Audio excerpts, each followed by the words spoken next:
I'm a real tough kid. I can handle my shit. They said fake it, gotta fake it till you make it, and I did. I'm just a terrible person, I guess. Ice camera bitch. Even when you wanna die. Breaking down, I hit the floor. All the pieces of me shattered as the crowd was chanting more.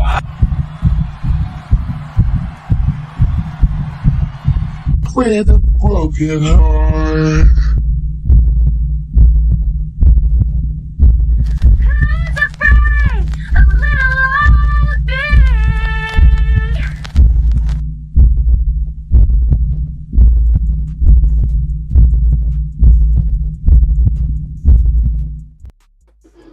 Holy titties.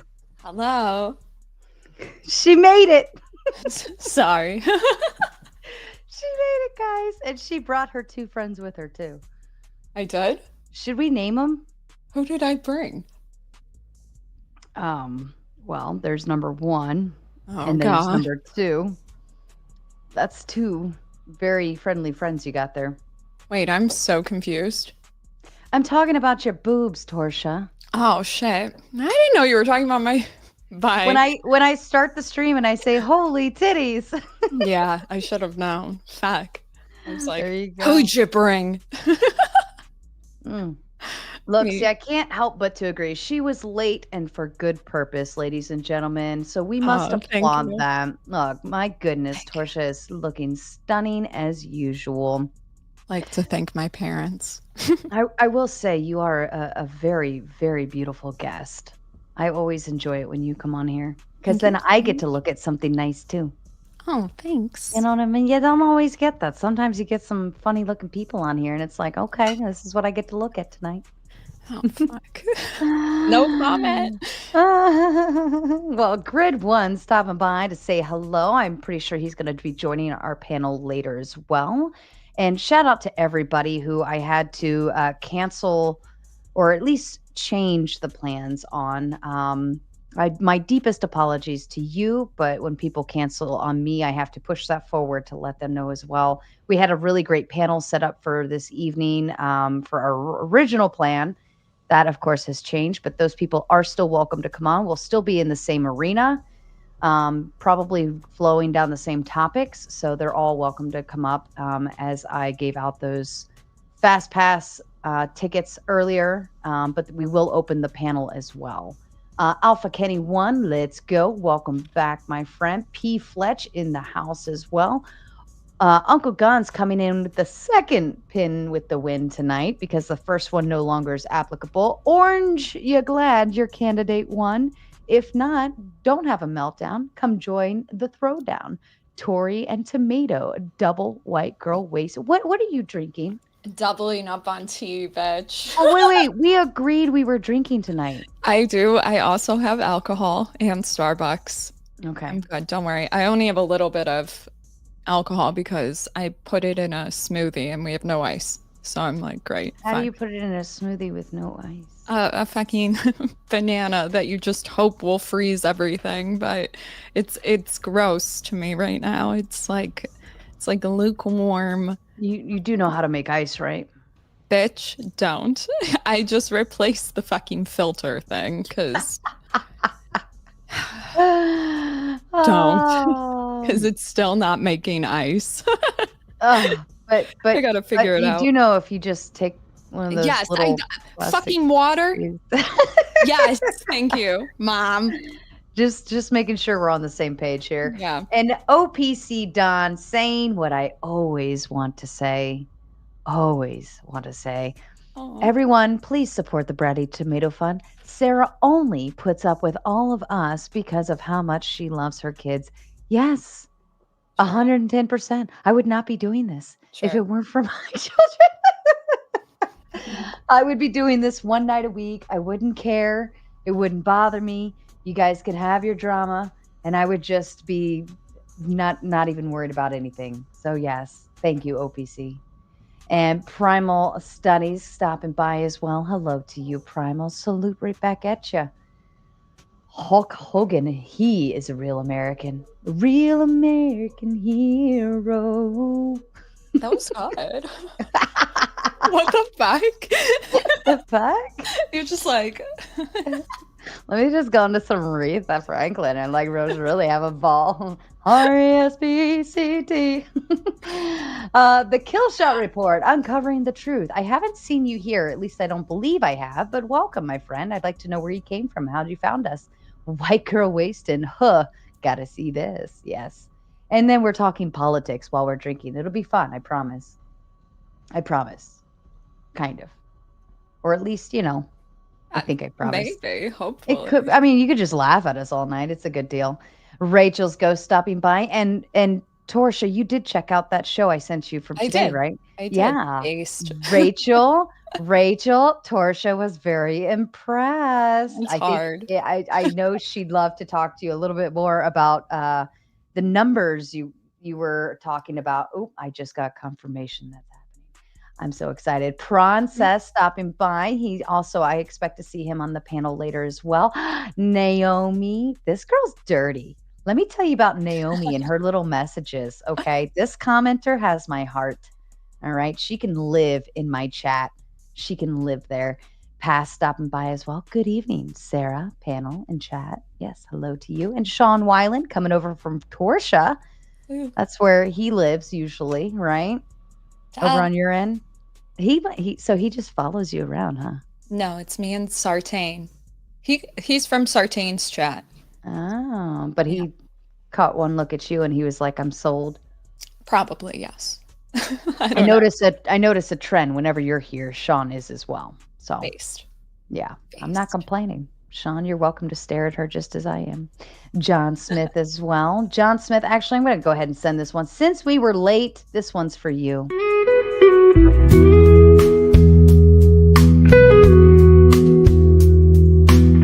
This message is sponsored in part by... Jesus fucking Christ. Yeah, you like it. Look, I know what the guys like here. I mean, they don't seem to complain. You're so funny. I know. And Screaming Beagle as well. 47 in with the win. Woohoo! Oh, Naomi likes your hair. It is so much. It's fake. You could be one of those like where you just have your hair and no other clothes on. Are you sexualizing me right now? I am very much so. Ma'am. Ma'am. Hi, Dad. Oh, I haven't seen Father in the chat yet. He's kind of been a little busy. So has Mama Tomato. So I don't blame him. But they were here to kick me off and get me started. And when, the chat was slow, like they were here and supporting. And now that I've like picked up the pace and doing my own thing, I don't feel like they need to be here. Damn. That's kind of sad. No, it's a good thing. It's like when your baby bird starts to learn how to fly, right? You help the birdie out, right? You do that part. And then once they fly out of the nest, you're like, okay, little baby bird, bye-bye. That was cute. I've floated away. It's like I graduated, you know? That still makes me sad. No, it makes me very happy. Like, because they were here in the beginning, right? To support what I was starting. And they were really excited for it. And my dad, I remember sitting there with my dad and talking analytics, and he was so excited listening to it. And he was like, really? Like, that's a thing? And I was like, yeah. And then you can do X, Y, Z and blah, blah, blah, blah, blah, blah, blah, blah, blah, blah. And he just sat and listened to me ramble on and on about YouTube analytics and whatever. And and my mom's been here legit since the beginning, even before I had like a live stream. She was watching all of my little videos, or when I would go onto other panels, I'd send her the link and I'm like, I'm over here tonight, and she'd come and she'd watch. She never chatted before because she was too like afraid to, but once I started my own show, she was like, I'm in, and we got a name and everything. See, I love that. I love that shit. I know. They're incredibly supportive. So, thank you, Naomi. I really would happily deliver all of your compliments to Torshaa. And Melanie, also, Little Miss Furby, is going to be popping on. That's a little conceited, though, don't you think, Furby? Knockout. Oh, Don't fall for it, Sarah. Oh Lord, you guys are killing me. You guys are hi, James. And hello to Big Jake's Ranch. Trump won because boys rule and girls drool. Yeah, next. there we go. And Troll, I like that name. Bothered to get a legit candidate ready. And King TL coming in with the 1999, the big 20. Enjoy yourselves, ladies. Much respect and have a great stream. Thank you, King TL. We He love was you. he was funny on my panel a couple weeks ago. I mean, absolutely He's off the always wall. funny. He's Off always the funny. wall. I thought he was losing it. I was like, what is he on? And John Smith coming in with the big 5. So good knowing there's only 2 genders again. That shit was confusing the last 4 years. Fair enough. Fair enough. And Screaming Beagle coming in with the big 5 says all glory belongs to God alone. 47. 47 in with the win. Neo as well. Hope you're doing well, Neo.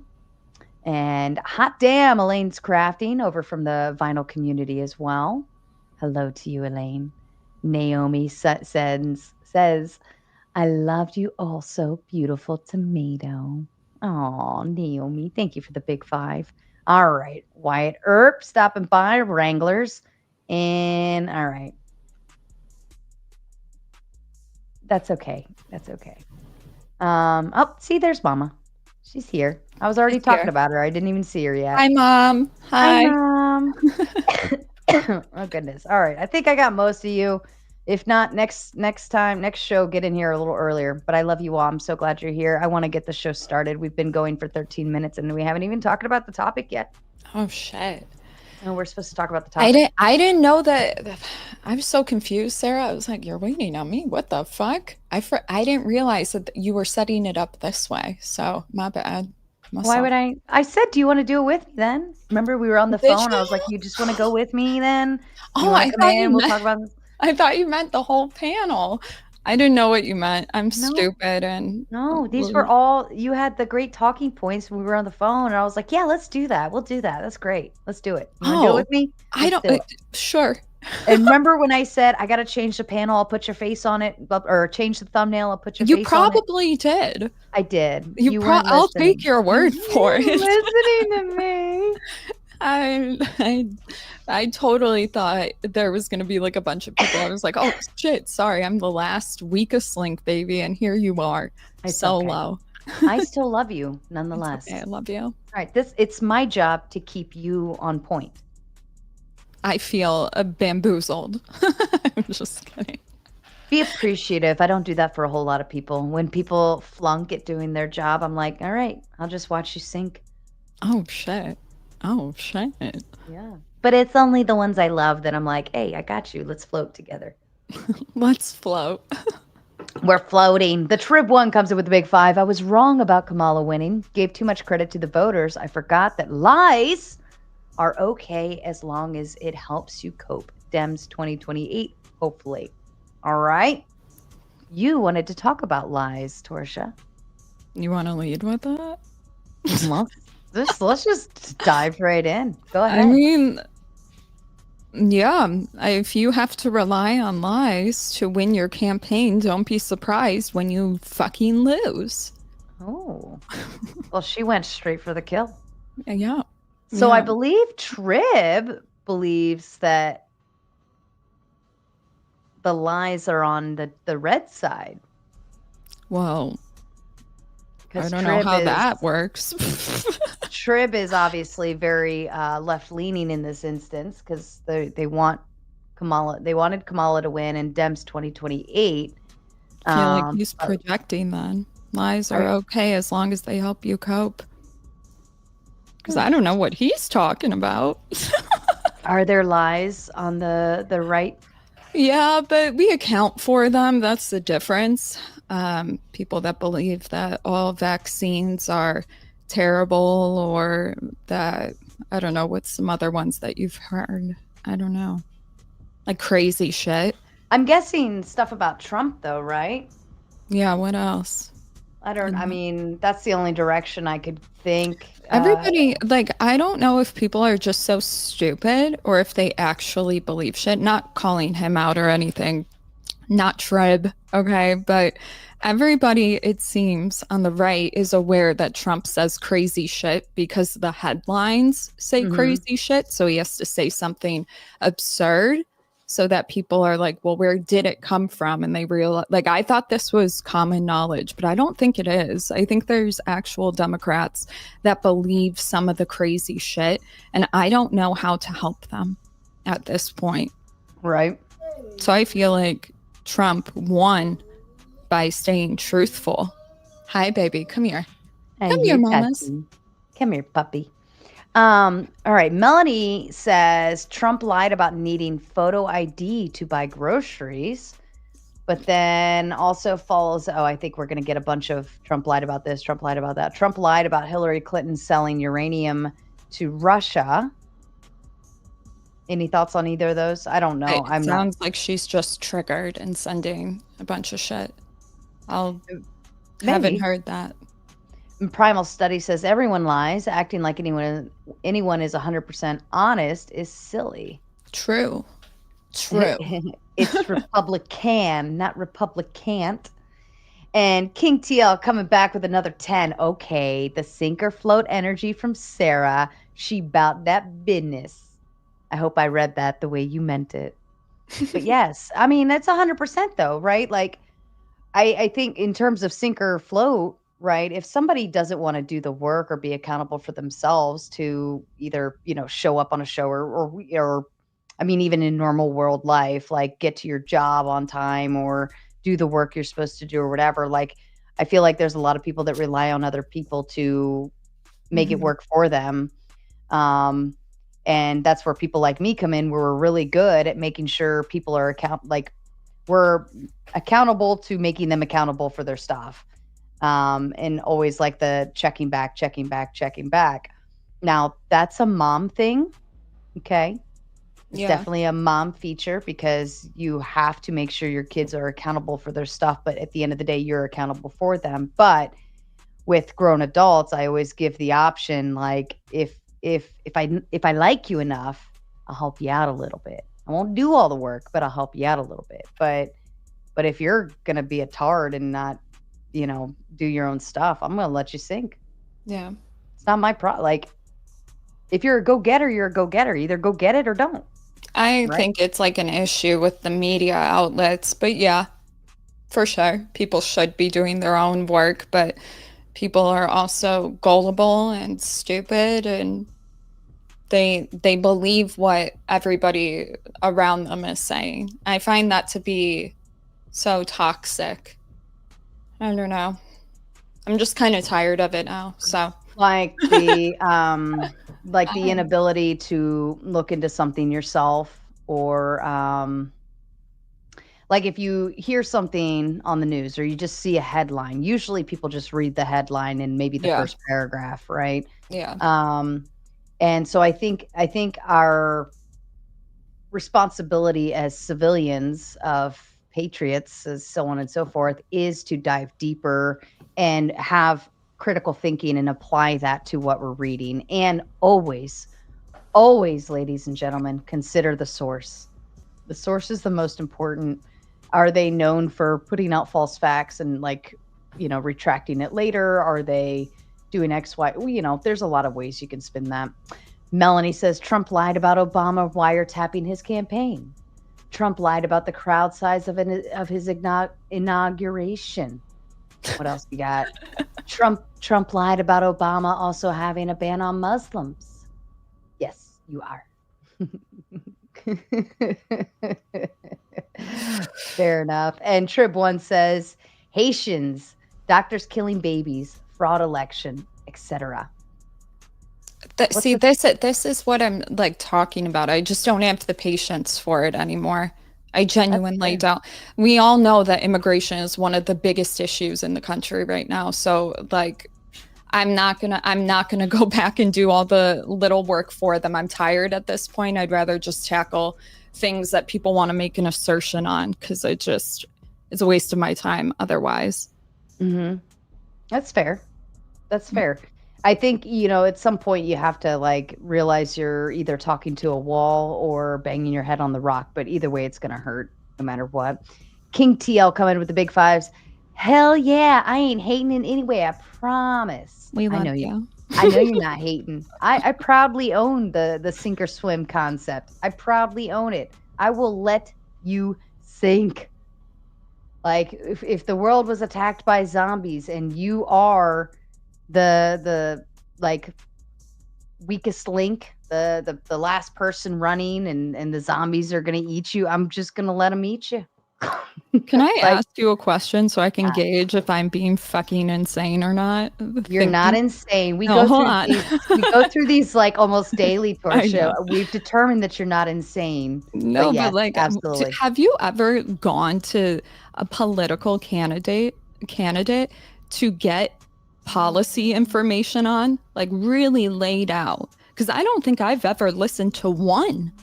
I think I've always had to do the research on it. I don't think any of the campaigns are about the truth of their policy. I think it's fucking retarded to claim otherwise at this point. Yeah, that's fair. That's a part of where it's like, let's say you're doing research, you're putting together your 30-page capstone, right? You're not going to just go to one source, right? You're going to go to several sources. And then what you're going to do is take all of what first, you're just going to read everything you can that applies to it. You're going to read, maybe like highlight some things, add some sticky notes, yada, yada, yada. Then from that, like your brain is like webbing in the direction it wants to go. Then you go back and you read it again. And this time you actually start pulling, like, who is saying something that contradicts something that somebody else is saying? Who's saying something that agrees with this? Where did this come from? Where is this going? Why did this happen? Who, what, where, when?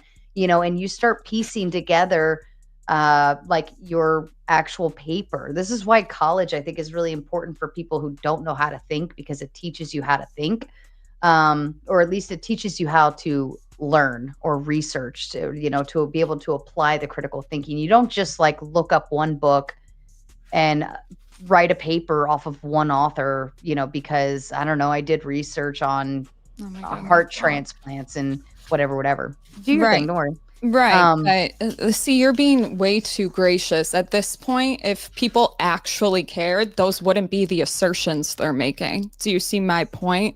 Mm-hmm. Bringing up Haitians or bringing up Obama wiretapping. It's like, if you actually cared about the truth or actually cared about this, you wouldn't be bothering with that shit. I can't do it any longer. I did it for 6 months. I'm not doing it anymore. Mm-hmm. I said after the election, no more. But if I gathered anything, it's that people don't actually know policy at all. And I was giving so much benefit of the doubt, and now I'm just tired, Sara. See, I just call my dad. I say, what am I supposed to do?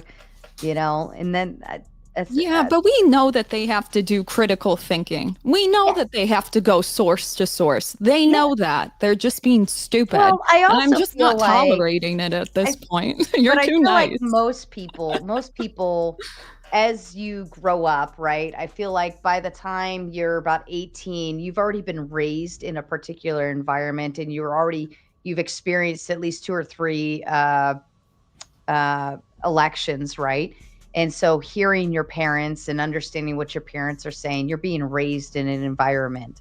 Now, what you do between 18 and 26 can also be deterred, because you can hang around other people or be influenced differently, right? And that could change your mind and make you think differently. Mm-hmm. But I think most people, you kind of like follow what you've grown up as.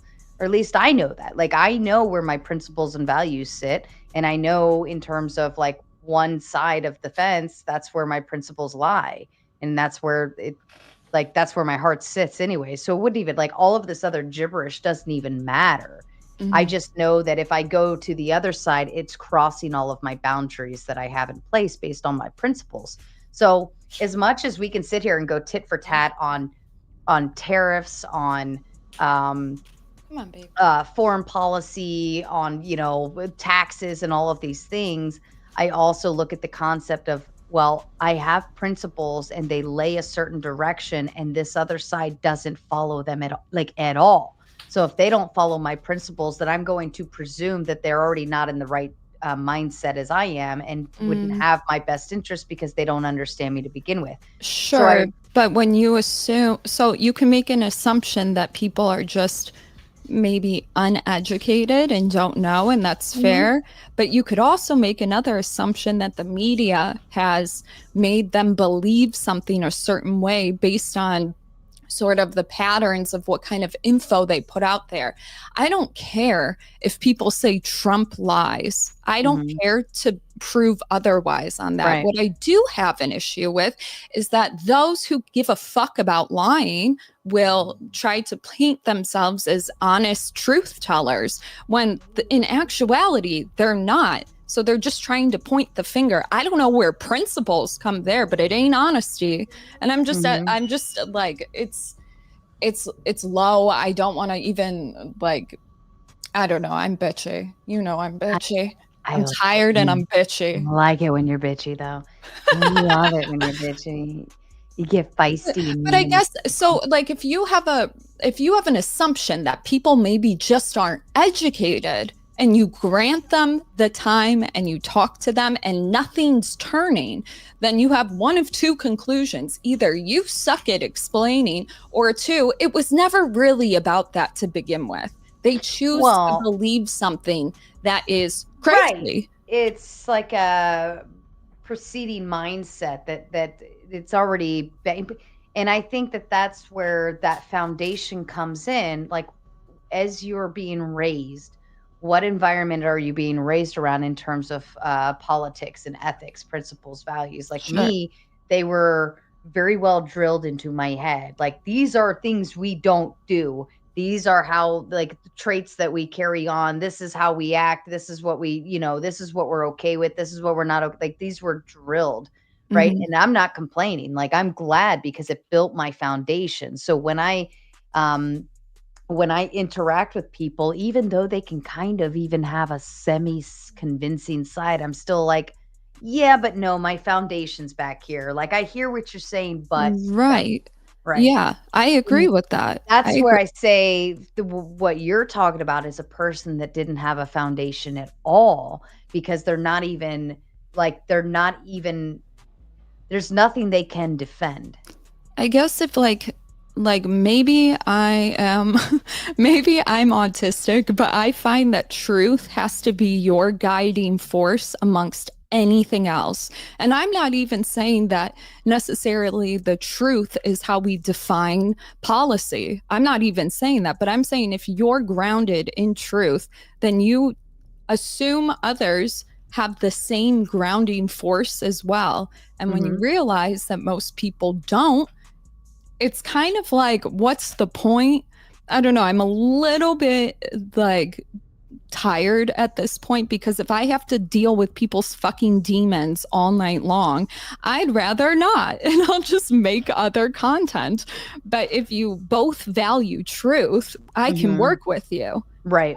And so the rationale, can you rationalize with me? Yeah. That's the big piece. Can I sit and explain something to you in such a way where you can rationalize it at the very least, instead of spurging out, and being like, but that's not true, I don't know.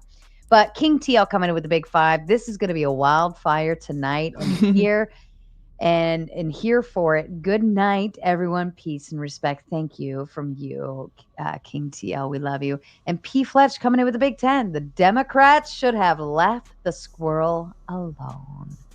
What's his name? Was Peanut or something, right?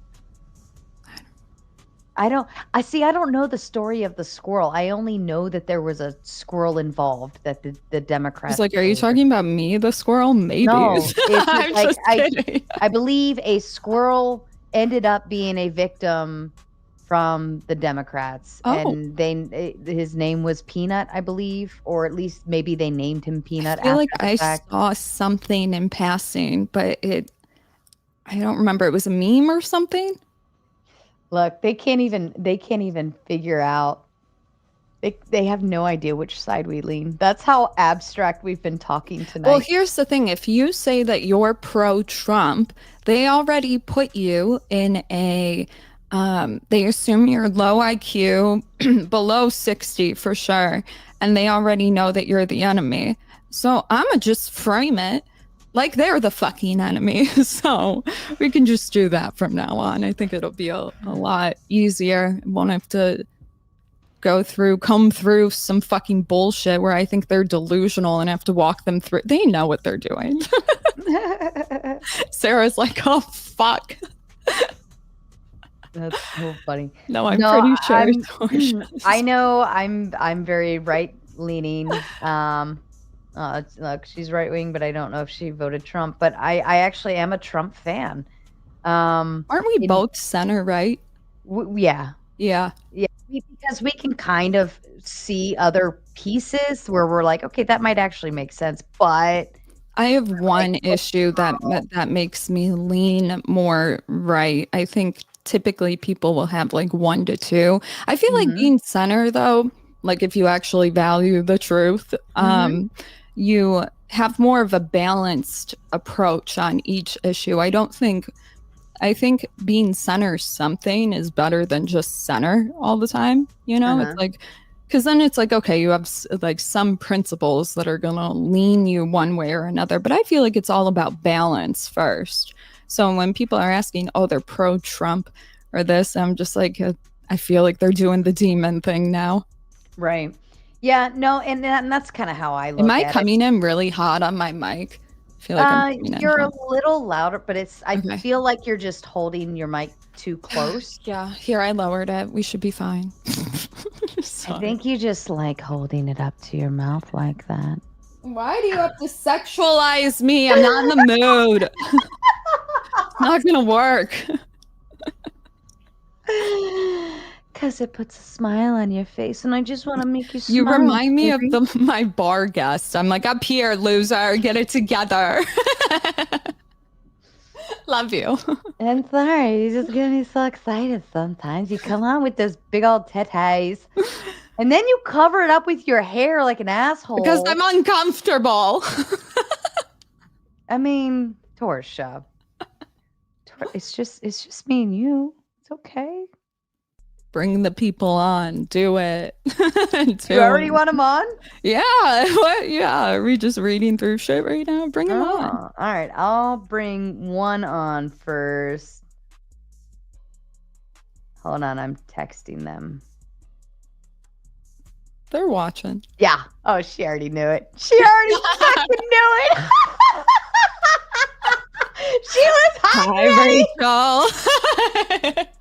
She probably saw the little bubble. She's like, "Oh, that's me." Rachel. How the hell are you? Fucking bitch rant. Sorry. Tom, that's just a fine thing. It's good to do. Why not do it? How you doing? Everybody having a good time? Yeah, I'm chilling. I'm doing good. How are you? I'm doing really good. I'm having a lot of fun with this whole thing. Oh, I got more light on. Thanks. You do look brighter. Huh? You do look brighter. I'm brighter because she's got this thing on, but I am so tired. You know, we had a film crew over at our place for the last 2 days. A really nice small crew, like a cinematographer, director, sound man. But, you know, it's going all night. I had 3 hours sleep, and of course, all over the election period. And so it's just been crazy. Hi, Jen, Beetle Babe, love Beetle Babe. And so I'm just tired. I just knackered. I'm very tired. Wait. Aren't you related to Trump, though? Yeah, I'm a Macaulay. I'm big in genealogy. One of the things I do is genealogy. And so I'm related to him through our Macaulay side. If you look at Trump on his mom's side, he's a Macaulay from the Isle of Lewis. And I'm a Macaulay of the Isle of Lewis as well. He's German. He's Scottish. He's great. The best people, Scottish people. They are my people, your people. You did that right too, good. Yeah. That's so good. Okay, smokes. Anyway, I'm happy as hell because, President Trump won. And it's great. You know, there say they go. Somebody was saying, I forget. Melanie was saying something. I was watching her list. He lied about. He lied. You know, and you know, the whole thing is about. You know, he said, "Oh, they wiretapped me." You know, or they bugged my. You know, but they spied on him. They really did spy on him. They said that he was urinating or had Russian prostitutes urinate on through the Steele dossier, paid for by Hillary. She's a lovely lady. I just couldn't see my way through to arresting the dear girl. A bill would have been heartbroken. So, you know, Hillary paid for a Steele dossier. That all proved to be fake, phony, and false. The other bullshit they had was you got Joe Biden in the 20. How would this have changed things? Joe Biden's debating Trump, and he goes, I got 51 intel agents telling me that you're spreading Russian disinformation about my beautiful son Hunter's laptop. It's all fake. There's no truth about it. And of course, 4 years later, the truth comes out. Oh, yeah, they all lied. And so I'm wanting justice for all this stuff. Yeah. You can't I have feel a the vote. same way. Is it proof it happened or not? Well, they spied on him. So however you want to frame it, it's the same bullshit. They were going, oh, Trump's telling people to inject bleach in them. He never said that. He never said that. Never find it. Go find the quote. You know, it's gaslighting, though. It's gaslighting at such a large scale, and for a while I had been entertaining it as if people genuinely believe this, but when you give them proof to anything, that it's like no response. It's not like, oh shit, like something. I feel like if somebody brought me evidence that would counter something I firmly believed in, then I'd be like, oh shit, you're right, whatever. But nope, it's been silence. So I'm either assuming that they're just having fixed false beliefs about this shit, or they just know it's lies or whatever, and they're just going along with it so that it favors like the Democrats. But the gaslighting's exhausting. I hope we do something with the media and all the media outlets spreading. Is it misinformation or disinformation if they know it's false? I don't know. It's disinformation. Disinformation. It's intended to, take you from one position into another. Have you watched the mental illness that's out there in our culture? That's from the tranny, excuse my French, but you see all these people just freaking out. They think it's Hitler. But this is I don't think that that's mental illness, to be honest with you. So I don't know if I would go that far to say that. I think you could call a lot of things mental illness, but if you frame it that way, it could make people believe that it doesn't exist at all, and it does exist. It's just that there's rhetoric around it that will make people think it's what I'm referring to is the reaction to Trump's victory, and they're freaking out and they're crying. And have you watched these things? Like, what's the title? Throwdown Thursday. Why? Post-election cry zone. Like, they're crying and they're in their cars going, why? I think we were talking on the show today. I think about 78% of it. Somebody came up and said it's probably bullshit. Just going for views, it's a big thing because the famous 2020 with that girl in the green rain jacket, reflective gear, it became the meme of memes, right? That's probably one of my favorite memes because it can be applied to like literally for everything. I mean, it's all over. There's one with Trump face like the morning sun glowing, and there's all those little heads like cabbages. Yeah. That's actually pretty yeah. So the whole thing is like there's been such a hit on Trump. So one of the beautiful things we're seeing is they had row upon row of celebrities coming out. This is the end of the world if Trump gets elected. For the people that buy into it, really, it breaks them psychologically. It just breaks them. Yeah. But none of it impacted the majority of the people that voted in this election. Not the majority of Americans, but the majority of the people actually voted. And it didn't impact them. They lost. Yeah. All lost. It didn't work. All the gaslighting, all the as many view programs, Saturday Night Live, you get Kamala on Saturday Night, all their efforts to humanize this woman and try and make her appeal to the wider population.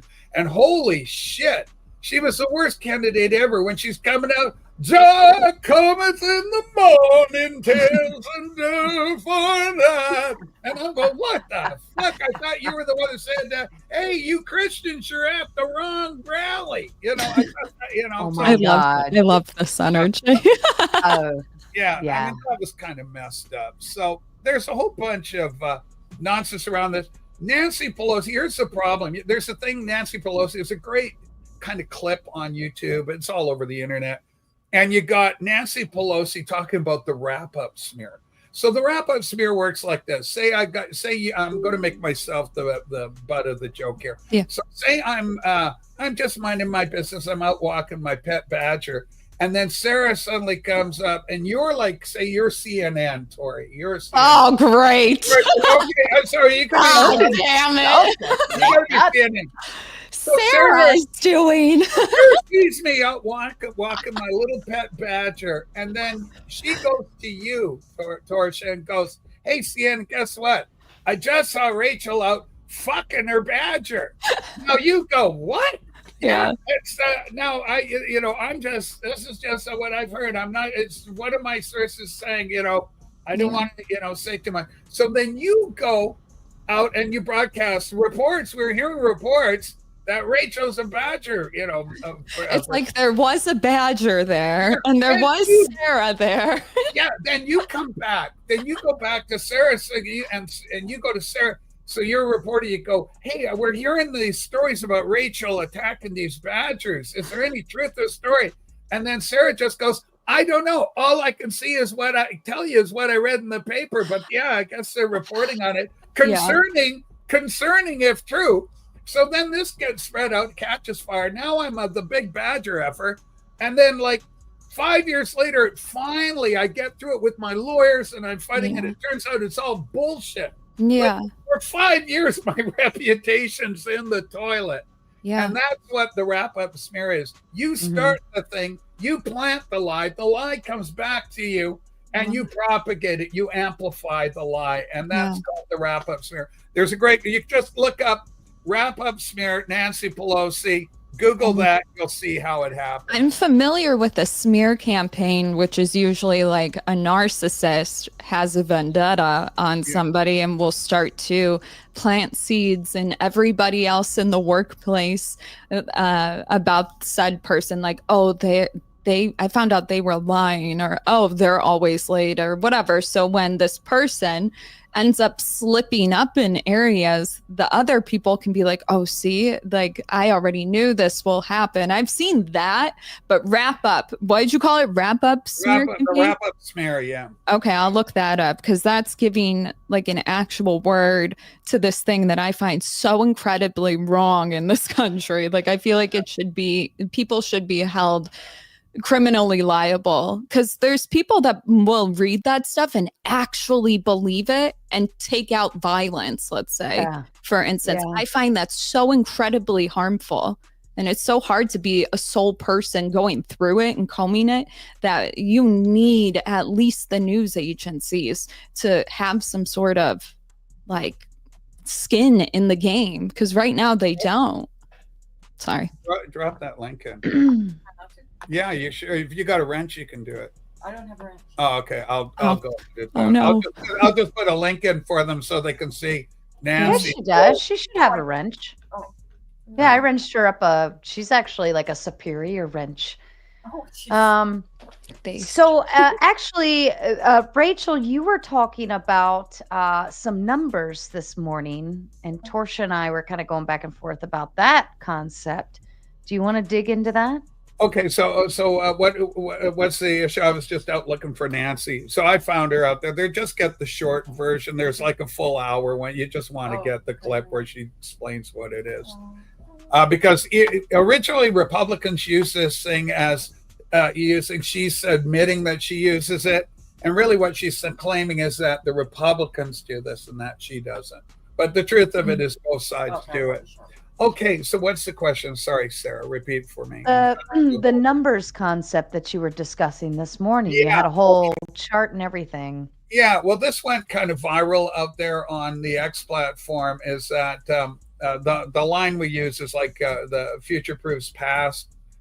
And unfortunately, because it's a numbers game, you can always fudge and play numbers and games and percentages.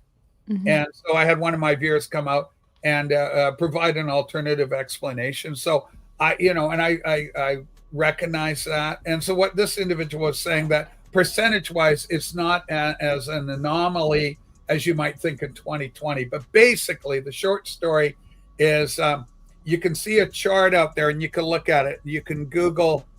In fact, I recommend going on the X platform because that's where I found it very quick and easily. And it's just chart, go 81 million chart, and you'll find it ad nauseum. But essentially, it shows the voting and the number of voters that happened, and from bless you, Sue, from 2008, 2016, 2012 as well, where Obama won, and then 2020, and then finally 2024, and they all go along except for this crazy 81 million. It shoots up like crazy in the popular vote.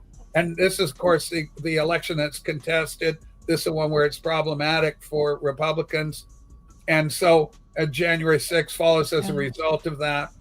So 2020, 80 million. And now this current election, it's dropped back down again.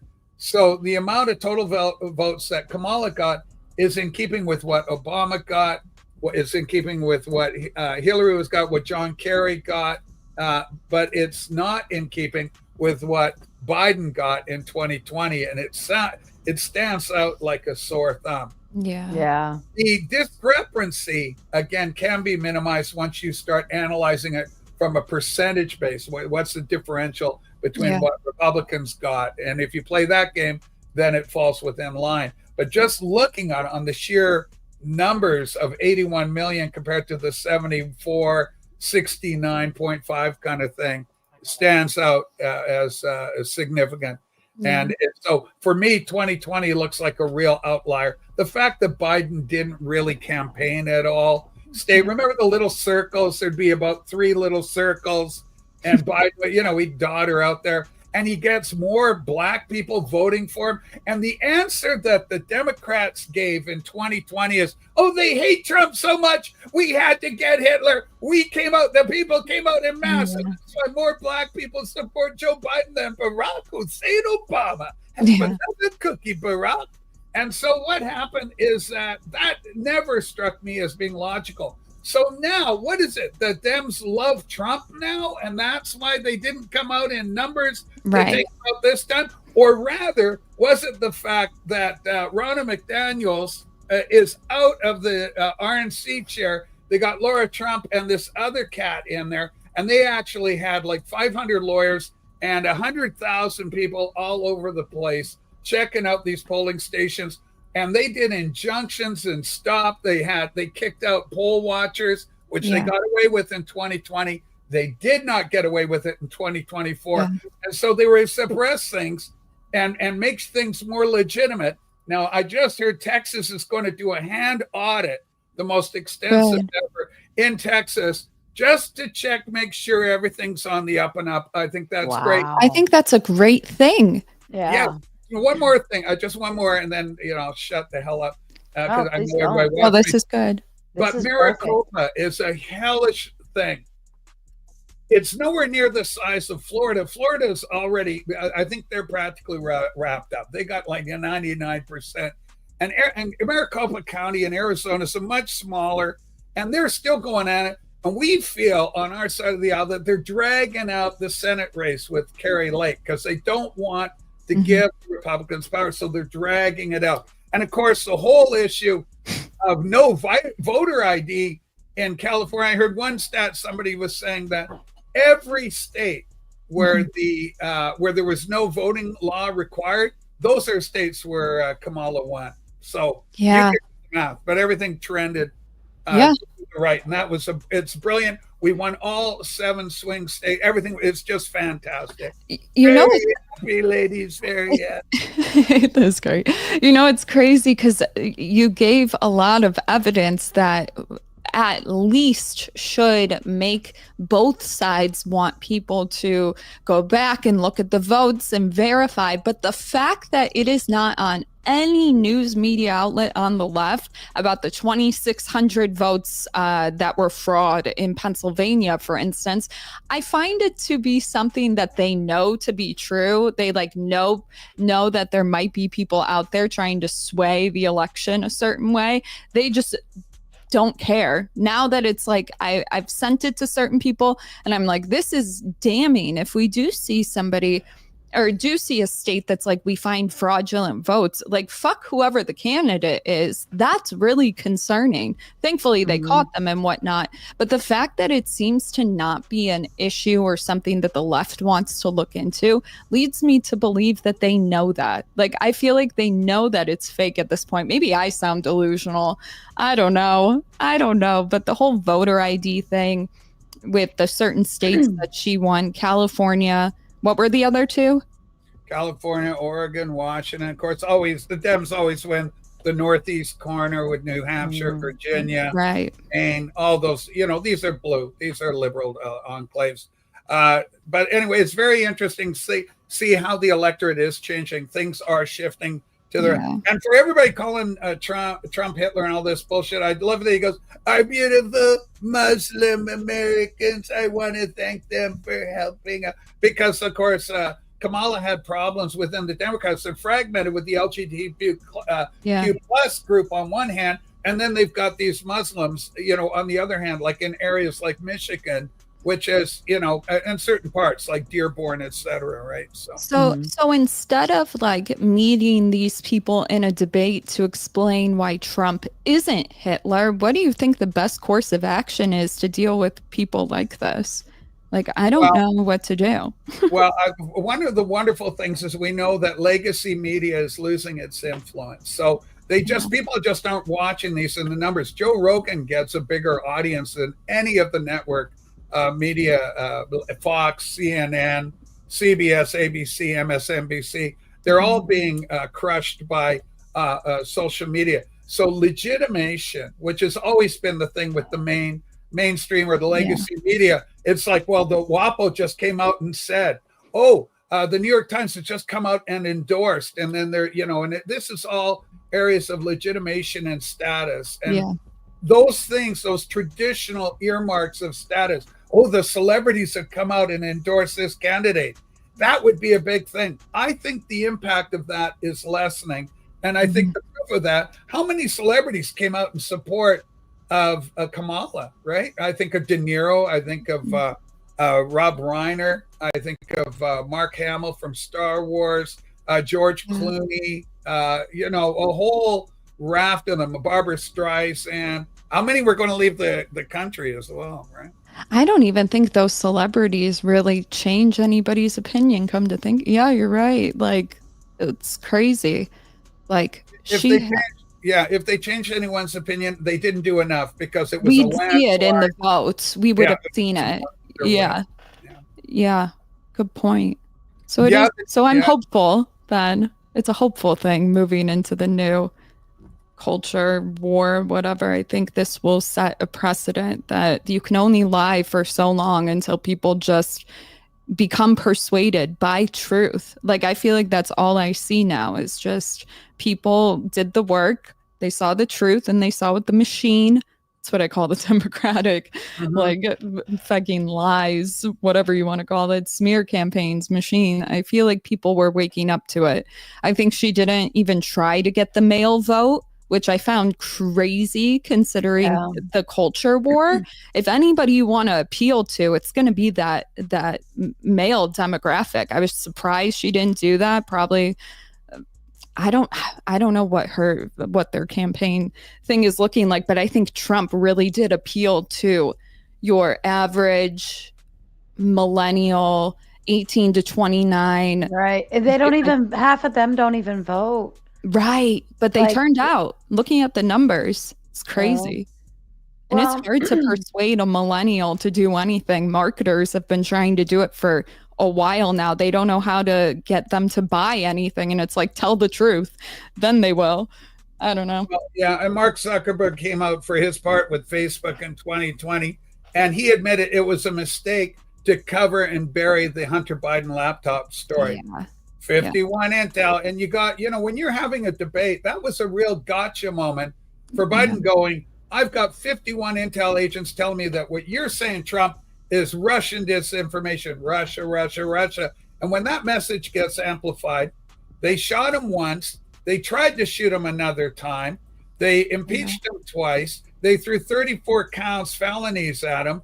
The beauty of all this, they say they staged an insurrection. The FBI never said he did.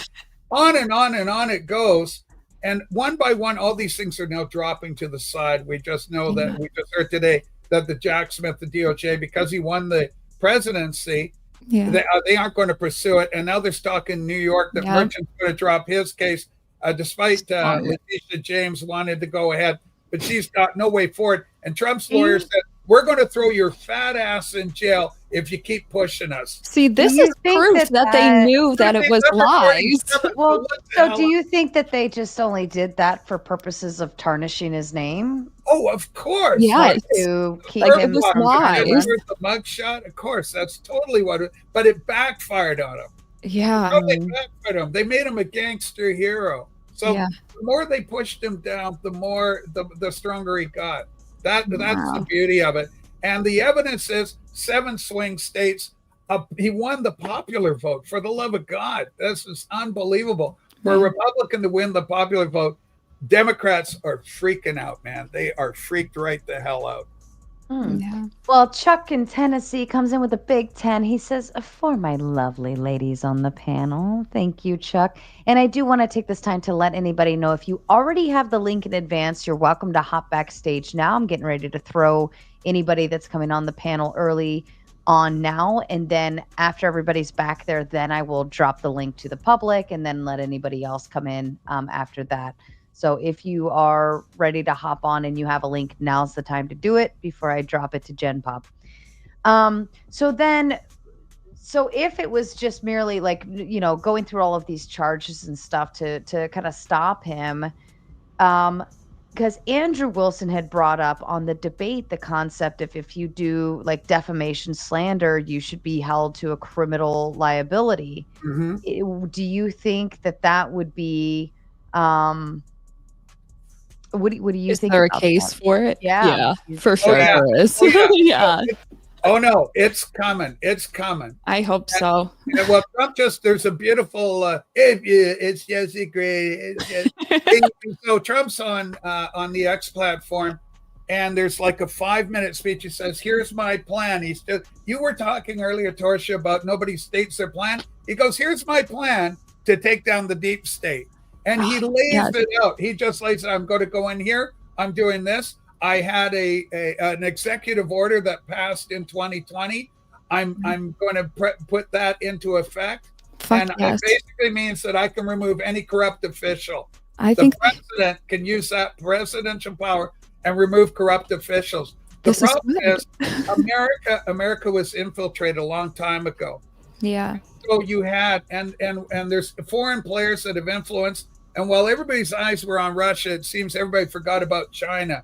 And Eric Swalwell's honeypot, Fang Fang. Oh, Fang Fang's just lovely, pretty girl. Fang Fang, Chinese girl, I love her, Asian, lovely. And so Fang Fang, and then you had the late Dianne Feinstein for 20 years. She had her chauffeur was a Chinese spy. And then there was some governor or something, and he was a damn. And his wife has just been identified as working for the CCP. So all this stuff is happening. It's just crazy. Hello, gentlemen. Good evening. Wow. You guys are in a bromance. You both said the same thing. I really love what's happening below. I'm the top.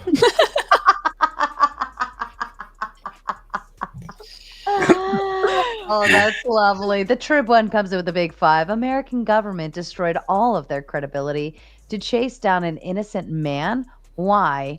How does this not sound like cope? 4 years can't go fast enough. American government destroyed all their credibility to chase down an innocent.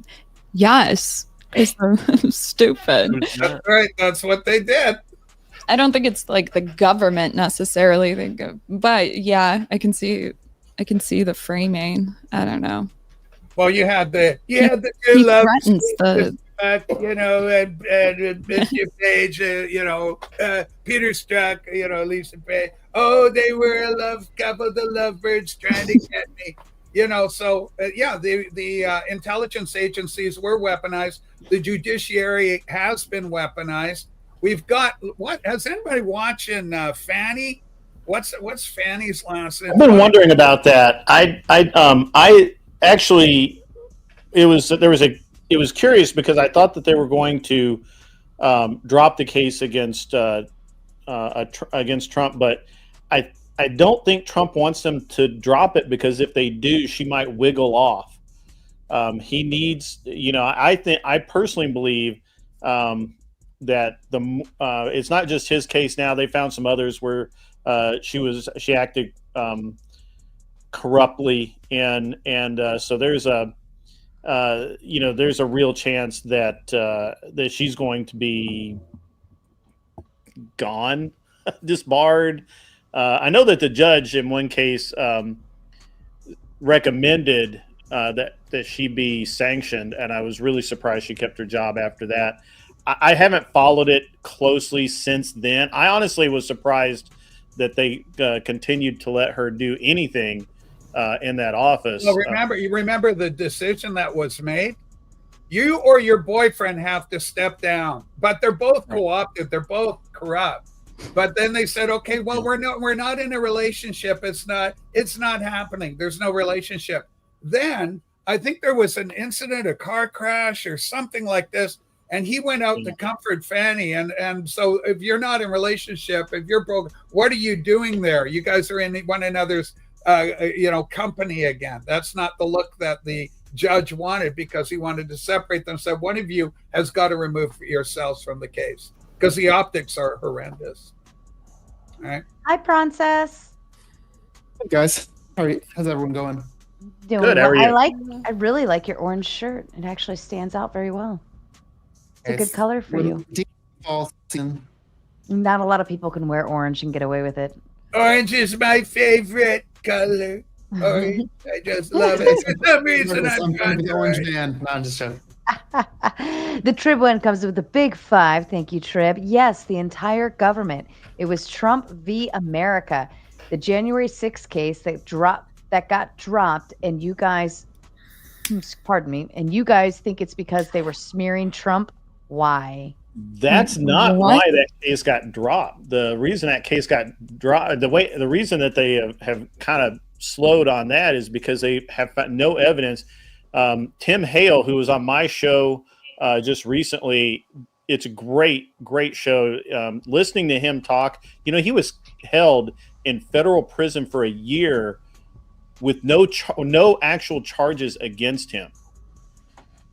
Wow. He spent 2 years in jail, in federal prison, for some weird nonsense. They just released him a few months ago, and in theory, he's been not pardoned, but the charges have been dismissed or something. But 3 years of his life, guys, 3 years in prison for something he didn't do anything. Jail's worse than prison. Yeah. Well, I'll defer to your experience. Oh, I mean, he was in jail, right? No, he was in federal prison. Oh, he was in prison. Okay. Yeah. The initial catalyst for this Trump getting off, they dropped it. And you guys think it's because smearing Trump? They dropped it because the Supreme Court came in and ruled about presidential immunity. So then that forced Jack Smith to go back to the drawing board and say, okay, well, this has got to go up. This has got to go up. What can I stick on this guy? And of course, the other legality, one of the points that Clarence Thomas raised was that Jack Smith didn't get appointed by Congress. You can't get just some independent guy and say, I'm going to get this guy to persecute or prosecute, synonymous in this case, prosecute. They've got to go through Congress to be vetted and then appointed. You can't just. Then he only throw out some of those cases. The Supreme Court only found some of them are qualified under immunity throughout, but some remained. Right? What happened to those? Correct. So, okay, go ahead. Fred, you can take it on. Well, almost all of the cases against Trump currently are exceedingly circumstantial, and without the favorable outlook and backing of specific people, they're not going to gain any traction. Right. And they're dead in the water. And everyone knew that, right? Like, this is the only reason those cases were able to go forward is because of who they knew. They knew the right people. Wanted them to go forward. That's and when they were on appeals, now, did anyone watch the appeals court interviewing the lawyer for when they went, the lawyer that Letitia James sent down, this poor white girl who had to stand up in front of 5 Superior Court justices? And that was brilliant. Dude, it was brutal. She didn't even get her name out before they were already asking her, why are you even here? Why is this before us? This is garbage. Like, how did you get this far? She didn't even get her last name out. Yeah, and keep in mind, there's so many cases going. So you got the Mar-a-Lago case where the egregious, and that case was on the egregious $500 million. $500 million because the guy failed to evaluate the property, which Germany, Deutsche Bank, was supposedly the victim. Deutsche Bank says we're not the victim. After the New York goes and appeals it, then they go back to Deutsche Bank and goes, oh, you may have a lot of money coming to you. So Deutsche Bank goes, yeah, we were really hurt by it now. Only after the charges were laid did they change their opinion. But in the initial affidavit, they said there was no damage to us. We've dealt with it before. Worse than that. Go ahead, please. I mean, I love to debate all these nuances, all the policy, but I think I've always thought this, but I think I realize more now. Where like a lot of these policies don't actually matter. I think a lot of people are just kind of voting on vibes. At least like the average person. Does anyone kind of disagree or agree? Disagree. If you vote on vibes, you shouldn't be voting at all. And OPC Don, he said that's what the left always says. When people vote on vibes. I would agree and disagree. OPC Don coming in with the Big 10. This is coming in for you, Grid. I enjoyed the Porsche conversation today, Grid 1, but Sara needs the money more than you. Hashtag Bratty Tomato. That's okay. You're so sweet, OPC. That was so hilarious when I told him that his car was only worth like 30 grand and a nice Honda was more expensive. It was. I think I really hurt his feelings. Aww. But I have to be honest. I can't lie about that stuff. Well, I'll lie to you, but not about that. And I do want to get back to the vibes conversation, but the Trib one coming in with the big 2, he says they don't charge without evidence. Don't lie, Greg. That's horse shit. They absolutely will charge without evidence. Yep. Absolutely, 100%. What kind of dream world are you living in? Holy crap. They literally stack extra. Maybe they had vibes. They had vibes. It's just leverage. It's how plea deals work. Yes, they literally stack extra. One of the other problems that came out of the Mar-a-Lago case is that the FBI went and took those documents, those classified documents, which a president is allowed to have classified documents, but that's part of the defense. He wasn't president. He wasn't president. He was when he had those papers. He sure was president. When he got caught with them, he was not president. President can have them. Ex-presidents cannot have them. Yeah. No, he can still have them because he can declassify them himself. There's a procedure to do that under the Presidential Documents Act. There is a procedure. He did not follow it. Okay, well, we'll take that to court. Okay, so we'll see you in court, Joe. But you know what they did do? I'll tell you this: is they tampered with the evidence. They did the photo op where they put the titles over there, top secret. As soon as you do that, I, as a defense lawyer, would automatically move the motion to dismiss the trial on a mistrial. Your Honor, I'm sorry, I've got to take my lawyer walk. It would succeed on television, Ray, so in real life. I don't know if Tribe 1 is in the United States or not, but there's a couple of things here that show. This is one of the things that really annoys me. I watched the court cases. I watch Senate hearings. I watch this stuff because I don't want a reporter telling me what to think. I don't want to or a get friend information. Or you. I don't want you telling me. I want to see it for and myself. don't listen to me. Go look. Go find it. It's out there. Just go look. You don't have to trust me. Matter of fact, don't trust me. Assume that I'm lying. Assume that I'm mistaken. Assume that I don't know what the fuck I'm talking about. But either will work. But I do. This is a problem. Tribe One says, they had to have had evidence. No, they had no evidence. That's why on appeal, the Superior Court justices in New York who were hearing this were pissed that it was even on their desk, because it should never have gotten that far. They had to manipulate laws. You understand how far out of bounds Letitia James went to even create the charges? This is absolute ludicrous. Which charges are you talking about? You're not talking about the files. You're talking about the other one now that you and Rachel were talking about. What Rachel was talking about with the Mar-a-Lago and all of that, the case in New York where, and this is interesting to me probably, and no one else. What the reason that they said that the person that was harmed were the citizens of New York City who might actually have to pay more interest on loans because Trump was able to take out these larger loans and at a lower interest rate that they wouldn't be able to get because he misrepresented his filings, which he didn't do. It is literally, it was the best double talk I've ever heard. I've listened to Congress. It was great to hear these lawyers try and explain how they even came up with the charges to these justices.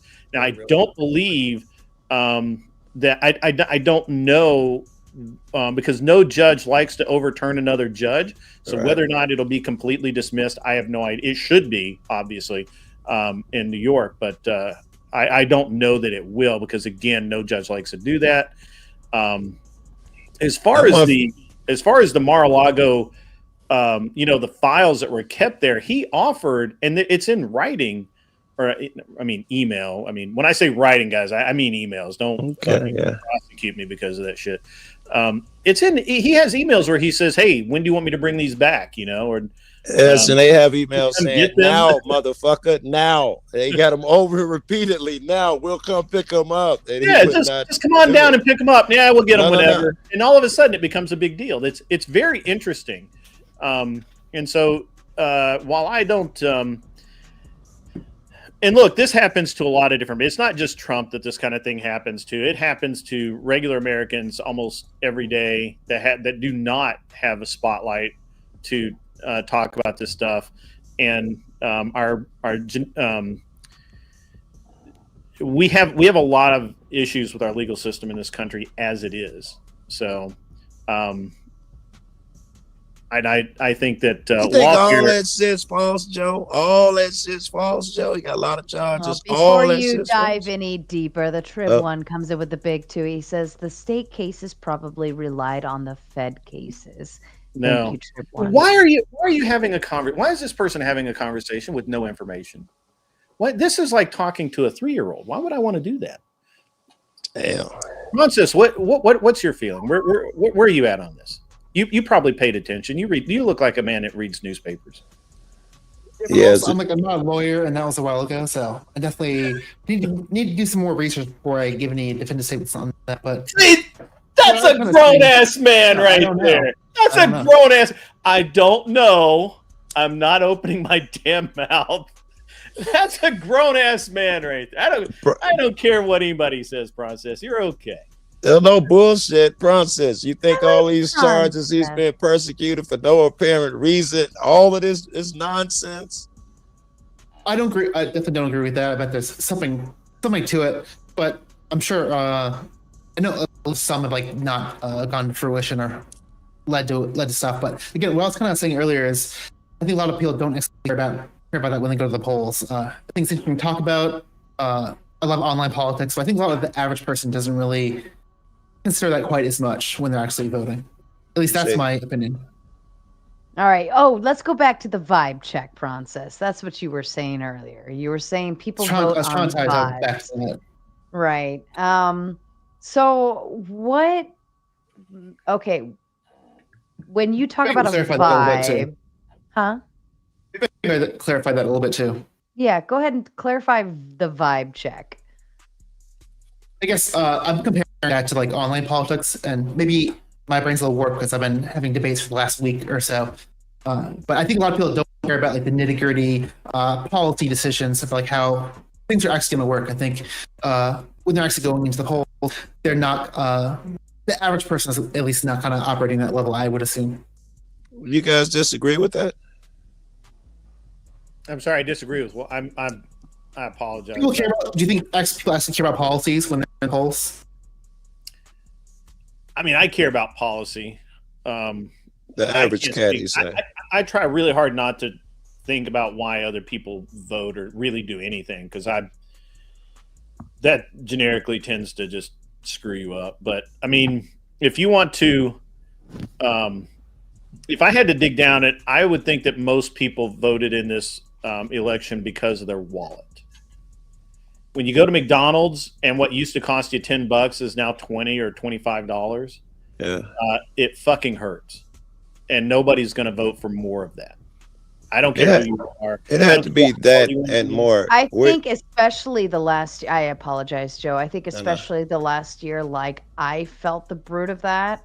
Going to the grocery store and realizing like, how much is this? I literally have 3 bags, you know, and it just kind of, Imperious, you are not getting the link. You still have, listen, I appreciate the $2. I appreciate the $2, but you messed up. You came on this panel and you directly disrespect me. I am the host. That's the one thing you should not be doing, right? That's just not right. It does seem a low percentage shot. You don't fuck with the host. You could fuck with anybody on the panel, but not me, right? You be respectful to me. Anyways, but thank you for the 2. I like Joe's. Look at Joe's underline there. He goes, I ain't black. Oh man, that's good. Oh, hold on, I mean, Joe.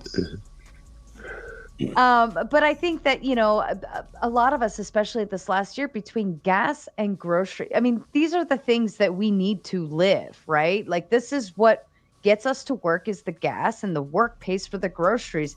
And when you mess with that bottom dollar for those 2 things, you're going to piss off a whole lot of people. And when we have to feel that, that's your vibe check right there, Princess, is when we have to feel that pain and we say, you know what? I'm done with that. No, thank you. But it's not, though, because people don't understand economics enough to know. I mean, the last 72 hours is probably the only time in human history that so many run-of-the-mill lefties are going to even care about tariffs at all. Mm-hmm. They're still choosing based off vibe. I think the average person does not actually care about tariffs. I think at least I think we're in an echo chamber a little bit, being in the panel sphere, you know. Yeah. I think that you agreeing with me that the lefties would not care about tariffs is worth pointing average out. person. I think we're not the average person. Yeah, I guess probably that's not. Okay, I'll give you that. I'll give you that. I think people like myself vote because of ideology, what we believe about the world situation, and believe Christian bias comes into place for me. And so the elected officials like the World Economic Forum, identity politics, things of this nature coming through. Rachel, who does he look like? It's going to be Flo. You have that ready? Damn. I'm Tim Pool. I mean, I'm not Tim Pool. I'm Grid Motor. Flow State. That's what I thought he was imitating Flo. Hold on, these 2 have to be next to each other. There's a bromance going on over there. Rach, you're right. I totally missed that factor. The how people feel about the spiritual part of it and the Christian part of it and the world going apart. That's all a big part of it too. Look at this. Hold on. Look at the synchro. Is that a do-rag? Is that a proper do-rag? Hold on. I've got 2 MAGA hats next to each other. I've got 2 black hats next to each other. On. Look at my hat. Put me in the middle. Oh my God. He's giving us the ladies I'm telling you, guys. I don't even really care for Trump, but I love this hat. Hold on, I gotta put the lovers. Oh wait, okay, we can switch that around. I've got 2 orange next to each other. I've got me and Joe next to each other, and then I've got big tits in the middle. This is perfect. Are you sexualizing me, Sara? Stop it. That was a great eye roll that Torshaa just threw there. Beautiful. That was amazing. She's so mad You at could me hear right those now. things clunk. She's so. I'm sorry, Torshaa. Torshaa, we all know you're incredibly intelligent and you have fantastic conversations. But the boobs Bitch, you are can bonus. talk shit about my tits all day. I'm annoyed at my dog. Sorry, not you guys. Fuck the dog. I see boobs. Yeah, Hey, I see a lot of go. Trump hats, There we man. Can go. I A ask couple great everybody, conversations. some of you cats, what do you expect of Trump? Big things. Please don't tell me immigration and gas prices. Do we expect something big outside of those things? Well, yeah, the end of the war in the Ukraine and Very also good. peace in the Middle East Very good. between the Palestinians and Israel. And in fact, Hamas just came out and as soon as Trump was elected said we'd like to move towards peace. So that was a great move right away. Being stated. So and then of course we saw some things happening in Germany. So the German government is on the verge of collapsing because they had a coalition there. So that's the global situation. And of course, in the Ukraine war as well, Putin also reached out and said, I'm willing to seek a peace resolution here. If he in 2 wars, he is a god. And yeah, so I pray he does, man. I hope he does. Pardon me for just a moment. I just need to make sure. I haven't seen you before. Ditso, Latin America? Are you there? American, yeah. Yes. Oh, Hi. okay. I just wanted to make sure you are a actual person and not some kind of weird computer. No. Princess, do you need to step away? Do you need to head out?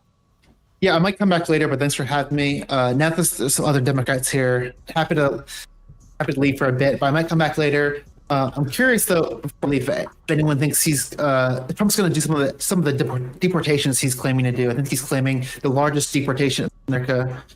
I've been doing a standing bet. I'm trying to get some standing bet that he'll either reach or surpass Obama's numbers during his first term. But I've not gotten anyone to do it with me. So if anyone wants to do a fun bet, let me know. Princess, if you want to do, I'd love to have you on for a debate or anything. I just dropped my email in the back chat. Or any of your friends want to jump on?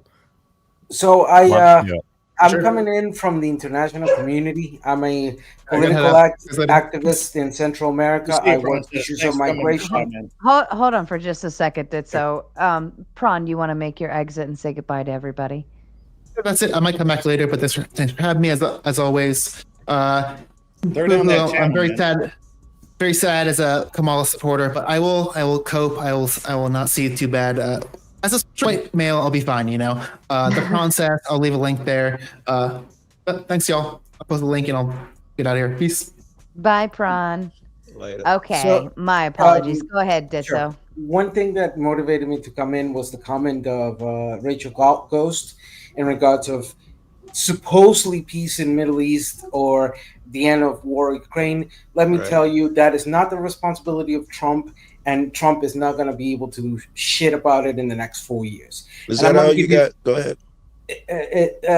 In that sense, because number one, there is an ample criticism in regards of the influence of the United States and its support to Israel and how that support has aggravated the conditions of the problems of the Middle East. And in the Ukraine-Russia situation, Putin doesn't give a damn about Trump. He's not scared of Trump. He doesn't care about Trump. All evidence to the contrary. Yeah. No. Yeah, honestly. I mean, you literally have what evidence? You're winning it so very sorry. Look. I think Central Americans say a lot of my friendly communist pals are down there, but shouldn't you guys be careful about linking him to a dictator, though? Like, isn't it a little silly? What evidence to the contrary? It is a bit silly. No, the evidence, and I tell you this because I work very directly with the international channels, is as follows. Putin doesn't care about Trump. He's not scared for Trump. He knows that Trump has no leverage in minimizing the military actions. In fact, just the last 2 days, the purge of the military in Russia indicates to us that they're strengthening their positions. Can I just ask you a 2-question series? Just two quick short questions. Do you believe that Ukraine has been able to stave off Russia solely because of weapons provided by the United States? That's one great part of it. Yes. So if it yes, hadn't not been for the support, if we have so much power, might, and just extra armaments that we can loan them to someone else and stand up their whole military, and knowing that as a fact, you're speaking with the same brain. You're saying we've got no dog in the fight. Like we can give them our extra surplus stuff, and they can fight a whole war. Antiques. We gave them antiques. Okay. One, you know why that support of weapons, etc., is happening on Ukraine? Do you know the historical context to which, for example, the Budapest Memorandum? You're going to bring up. I'm a black person who can read. We asked for armament, and we said that we would defend them. Of course, I know that. Okay, on the Budapest Memorandum, you're saying that has nothing to do with it. You're saying the most powerful fighting force the world has ever known has no incentive we could bring to bear to tell someone to stop an armed conflict. That's like if someone broke into my house with a knife and I pull out this AR-15 and they're saying, you have nothing to dissuade me from attacking you. It's ridiculous. Your argument is Hold on. Ukraine does Putin in the Senate to stop the conflict. I'm glad that you tell me that you're... Let's say the new guy again. You talked all over him. The guy on the bottom left. What'd you just say? I just said, like, clearly the aid we're giving to Ukraine is an incentive for Putin to end the war, right? Because we're actively destroying his military. If it were an incentive, then why has the conflict lasted for almost 2 years? He's going into the third year. If that incentive was real, then we would have seen an end of that conflict, at least within the first year. Therefore, the question of or the illusion that the fellow black brother here presents. It's unreal. So let's go to very simplistic aspects. Number one, your Congress has now a full Republican aspect. Most of those people were elected in withdrawing the foreign assistance towards Ukraine. If you withdraw that, hold on. Can I ask you a question? A couple of questions. That's a good argument. Go ahead. Okay. Can I ask you a couple of questions? Sure. I wanted to conclude the point, but what happens when we turn off the funding to the Ukraine? Russia's going to run over Ukraine. Zelensky has no reason to come to the peace table right now because we have his back. We give him a metric assload of money and a lot of equipment. Well, I forget what the exact numbers are, but it's somewhere north of $350 billion worth. So if we turn off the tap, what do you think happens next? One, Russia will have a better steamrolling the invasion they committed in Ukraine. Well, they don't have the scenario. Steamroll anything. That's ridiculous. Greg, you gotta let them finish. The scenario of Europe is going to change, and the evident relation. And let's see if Trump this time around does fulfill his word in regard of NATO and his way of dealing with NATO. It is going to switch the power or the balance of power in Europe, creating conditions that may lead to more armed conflict within Europe. We do not. I got one for you. I'm sorry. We can determine. We can determine that the situation with Ukraine and the invasion of Russia as an illegal invasion that has been in the last 2 years. has Yeah, created we're a patient shift for that. in the issue of the politics of Europe to Hey, where that. let me ask you, bro. You going on forever, and I'm being rude right now. I'm- I was I'm- more interested. Excuse me, 1 second. I was more interested in the other war. This shit was going to go on forever, and I knew it. The other war. It's how does he end the other one? Because Israel? because No. Israel wants to get rid of everybody. What does Trump do in that war?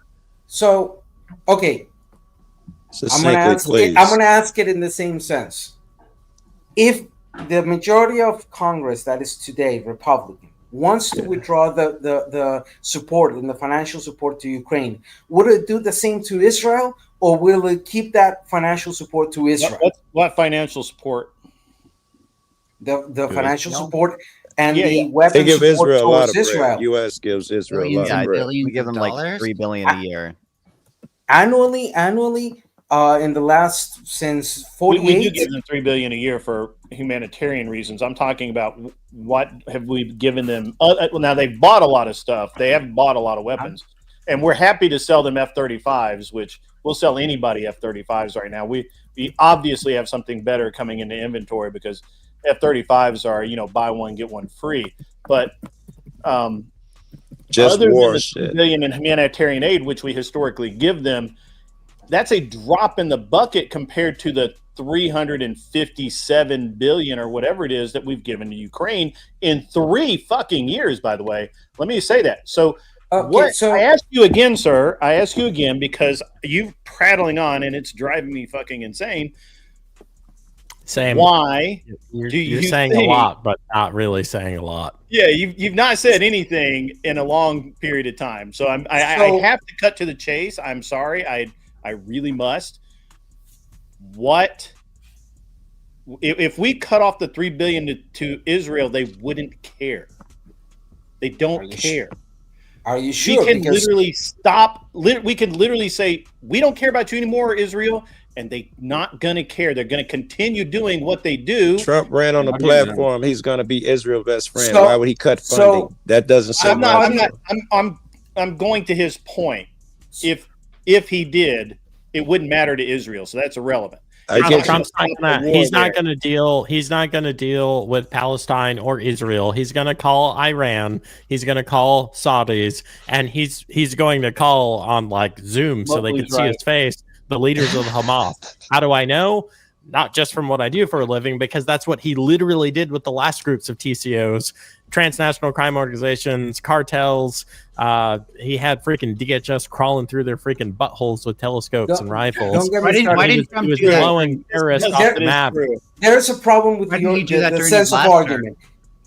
Since the inception of Israel to today, I couldn't tell who it was. in military assistance. Is it Melanie? Yeah, why didn't Hold on. Trump ask that during his last term? Okay. Or Why do didn't that he during pass his last what? term? Why didn't he go face to face with Hamas in his last term?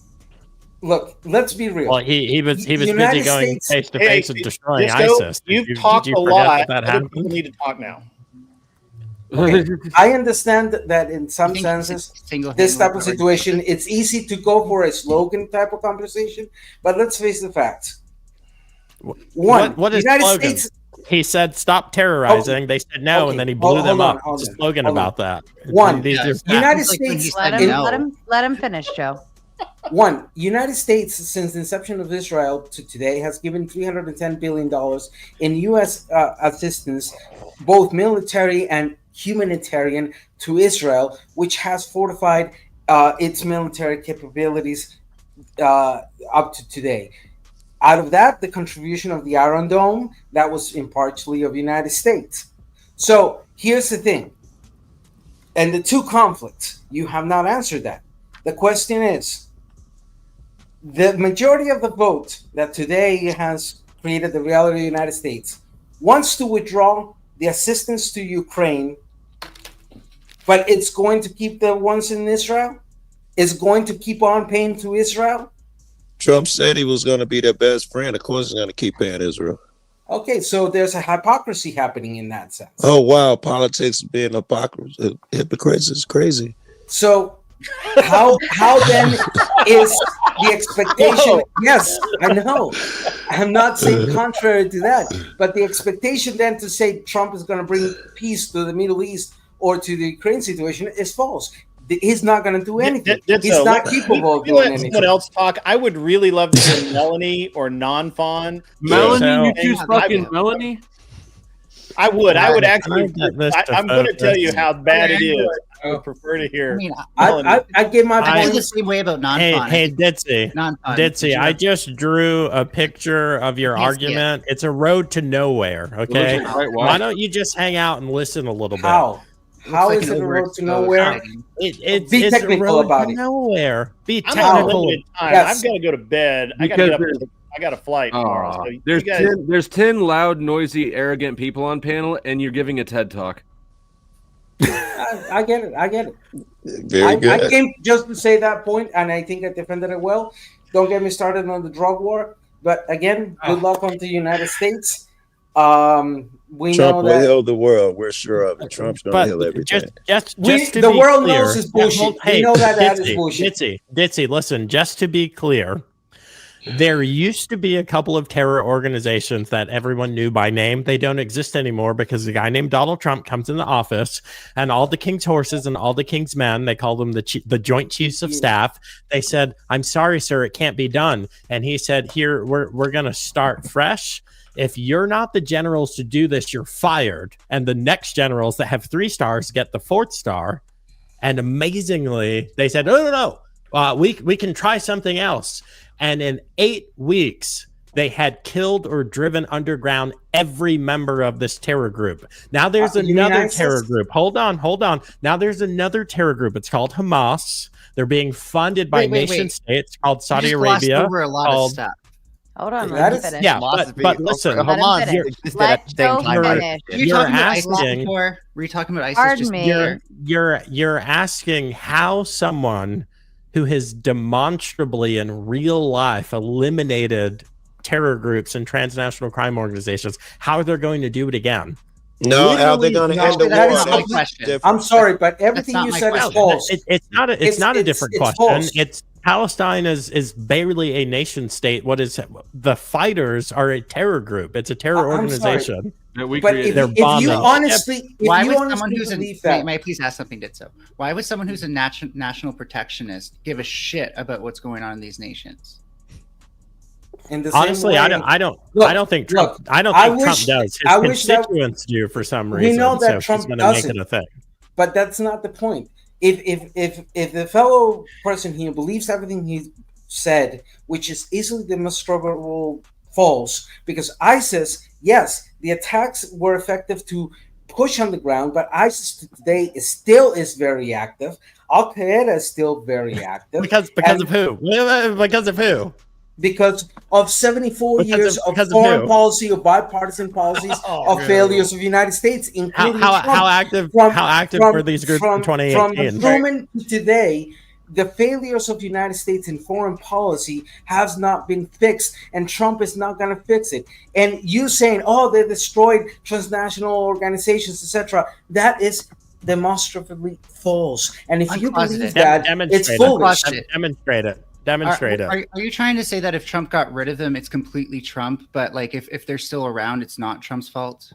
No, because if you're only focusing on Trump without realizing of the last 74 years of foreign policy of the United States and its failures, you're short-sighted. For him, you're short-sighted. And the question. Hold on, Ditso. Hold on. Pause. Just 1 second. I said I'm closeted. Are you saying that when Trump gets rid of these terrorist groups, it's entirely him to blame, but when he doesn't, it's everyone else to blame? No, I never said that. I'm talking to uncloseted. I'm talking to uncloseted. Jesus fuck. When we get rid of Kirby, shut up. He didn't say that. But hold on. This is hold on, Melanie, whatever. This is so brilliant because Ditso, you were so out to lunch in whatever you're trying to argue that someone posited something to me who was tangentially an ally to you, and you argued against it. No, they said my name. They didn't. They were asking me as the Trump fan if I think that things happening good is because of Trump and things happening bad is because of someone else. He was asking me, and you jump in. So did we you're stop him for you sorry. to demonstrate your gotcha? Is that what Yeah, we're so doing? you're We're gotcha just admiring? out to lunch. That's awesome, Joe. I'm gonna bow out, Ditto. You're brilliant. You've won the debate. You are take that you are W with you, Prince. I just talked. And it's Go ahead, Ditto. No, I'll step out. I love having these conversations. Yes, There's no conversation, man. You made a speech. Really forced. I let everybody speak. Look, man, I understand that some people You don't understand anything. I understand. Don't that, say you understand. especially for Don't North say Americans. that. Don't say you Hold understand. up. Now we know that I host open panels for a reason, and Ditso came on to have his words, and you guys fought the fight, and it's all is fair in love and war. Whether it made sense or not is up to the viewers to determine, and so on and so forth. But I'd still like to hear appreciate his you point, coming whatever in. it is. If he could just figure out how to do it in a handful of words and not make a whole presentation. This type of issues sometimes require more than a handful of words, but some complex situation requires a little bit of more analysis. So sometimes oversimplification of subjects kills. Right, the you just said that understanding. 3 times though. This is my point exactly. You just repeated the same thing 3 times. You're a redundant speaker. Stop being redundant. I'd like to hear your point. You have to say the same thing ever, Flow State. So good advice. You should have to taking get a red ad for them to let you talk for hours. We all fall into the same thing. Here, I don't think that hat is real, Fatty. For some reason, I think it's a fake MAGA hat. Prove it. Is it demonstrably false? Demonstrate it. I think it's AI. Mine is made in China. Yours is made in Taiwan. Yours is great. It's from a different factory. But anyhow, thank you for having me. Another day we'll have in more. Whomever wants to have a conversation one-on-one with me on this type of subjects of international things, I Leave can your gladly link come back in and we can have the conversation. That's so. Well, come on back when Trump creates peace in the Ukraine. When he goes over, it does the greatest, the best peace deal ever. You come out. If he doesn't, will you be able to accept that he didn't?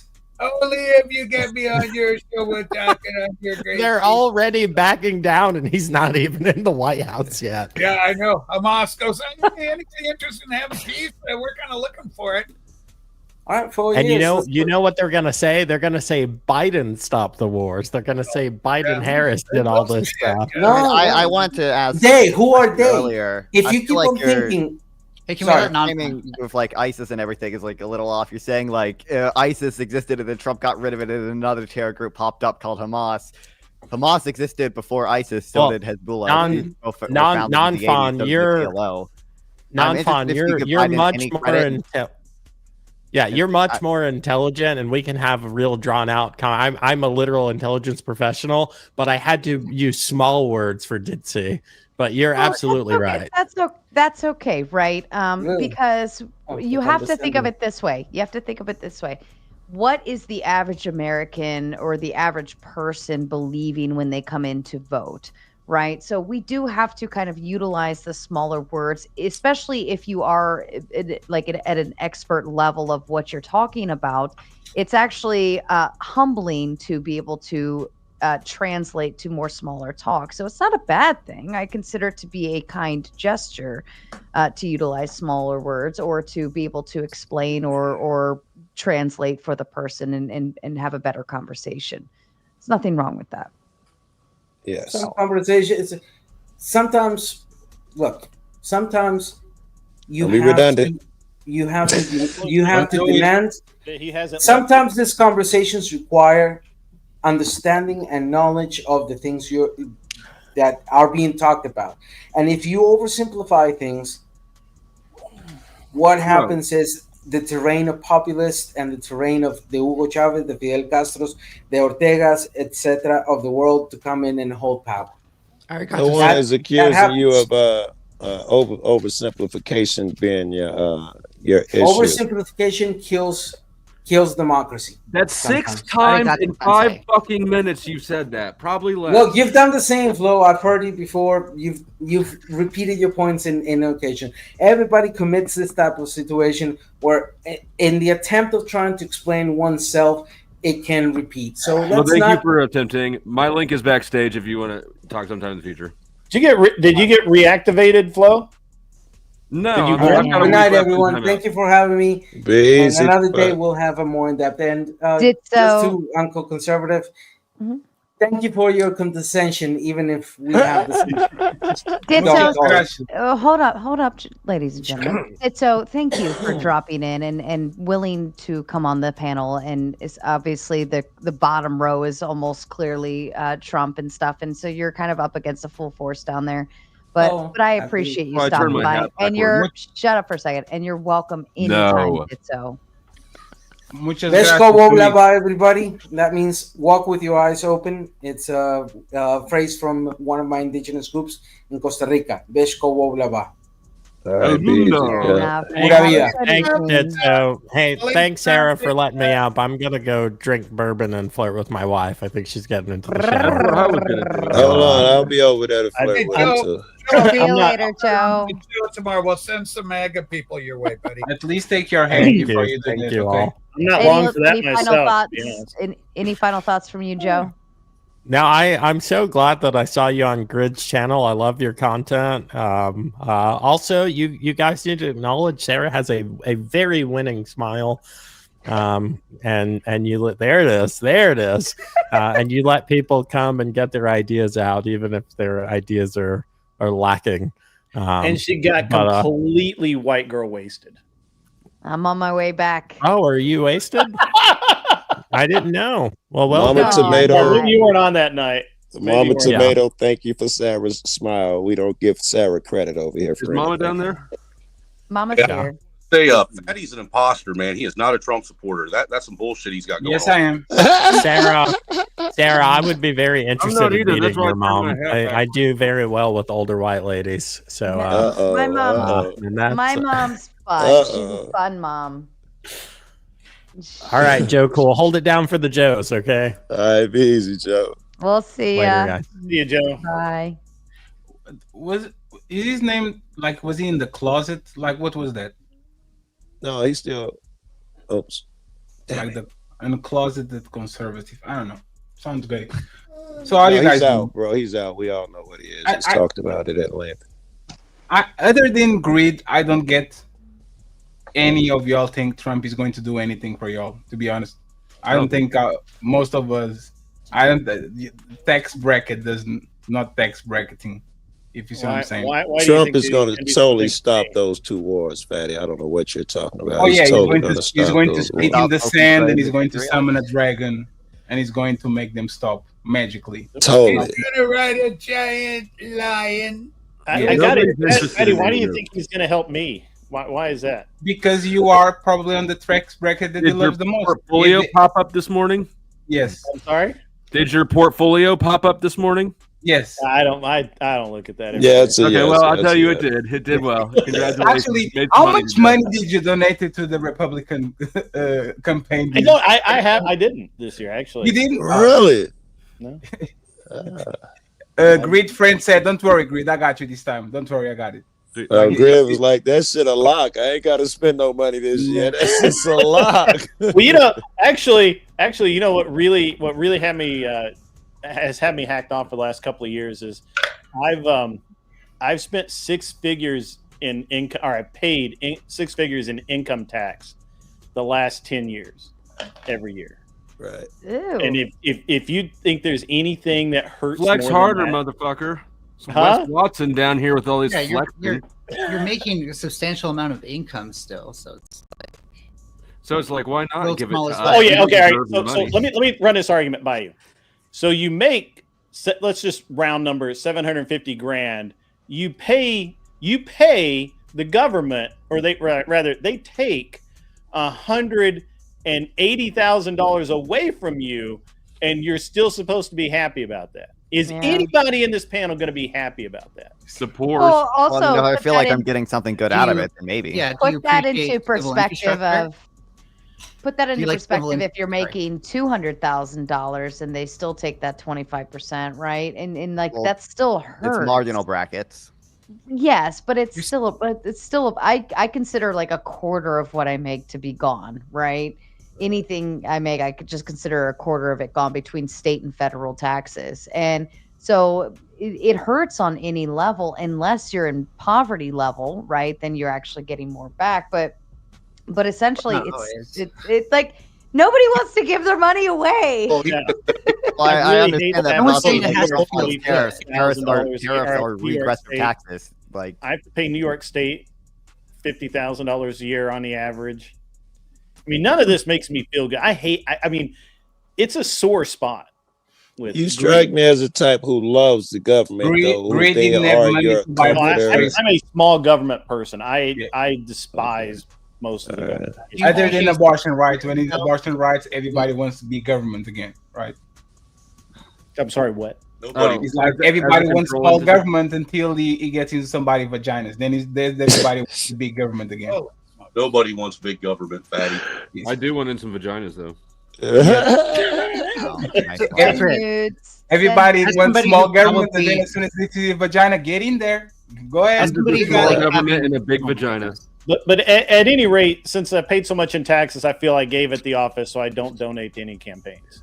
That's actually good. Great. Well, I have a place you can donate to if you feel the need to donate. Nice segue, Sarah. Nice segue. Speaking That was- of that was donations, slick. That was slick. The segue is actually and it's fine. Great. I'm sorry that you don't have enough money to buy books for your kids after paying taxes, but Trump is going to fix all of that. Thanks, Obama.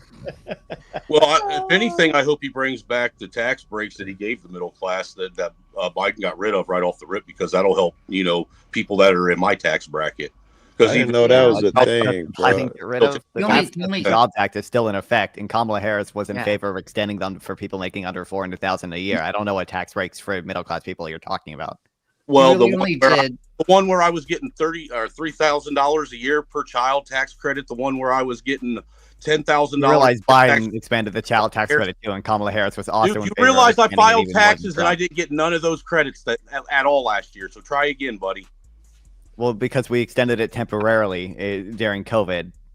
I will say that Kamala Harris wanted to like, make it permanent. my tax returns took a big hit over the last few years. Like we were getting $20,000 to $30,000 back a year, and then magically it drops down to like barely 10. And I was like, what the hell? Did I miss something? And there was just a bunch of shit that no longer counted. Now I don't know. We even had a new kid to add to our taxes, and our taxes still were 2/3 less than what it was the year prior. Yeah. I got a question It's for weird. any Trump fans in here. If Trump created the same type of money out of thin air that Obama did in 8 years, which would lead to enormous inflation, if Trump did that shit in his short 4-year terms, when does that inflation, when would it leak into the economy and take effect, and your prices would go up? Well, generically, when you print money, the inflation's fairly rapid after. What do you It's consider like rapid? it's Years? Delayed 4-year Well, it effect. depends on where the money goes, right? Like quantitative easing is almost never going to cost as much inflation as a stimulus check is, because the velocity of money given to banks by quantitative easing is so much lower than the velocity of money given to consumers through a stimulus check. So it depends on the velocity. I wasn't thinking stimulus checks. I was thinking more of that money that he gave in tax breaks and big pharma.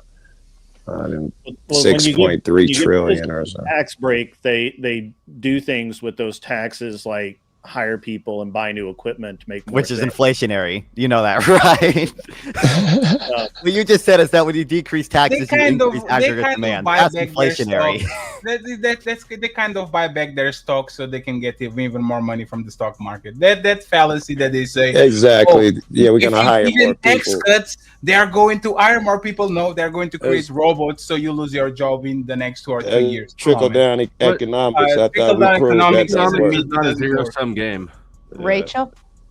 Well, we know Trump's talking about tariffs, right? So you tariff foreign exports, imports into the States. You start building your own factories here, so you don't let the car factory be built in Mexico. You build it here in the States, and that starts generating jobs. People feel that right away. The people in the service industry are going to feel it right away when they're not being taxed on their tips, because that money is a lot of times that comes in the form of cash. For those who use it, they'll leave Do the you money. really think he's going Wait, to no, pass wait. it? First of all, Hold on, let her finish. I want her to finish, please. I think she was done. Yeah, no, go ahead, non-fun. Okay. We acknowledge that tariffs are regressive taxes, right? They tax poor people more than rich people. You acknowledge that, right? I don't know enough about it. I know that the language around it, because I'm no economist, is that it was based on the policies of McKinley. So rather than getting money through taxation, it was coming through the money on tariffs brought into the country. Who do you think pays them? Who do you think pays the tariffs? Exactly. Who do you think pays the tariffs? The foreign nation pays on it. No, the consumer. The We consumer pay it. is going to get the bill, because if they don't get their margin, No, I know, but what happens is that because it becomes so prohibitive to buy, you buy American over and above it. We've got a global economy where you get undercut because there's kids in Asian countries and Africa and this sort of thing getting, mere pennies to produce shirts and goods and this sort of thing. And then, of course, the American auto worker, what were they making? Something like $49 an hour. I mean, that's prohibitive. You can't compete at that. So there's got to be a means of fair wage, but for the people, but not excessive. I mean, otherwise you're undercutting yourself. You can't be competitive. We can no longer live in this debt-based system that constantly creates. And what's the national debt at? And how's it? And it's growing at what, every minute or some bloody thing? So, but you think that Trump is not going to? Two things I So want you to think do. that One. I'd like one at a time, please. So my question is, do you think that Trump is not going to keep printing money like crazy and raising the debt ceiling every time they need? Like, you really think he's not going to do the same thing? Well, we have to see what he's going to do. I don't know. I don't have the answer, Fatty, because I'm not an economist. His best predictor what he's going to do in his future is what he did in his past, which is print a lot of money out of thin air. Yes, but hold on. You got to be genuine here and admit to the fact that the only reason why a lot of that debt was printed was because of COVID. Well, I love that argument. No, it's irrelevant. Any president would have signed that bill. It's not irrelevant, Fatty. You just can't say it's irrelevant. No, I said that is irrelevant because every time they have to raise the debt ceiling so they don't default, they will do it either Republican, Democrat, or whatever. So you're using the shit against. You are using the shit against. You are using the shit against. Let me finish. You are using this against Democrats when you know Trump is going to do exactly the same. He's going to do exactly. He's going to keep printing money, and he's going to keep raising the debt ceiling. Fatty. I was sitting here talking about the national debt as a whole, not Congress wanting to raise the debt ceiling so they can stay in session. So the debt ceiling, by the way, for the people saying that this is only because of COVID, that's been going on since the 90s, the raising of the debt ceiling. It's true. It's also probably unconstitutional to default. The 14th Amendment probably does not let us default. What I stated had nothing to do with the debt ceiling. It had everything to do with the fact Rumple, do you want to swap places with me, my friend? I gotta get inside. My wife's gonna yell at me, which almost never happens because I'm a. Are you not inside already? I'm in my airplane shed. There's a airplane on the other side of that wall, but that is pretty cool. I wish I could stare at an airplane while I stream. Well, there's a wall there, but me and Flo on the other side of that wall, still in your airplane. Wish I could imagine an airplane being on the other side of a wall.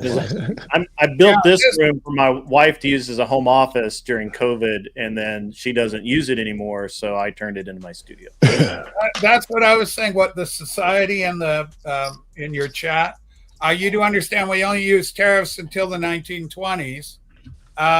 What they'll cause is for them. This is my understanding, is that then the tariffs are there, people can't afford it. It provides an opportunity for American business to compete so that we can build product here rather than depending on foreign countries to develop these products, right? It makes them less competitive. You're kind of correct, but I think tariffs do a really bad job. Hold on.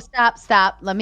I'm going to let Rachel finish. Then I'm going to let Grid do his exit because Grid, you want to go, right? And then we'll go back to you, Mal, okay? And this is why Trump is talking about producing oil, because a lot of that was stop the pipeline. One of the first things Biden did was stop the Keystone Pipeline from going. So that'll create a lot of jobs, thousands of jobs to be created through that, and prosperity, because now you've got raw product to sell and you'll be make money off of that you can export. By the way, Grid, I'm streaming from my boat. So, Grid, to you to make your exit as you feel. Yeah. Hey, Sarah, thanks for having me. I apologize that I can't stay longer. I got to go to somewhere tomorrow on a flight, and so I got to go to bed. You guys have a great evening. You can come by my channel anytime if you like, and in my place we'll have Grumple Stillskin and maybe somebody else come up so that Tiki Tack's behind you. Tiki Tack, yay! Tiki Tack. Good to see you, Grid. I'll watch on my phone, but as long as my wife doesn't catch me. Don't let your arms get tired flying. Well, No, I'm go kidding. enjoy some family. She's not that time. bad about it, but she does. When it's her time, it's her time. So Understood. you guys have a great rest of your night. Donfon made some good points. I think his model of economics are a little off, but that's okay. Nobody agrees on economics, so that's a great thing to argue about. So if you guys want a 1v1, I'll have you on my channel for it. Let him. Oh no, I don't do 1v1s much anymore. Damn. But thank you, Melanie. No worries. You know who would though is that guy on the other side of me, Flow State. Flow State loves to argue. I do, but not necessarily with that Furby. He hates. Oh wait! I forgot. I totally that was not intentional. I swear to God, I just you just set up that burn, didn't you? Nice. You floated that one over the plate. You guys, I gotta go. You guys this is why they say we have a bromance grid. Bye, Love you. Ed. Thanks for Nothing. stopping by. And Tiki Tack coming in. And What's up, shout y'all? out to T.O. with the big 2 and the tomatoes. We love tomatoes. To the chat, can you just light up the chat with tomatoes, please? That would make me a really happy girl. Tomatoes everywhere, please. Thank you. Or if you're feeling extra subversive, you can do foxes. So, Rachel, I just wanted to say it'd be great and all if Trump's tariff policies actually did that. And in theory, like at first, it could keep American businesses within the country, but the medium range projections are never good if you look at what economists say. Also, just point out, it just on paper, it doesn't make them competitive internationally, because all it'll do is raise the price of the cost of doing business internationally for American companies. And so international companies will start doing business with countries and other nations that don't have as high of tariffs. Exactly. Tariffs don't apply to our exports. Well, the tariffs do essentially tax exports because you appreciate real exchange rates, and you also had the chance of retaliatory tariffs as well. So they do. Hurt Yes, and the exports as countries well. are going to retaliate. They're not going to just say, "Oh, okay, okay." First of all, even if there's no retaliation, you still appreciate exchange rates, which still hurts U.S. exports. One of the beauties about America is that there's so much potential in raw material, raw resources, lakes, rivers, forests, mining. All these things are available, and of course, advanced technologies. So there's so much capability and potential, and that's the idea of the Make America Great plan: is you bring all that in, start manufacturing, building, and putting people to work. I think it's a great plan. Those jobs are not coming back, sir. Those jobs are not coming back, respectfully. We do have an example already of tariffs getting the. It's also, Sarah, thanks for bringing me up. I don't remember. I don't think we've talked before, but I very much appreciate it. Yeah, absolutely. There's an example with Toyota. Like, we can't have, because of the chicken tariff under LBJ. That's why we can't have the Toyota Hilux or the Mahindra mid-sized diesel pickup truck in the United States. Small trucks are tariffed at 20%, I believe it is. Might be 25. Somebody check me on that. There's still definitely a tariff on it. It was under importation of chickens, and somehow light-duty trucks got rolled in because the VW minibus was eating Detroit's lunch. So that's the only piece of it that's still in effect today. And that's why we have Toyota trucks for the U.S. market being manufactured in mostly Texas, some in Mexico. The Tundras started out in Indiana, all in Texas now. You got Tacomas being made in Texas and Mexico. all NAFTA, now USMCA territory, so that they can be imported without that tax. The Ford Transit or Sprinter, whichever one theirs is, they import that as a passenger vehicle with full seats and glass in the windows, and then convert them after they're imported to avoid that tariff. So you got some companies going around it, some companies that brought manufacturing, and it's pretty big. I mean, Tundras is a Texas truck. It's a Texas truck. They're manufactured in Texas. And that brought jobs to Texas. Can do all those loopholes and turnarounds and all that. The medium and small business, they'll still have to eat those tariffs, while they can say, I'm going to change my factory to this place so I can get the supplies. No, most people actually import shit. We are hyper dependent on China, Taiwan, Vietnam, whatever. So you don't want that chain of production to be impacted in any kind of way, because you're going to have to eat that shit. So in the short term, yes, 100%. That's short-term pain for long-term gain, if you want to make like a bumper sticker slogan out of it. Not really, because when you keep American like production and manufacturing like all closed loop within the states, then what happens is the prices start to go up as businesses compete with each other, to the point where it becomes cheaper again to actually just pay the tariffs and start going back to international trade. Why do you think that? I mean, we have evidence of this from washing machines. Even the washing machines were tariffs for I think 5 years, and immediately after the tariff ended, we just started importing from China again. Even though we tariffed washing machines pretty heavily for 5 years, they were never able to compete domestically.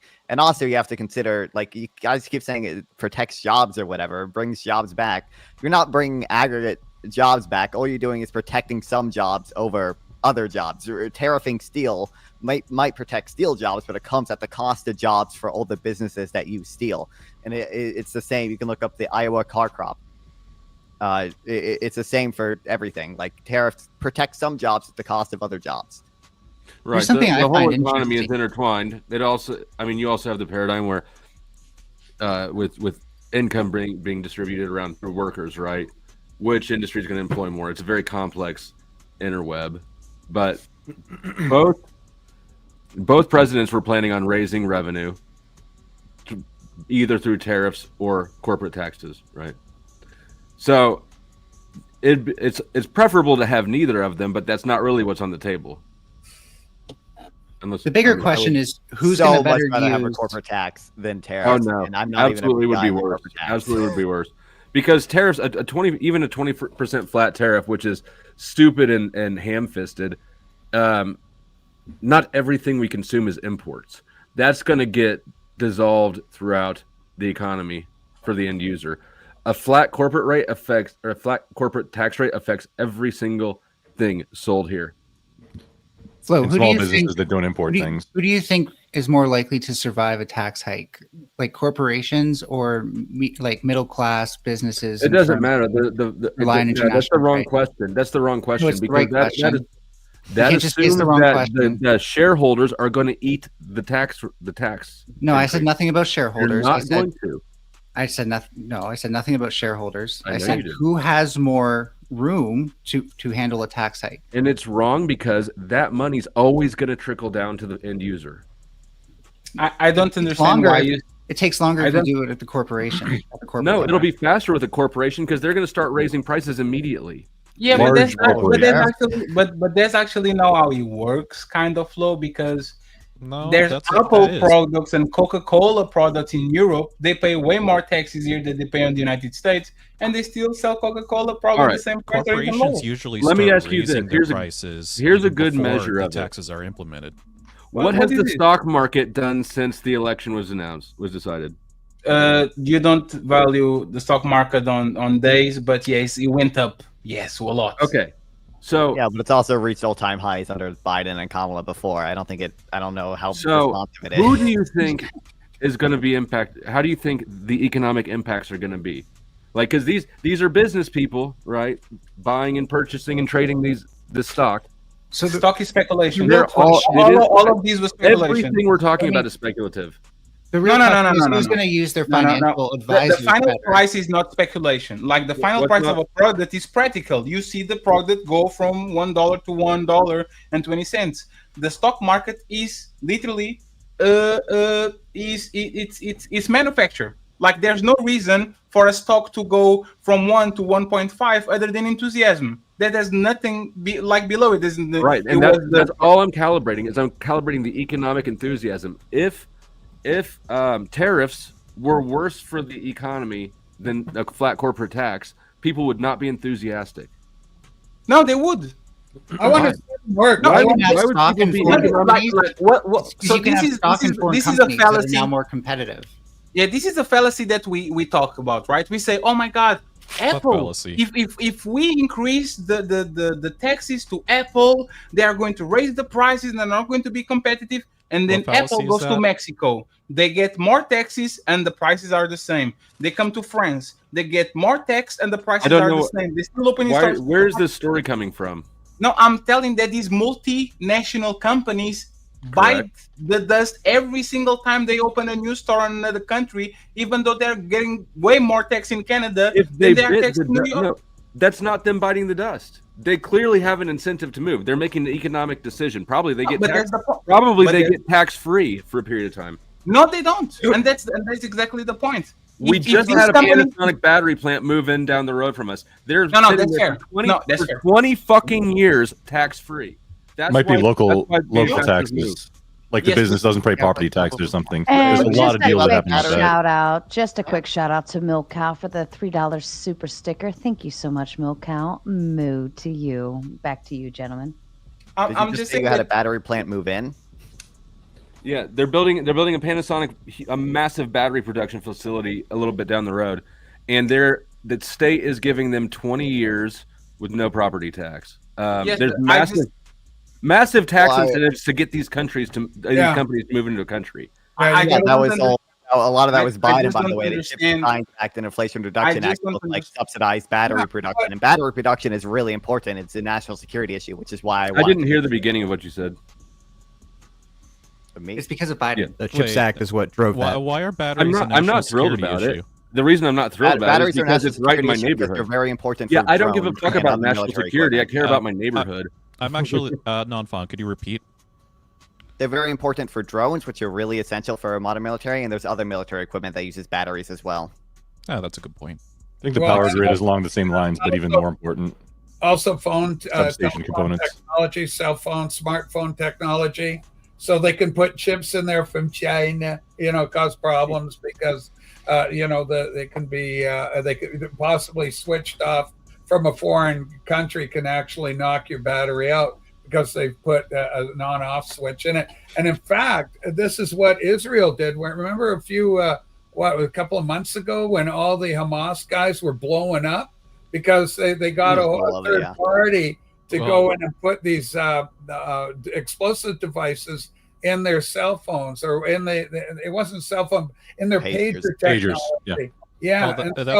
So this is why these kind of technologies become national security issues. Imagine if an aggressive foreign entity had control of that in our technology and was taking out our people.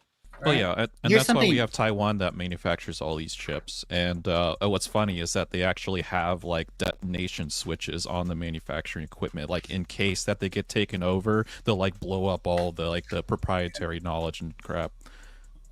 Here's what's interesting. Like this issue centers around energy independence, and Trump is like the oil and gas candidate. But if you look at like coal jobs during the Trump administration, they went down 24%. So how does you're obviously going to be sourcing your oil and like energy from like other nations, especially like Canada and like the tar sands and stuff like that. I just don't think he can commit to his national protectionist rhetoric that he claims to be such a fan of. I think that was all populist rhetoric. Well, you know what's great about was that during the plague though? During like starting to all the lockdowns and stuff? No, I don't know what you're talking. He was saying this. He's been saying he's the oil and gas candidate the entire time up until like recently. You know what's great though for all of us is that because he is the president elect, when he gets in there, we're going to see, aren't we? And then we can reconvene and said, hey, remember we talked about this on the panel, and you were talking about tariffs, and that you'll be able to point to and say it didn't work at all, did it? And then I'll be at that time go, yeah, you're right. Yeah, I guess I'll see you in 4 years. Can't wait. It's sort of like how now we're saying, see, it was just the flu, and they're all like, whatever. And we got to reconvene also in the war situation. It'll be very easy to talk to our friend from Central America, you know, in a few years from now, when we see what Trump's able to do on the national stage. And it depends. I mean, it's a global economy. It's a global situation. Everybody's entwined with one another. There's so many variables. I mean, the Fed is so interesting. The chairman of the Fed, anybody watch that news item where the Fed said, I dare Trump to fire me? He can't fire my ass. I love Powell. I love Powell. Yeah, but that's problematic because you've got this agency independent of the president. And so I find that very good. Yeah, you know, you want some agency. We don't want the president to be in charge of, like, you know, any agencies. Like, that's definitely. For example, you agree the government, not monetary policy. No. The president should be in charge of the central bank, of Congress, of the judges, of you know, pretty much everything. Like you know, the Department of Justice, president. Yeah, right? the problem. I mean, is there any problem with the Fed? Are they able to artificially heat up the economy or cool it down based on? I mean. Based on in response to trying to meet metrics for inflation and unemployment. It's a private company. It's a private company. And right? do they have any dealings with the central banks? It's kind of like the post office. It's like it's not federal, but it is. It's way more private. It's not. For sure. Do you have an issue with private companies? Are you a communist, Flow State? That is not. There's more nuance to it than that, for sure. So Nolan in the chat, right, the Federal Reserve is not a good thing, especially since it's owned by private, quote, foreign owners. Is this correct? It's owned by the member bank. Foreign owners. It's owned by member banks, so there's nothing. The shares, that ownership will be, you know, all over the place. Is it offshore? Is it non-American ownership? No, so the Federal Reserve banks are owned by the member banks in their charter. Basically, commercial banks own the Fed collectively, but who owns commercial banks is that's my next question. Yeah. It's so private we don't citizens, really know and we can't have that. And also, I mean, some appointments are still made by the president, right? Like obviously, the Fed chairman is made by the appointment is made by the president. Approved, right? I believe nominated and then approved by the Senate. Yeah. Right. So instead, the president Fed should is a just leech decide on everything. the country. You understand that, right? The Fed is a leech on the country. Nope, I don't think so at all. Have you heard of Black Tuesday? Or no, Tell me Black about Monday. Black Tuesday. Afuera? Monday, you know, the stock market actually crashed in 1987 more than it did in the Great Depression. Unlike the Great Depression, you know what the Fed did? The Fed printed a ton of money and injected a ton of liquidity. When was the Fed enacted? Printed millions, okay? 1913. And we avoided a recession because of it. We avoided a recession by stealing value out of the existing dollar pool. And I would rather, quote injecting unquote, steal value out of the existing dollar pool than suffer a recession. I know. I can tell that you're liberal. Liberals are thieves. You have no issue with stealing from people or demanding that you get what you want. That's fine. Well, I mean, on the contrary, I would say like a recession causing 10% unemployment would also essentially stealing jobs. If you had any assets, otherwise would have been employed, you might have felt differently. Do you realize that when a recession happens, people get broke? They go broke. They're super poor. They're homeless. That's stealing from people. Whatever you're talking about is minimal in comparison. Let's talk about the Depression. You know, the Great Depression happened after the Fed was enacted. Yep, but we're still on the gold standard, right? I don't think the Fed had a good enough response because macroeconomists were really bad at the time. What would a better response have been? We were still on the gold standard. What's that mean? An approach printing a ton of money, probably suspended the gold standard. I think we did suspend the gold standard eventually, but yeah, and in fact, it became illegal to own gold except for like a wedding ring, I think. Did you seriously ask what the Fed should have done after he just said that we avoided a recession by printing money? Yeah, we should have. We were talking about two different time periods. We're talking about two different time periods, Mel. Yeah, Doug. That's what you've been talking about this whole time. You keep wanting to keep pulling out examples from like the 80s and the 20s. All right, and stuff. so Like, okay, sure. So the Fed holds the purse strings, right? Because our money gets put into the system through basically spending bills, which necessitates the Treasury take money out from the central bank at interest.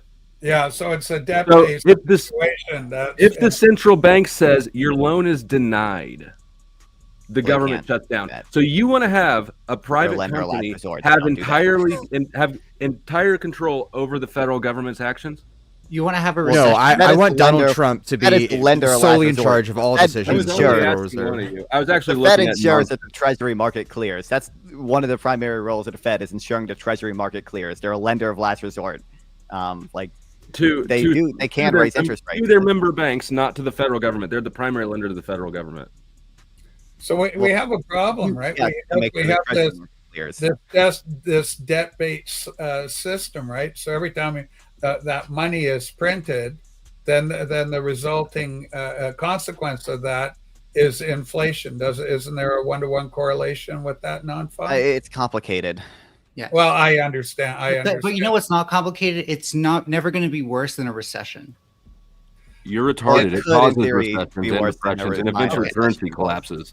I'll take non-fund's word on that. He knows what he's talking about.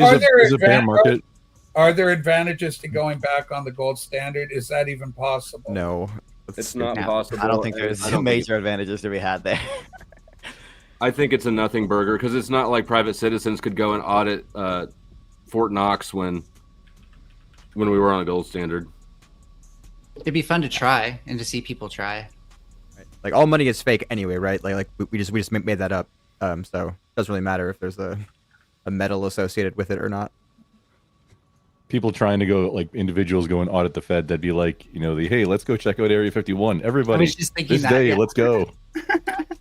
So the reason I ask, because kind of on this, again, with this global market, we know the World Economic Forum has been pushing this thing they call the Great Reset, because there's so much debt being incurred, and with the runaway inflation, trillions of dollars we're talking. So if they do a reset on all this, almost like what the Bible talked about, the year of Jubilee, where we all go back and start again from nothing, right? Have you heard about this? First off, I think the World Economic Forum is a bunch of like rich, dumb white dudes like jerking off in a room every couple of years. The Great Reset is talking about a shift into stakeholder capitalism, where like they want to try to push for companies to care more about like the externalities of their business in areas like pollution and stuff. So it's to get them like more invested in their community and I'd all like that, to hear like, Rachel not just finish the concept of the Jubilee thing, please. Well, it's just the idea that with the Great Reset is that basically it's tied into sustainability, their word. So the environment, these sort of environmental programs, 5-minute cities, the whole idea we're seeing, like everybody's got bike lanes in their towns being built up, all this sort of thing, alternatives to fuel, get us out of our cars because the carbon that they produce is bad for the planet, and section off areas, designate green areas, 5-minute cities, so everybody can get to all their needs without hurting the environment that way. Tax, what do they call it? Carbon credits for governments that pay into the system. So so this is what they're talking about, and it's not just the suits. There's political entities like King Charles of England has spoken at the World Economic Forum. We had John Kerry speaking at the World Economic Forum recently. And he was talking about the control over digital media and getting control of that. It's very interesting. I mean, some of the ideas they have, alarming for people on my side of the political spectrum. But I'm just be something other people's take on it, right? What should be more alarming, if they have any negative policies, I don't know, because I don't think the WEF is influential directly. They just suggest things. The IMF actually hands out funds to nations in need. They are run by the UN, but they're actually like giving out cash. So their prescriptions and stuff like that could have a direct influence on nations that need. They are not giving out cash. They are lending cash with massive interest when they get bad. Portugal in 2008, Portugal got saved by them, and it was like 10 years. Sorry, I missed loading cash. All I'm saying though is that like America is not really like beholden to any like international financial institution. So whatever policies they're prescribing, they're not going to be able to like push these things as an agenda on a nation like America. So, but Melanie, this is the thing, right? People think that recessions and global crises are a problem. It's actually default. It's how the system should work. It's how these people get extremely amount of riches in a short period of time. Like all the metrics that you have in 2024 are 10 times worse than when you had the financial crisis in 2008. All the metrics that you look at it, they are way worse than they were in 2008. The only difference is you think that's very bad. These rich people think that's awesome because that sells for them. Every No, I time agree. Capitalism's bad. I agree. 100%. No. It's not that it's bad. It's on purpose. The machine is supposed to work that way. Every That sounds 30 bad years, to me. every 20 years, every 10 years, there should be a massive reset so these people can accumulate the most power and money that they can do. That Because sounds if bad that to was me. I'm just There's saying. a cycle of bear markets. That doesn't mean all of them are recessions. Like just a we're not down talking market about bear doesn't mean a markets. We're recession. talking about Rachel, financial. Rachel, bye. Pardon me for just a moment. Rachel, would you like some final thoughts before you exit? Yeah, just a lot of fun and a really good panel, a lot of knowledge here, certainly more than I have in the world of high finance. I'm no economics expert or whatever, so lots to learn there. But I just, obviously, whatever we have right now is not working, right? We're all paying a lot. The nation is so rich. Everybody should be prospering so much, not living hand to hand, mouth, dollar to dollar kind of thing. That's got to be fixed. So whatever it means does it. I'll leave it to greater economic minds than I have to work on that. In the meantime, I'm looking for some subs because I've really gone all Trumpy Bear, and I have a vinyl community channel, and so I've had about 50 liberals bail on me. So if we got any mega people, you want to come over to my place, do it. And I'm exhausted, I got to tell you. But here's a link to my own channel. I know Nightbot helps me out all the time here, Sarah, and so please. So if you want to watch, we just talk records, and I annoy everybody by saying how great Trump is every morning. I think that's going to do it for me, Sarah. Thanks again for having me on. A lot of fun. Fatty, you look good. Look going. That's a winning look. Hey, by the way, Rachel, next time buy the full et, okay? Don't buy, like, if you need a loan, like, buy the whole thing. Don't buy I got the buzzer. I like gosh, I like it. All right. Well, take care, everybody. Thanks so much. Great to meet you, Rachel. Thank you. Take I care. forgot everybody. to ask her if she bought a Trumpy trout. I don't have a Trumpy trout. I just got my two Trumpy caps. I got two of them. There we go. All right, everybody. Yeah. Take care. We'll see you next time around. Good night, Bye, Sarah. Love Rachel. you. And then a quick shout out to Nublet with the big $2. Hi, Miss Tomato, just passing through. Hail Crucible. Yes, thank you so much from the Crucible crew. We appreciate you. And I just have to do a quick overlay because we have Nathan. Nathan, is that you, darling? Hello? Hello? Nathan? Hi, how are you? Hello. Yes, we I'm hear fine. you, Nathan. How are you? We're good. We're not going to show any things that we shouldn't be showing on panel, correct? No penises, no boobies, no porn. Oh man. I'm not a fucking degenerate. Well, that's I Wow, didn't that pause, make it in. though.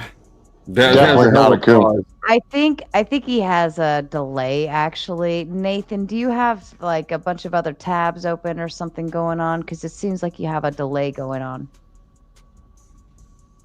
Or maybe he's listening through the YouTube instead of the StreamYard. No. Do you have the stream open? Yeah, probably the YouTube. Yeah, you might want to close that out because you're on StreamYard and there's a good 10-second delay.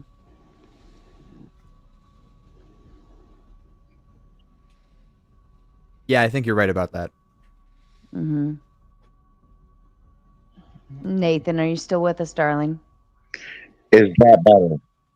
There we go. Is that better? Is that better? Much better. I hope. That cool. All right, Nathan, I'm going to count down. Is that from better? 10.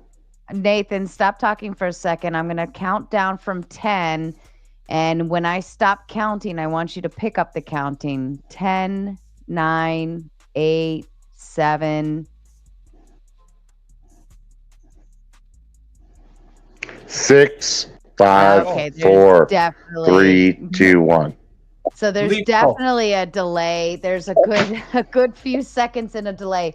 Why don't you jump out of the StreamYard, and then you can come back in and maybe make sure that everything's closed out, because there's a significant delay that is going to cause issues, okay? So I'm going to remove you from the stream. I want you to jump out and back in. All right. Houston, we have a problem. That was Sarah, a if I big may- delay. Yeah, sure. Right. Yeah, that was fucking genius. The counting thing, that was very. I saw Very clever. somebody else do it, actually. I forget who it was, but somebody else, they were counting forward or something, and I was like, oh, that's really smart, because there's a cadence to it, right? Yeah. So- Well, I'm, count I to guess, less 5 and impressed then now. say- You should have just taken credit for it. But I'm okay with giving credit. I don't even remember who I saw do it, but they did it. I was like, oh, that's really smart. I'm going to We use usually that. count to 5 and say, when you hear 5, say pineapple, because people know. Pineapple. Yeah, I never got the countdown thing. It works too. Of course you would have problems counting, Fatty. Because the countdown it might be just because the person is not that smart, right? Well, but if you it's, say it's the cadence. It's the cadence, right? but if I People say I'm can going to count understand. to 5, when you hear the 5 say pineapple, that's actually Or it's like, I'm gonna start putting my hands together, and I want you to start clapping along with my hands. I think there's a little bit. What if you have fat arms? This is turning into a field sobriety test. It's like stand on one foot and touch your nose. Next. But Oh, I was saying it's not about bear markets because they're necessary. It's about creating gigantic bubbles and burst them at opportune times to get what they need to get. And like China is playing with that with the real estate market. They don't want to be the blame for the global crisis.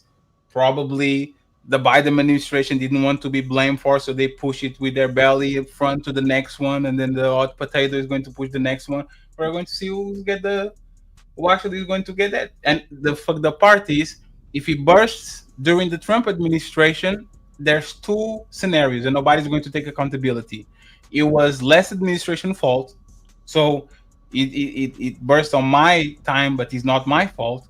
Or I had to do it because the last guys fucked up everything, so I had to burst the bubble so I can actually correct these and make this work. So nobody's going to be blamed at the end of the day, and everybody that is rich is going to become richer. Everybody that is poor is going to lose even more. Like Rachel was saying, and I know she's not here, but she just said it on her way out, and so it's unavoidable, that she wants to see the prosperity trickle down. And like, to me, in my mind, the only way you can do that, and Trump is the least likely candidate to do this, is corporate taxes, because they're the ones hoarding all the wealth. There's a reason Occupy pointed to the 1%. Maybe there's other ways I can't think of. Like, I'm certainly not as smart of econ as non-fun, but tax.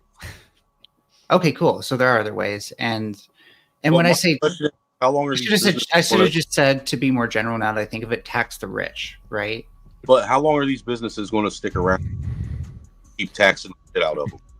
They will always stick around. Apple is not going to file bankruptcy because they lost $3 billion. They are going to keep going and going and going and find the ways to make up for the money or have less profit. That's You right. realize it's also expensive to move to another country, right?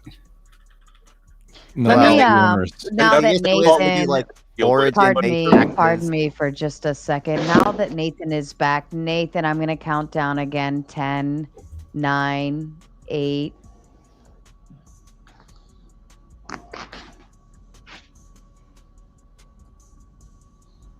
Nathan, are you with us? Womp womp. Nathan. All right, I'm going to go ahead and remove. We're going to call that a night for your phone or device, whatever you're using. We'll have to come back another time.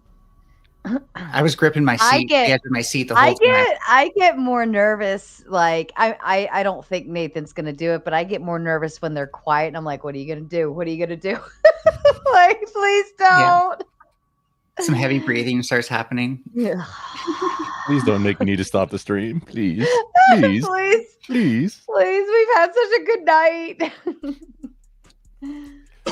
Oh, Just on the taxing a little, I think a big issue is that we do like origin-based taxes, where we like tax based on the origin of where the company's located. That makes it really easy for companies that basically are in America to say, no, we're not an American company just because all our production is in America and we sell everything in America. We're actually based in Ireland. I think a really good fix to this would be a destination-based tax, specifically a destination-based cash flow tax, okay, which is just a better way to do the corporate income tax, because right now the big issue of corporate taxes is that some of the burden falls on corporate investment. You don't want any tax burdens to fall on investment because investment is really good. A cash flow tax allows for the immediate expensing of all investment. So we should do destination-based cash flow tax. Look it up. Republicans call it a border adjustment tax. It's based. Are you thinking in a tiered bracket type method, kind of like progressive income tax, earned income tax? Honestly, I would not have a problem. We want to not tax be corporate taxes generally penalize smaller business entities because they just can't deal with as much volatility in operating. The increase in operating costs. Additional taxes and regulation hurts smaller businesses 100%. Actually, another really good thing about in my defense, a tiered method on that, maybe. Yeah, in my defense, cash flow. If you have a negative cash flow, you get taxed negatively. So you might get a tax credit for next year. So if a small business has a negative cash flow for a few years, they won't pay any taxes until they actually become profitable, and they can use up their tax credits before they pay any taxes. It's awesome. In my defense, I also said I changed it to tax the rich once I realized I was being too specific anyways. The rich are taxed, okay? Tax them more. Why not eat the rich? No one ever stands up for the richies, okay? Are you saying we don't need the rich? Because everybody hates the rich. Do you have the courage to hate the poor? No. Yeah. Ooh, based. Well, no. Well, okay, listen. I hate the middle class more than the poor, but, definitely both. I'm not brave enough to be Well, I hate you too. Double what we currently do. To be smart and then act stupid would be like a bravery I'll never know. I'm sorry. I have no words. I used to be poor and I hated every minute of it. Same. Oh yeah, you hate being poor. Therefore, I hate poor. That's what if one there way were to no look at it. poors? Gemini. You're working for when everyone wants to tax other countries, pass the raising prices to the customer, but the last thing they want to do is raise these trillion-dollar companies a little bit of taxes. You're working for when that's the last resort. Everybody is not afraid of like trade agreements falling off, not afraid of your resources getting everybody drinking then let me get my juice. Everybody is not afraid of the prices rising, but when it comes to the companies, oh my god, poor companies. How is Apple going to make iPhone 17 next year if we tax them more 5%? I can't believe it. Well, they're going to relocate all their intellectual property to Ireland. And they're still going to buy an iPhone anyway. And they're still going to pay what? No tax? Like, what are they paying concretely in taxes? Way more than the defense industry. I don't know. Apple's huge. By what? By percentage? They're probably paying less taxes than you. Well, sure. Businesses are taxed on profits, essentially. Oh, absolutely. And on capital. Yeah. And when most of your revenue, right? So and when most of your profits are literally speculation, and they are stock market that you'd never close positions, you just keep buying and buying and buying and buying, and you don't pay to the owners of those, like you don't pay salaries to these rich people, like you can always get away with it, right? Because most of these companies' value is not on what they produce, is on the stock market. That's why when Jeff Bezos got divorced, he had to pay his wife with stocks. Why didn't he pay with like assets or real money? He paid with stock because most of this value of this company is speculation.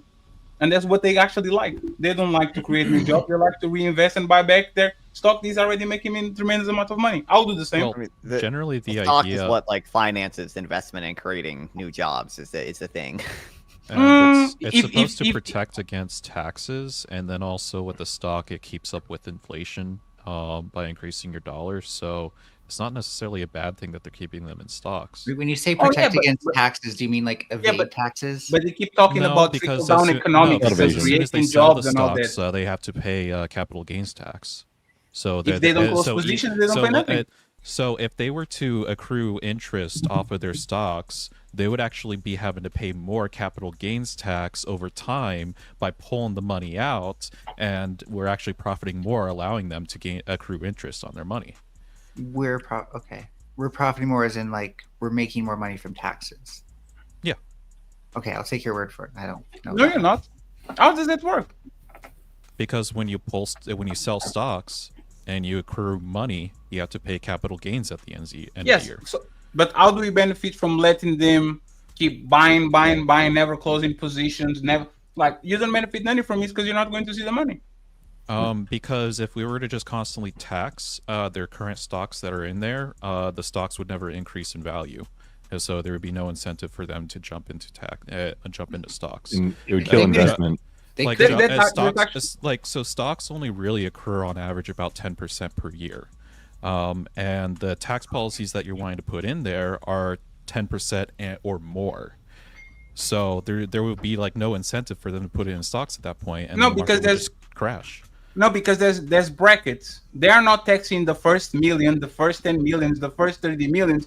They're taxing you above a certain threshold. It's not 10% flat on everybody. It's 10% based off above income, though. That's based off income and revenue. This is not stocks. Stock markets are a completely different tax. No. So they are not getting taxed, right? Because they don't close positions. The people that actually are proposing them to be taxed, they are not saying every time you close a position, we're going to take 10%, 20%, whatever. They are saying, but that's how it is now. Huh? But that's how it is now. Yes, you are explaining the system now, right? But when people say we should tax the rich, it's not a flat. Every penny you get such and such and such is. You are going to get, I don't know, $1 billion, and after $1 billion, you start getting taxed 50%, 40%. But now you're just moving the goalpost to some sort of income. We're talking about stocks right now. No, any tax the rich policy would be bracketed income based. Yeah, I'm not getting our disagreement because I agree with you. Maybe earned income or capital gains income, or royalty income. Those people get no salaries. That's the loophole. They're all different types of income. And I was trying to connect what Fatty seems to be a loophole and what I see as a loophole to what Tiki was saying is tax protection. Yeah, to a degree, yes. Okay, so again, like we're all still confused as to how that benefits the American public. Because as they have them in stocks, those stocks increase in value, basically creating money from money. And then once they actually pull the money out, they have to pay a capital gains tax on that. So if you, instead of just them immediately taxing $1,000 worth of stocks, just because of a new policy, instead they don't tax any of it. They let it grow into interest to $1,500, and now you can tax the $1,500 on the capital gains tax. So if you're also worried, why can't we stop them from doing that? Because that sounds like a loophole. And then say, no, this is we're a not great going to thing. tax. But it's because this is a great thing. They're creating more money, and we're able to tax more money. It's a great thing if you're already rich. No, I love this conversation. Anybody can invest. Right. And the government's getting tax out of stocks. It's like when you sell the stocks, the capital gains tax come out of it, and if whoever invested accrued interest on his money, then he's going to have to pay more taxes. Right. So you pointed out that a 10% tax rate would demolish like this entire kind of market, right? Yeah, because on average, you only make about 10% interest on stocks per year. Right. So what if we're only taxing like the 10% on the ones that make 50% back on that year on what they made or something like that? Something above a certain percentile, so that way we're not just taxing every single person with the stock. Just so we're clear, are we talking about unrealized gains right now, or capital gains? Are you saying this is unrealized? Unrealized. Okay, about unrealized gains taxes. Okay. This is unrealized. I don't know what the fuck I'm talking about, by the way. Don't listen to anything. So unrealized gains are the gains that you achieve in stock without selling them. The realized gains is when you sell the stocks and you've come out of it with a profit. Yeah, So so she's basically trying to an pitch actual- is like that, average like 10% rate, like we're taxing like 10% of that, we'll say. But the thing is that I know she's going back to explain that what if they make 50% for the year? Well, if they decide to sell those stocks, then they would have to pay a capital gains tax on all that profit that was made. Okay. Ticky tack, So they're ticky gonna pay tack. tax. Hold on. Let me interrupt real quick. And I'm still gonna stay on the tax talk. I'm not changing the conversation. I didn't come to do that because this is the type of talk you have post-election. You're damn right the right person won because we wouldn't be talking about all this damn money. So apparently the right person won because we all talking money. So I'm glad that we're all in agreement with that, regardless of how you personally feel. Hey, my portfolio went up 30% today. There, see, that's what I'm saying. You could have hated the man yesterday, and you. How much Dogecoin do you have, sir? But Wait, look, what? ticky tack. Let me say this real quick. So you're right when it comes to the capital gains tax, but I will say this: people who do that, they're smart because what they do is they take out their money and they immediately dump it into something that's going to give them a loss, so they can write that off and break even, right? You're not going to get this capital gains tax and go splurge on some stupid thing. You're going to put it into a house, something that you can get your money back. You're going to do it in a home modification. If you're a company, you're going to put it in buying fleet vehicles for your staff. Like there's ways to get around this capital gains. You put Jimmy, it in that's something that you're really going to get a loss, right? It's called tax harvesting, that strategy. But yeah, exactly. And so that's all I'm saying. So that's why I'm not worried about that. The people who do it, they do it well within the strategy, as you just mentioned, Grumple, right? Tax harvesting. So there's ways around that. We're talking about the regular American who doesn't know that, and they came up on some penny stock, made 100K, blew the 100K, and the government's like, I need my 30 just off of regular taxation on top of the capital gains. And they're like, damn, I'm 50 in the hole. Yeah, you go figure that out. I didn't ask you what you're in the hole. I just said pay me. So that's a different set of people. They don't even have to be lucky off of penny stock or anything like that. Just with me, it's like I've had an IRA for about 13 years. So I've just been investing a little bit of money into that. Or like my mortgage, I'm actually putting more into the principal so I don't have to pay as much interest. There's simple things you could do to help your life along. Are you going to take that out when you retire, though, to avoid the penalty? Because it depends when you're pulling that out. That's another aspect of it, right? If you have that's long gain. So you're not doing it. Once again, you're not facing those same taxes because you're like, I'm going to pull it out at the right time where I can walk away scot-free. So, it depends what your strategy is. And may I just point out, can I just point out real quick, Tiki, I hope that works out for you, by the way. Because personally, this isn't supposed to be like I hope it works against you, but I do think like the fact that the market is speculative, and that's where we're seeing all the value rise as a result of the election of Trump. It's also going to kind of like cause a lot of spending in the market that isn't accounted for in like with real kind of like financial backing, and that's probably going to bring the stock market in not into like a crash or anything, but it's going to cause it to dive afterwards. This is just kind of what I've seen happen. Isn't this a response to tariffs, though? Well, no. I'm hoping that a lot of us has learned from the 2007-2008 subprime loan crash that the stock market is solely based on confidence, and the idea is that we should not move out quickly whenever we see a threat ahead. We should just keep stable and keep going with what we have. Except people who have millions of stocks in their portfolio will do that with a huge percentage of their stocks, because when you have more stocks, it's easier to do both at the same time. No. Everyone should do the same strategy. Either you have $1 or $1 billion, you should actually hold it. Like that's like you can. That's just not what we see, though. No, because you can bet against American companies' greed. They are the most powerful. Like Portugal invests 40% of their social security on the S&P 500. You are not going to bet against McDonald's and Coca-Cola and Apple. Those are going to get you results on the long term. And this Wouldn't is what that just make a recession worse, though, when you tie your social security to that? Absolutely. That's why the FMI to come to Portugal to actually help with the recession. But that's the thing, right? Especially if it's on the long term. I'm actually hoping that the market crashes because I have a bunch of money that I want to plunge in the market. And the most investors don't look at the market going down as a, oh my God, look at my money. They look at this is an opportunity for me to buy more. The thing is, though, with stocks is that there's always opportunities. There's always new businesses that are opening up, and you really just got to like look at the fundamentals of these businesses and be like, okay, well, how much debt has occurred in their business, or are they financing it themselves? Are they in a stable market business for long term, or are they just trying to do a quick cash move? Isn't the real question if this impacts like the actual financial market, not just the stock market? At the end of the day, like if we end up going into a bull or bear, because you know it's what if confidence in real estate might go up under Trump, but he still had like I don't even think he's talked about like housing tax policies or anything like that. And his record before was like he had very like specific taxes on like specific U.S. firms, but not a lot of like general taxes for these things.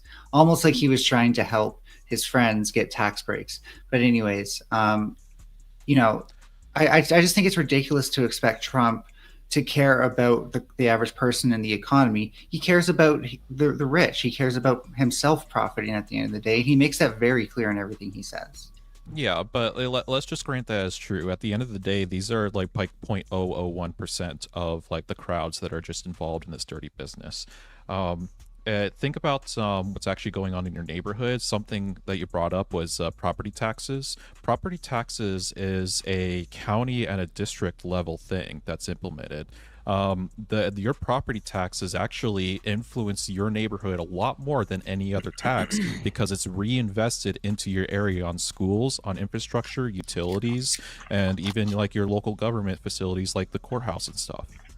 So you should, yeah. So a property tax is one of the, I think that is like the best tax to exist out of everything else because it directly influences the general public. Get rid of it. Replace it with a land value tax. Easy. Property tax technically is. It's like your taxes are based off of the appraisal of your property value. Well, yeah, it's based off the land and then also the amenities that have been built upon it. But it's all based upon the appraisers of your county to set a valuation of what your property is worth, and then the entire county sets a tax for the year of how much they're going to charge in property taxes, and that's how they accrue the money. So I'm an economics noob, mind you. So what I might propose I am too. Might be really dumb. But what if we took all the taxes that people pay out of their paychecks and made employers like for larger businesses pay those? And I'm talking that's not how payroll taxes at the end of the day almost always fall on workers, not employers. Right, but wouldn't it goes half and half? Payroll tax is half and half usually. But the actual incidence on paper it's half and half, but the actual incidence is usually basically always on the worker because the cost to the employer of hiring you is basically their side of the payroll tax plus your side of the payroll tax. Well, so is there all the other costs for having an employee? I mean, it's now at 3.5. No, it went up 3.5. It's 15.3. I have a business. Well, sure, but like the bottom like 50% of earners pay like basically 0% tax. So, close to it. Like, yeah. Basically, so, like, yeah, like I think the bottom 2 quintiles are actually like taxed negatively as you know if you take. So the other corporations, they receive. Sorry, but yeah. So the other half of Look, you got to pay insurance for having knuckleheaded employees. Yeah, you got to pay insurance as well. For having knucklehead employees. They pay a lot of money.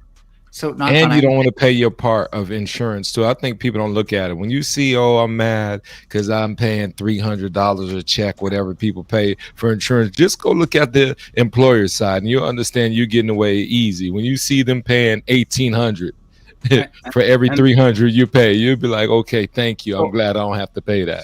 So if employers and employees are in favor that this is a ripoff, why don't they try to get rid of that to the point where your insurance is not connected to your job like every other country in the planet? Why not get rid of it? The employees don't like to pay it. The employers don't like to pay it. Why do they pay it? That system fails that you're talking about, Fatty. It's an incentive for employers when they offer it the way they do. Who wouldn't want that incentive? Because I don't want no damn Cobra insurance. Cobra insurance, you think I want that? The hell you talking about? You're damn right. Give me what y'all got. Blue Cross.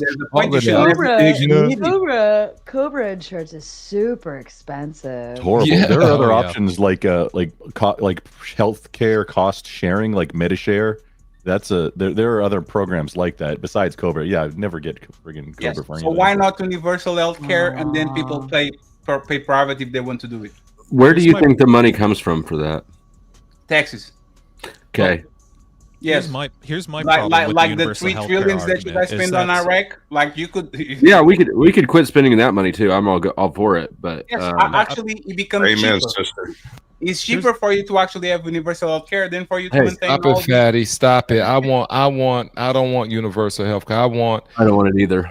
Look, let me tell you, I don't want worse doctors. What you think is going to happen? I Who need you stops to be you from taxed going and to paying private money and all of worse that. doctors? I need Who capitalism. stops you from going to a private hospital? All right. We have universal health care, and I still have private insurance. You know what it cost me? I'm an obese motherfucker. $50. What's worse about our doctors, Gemini?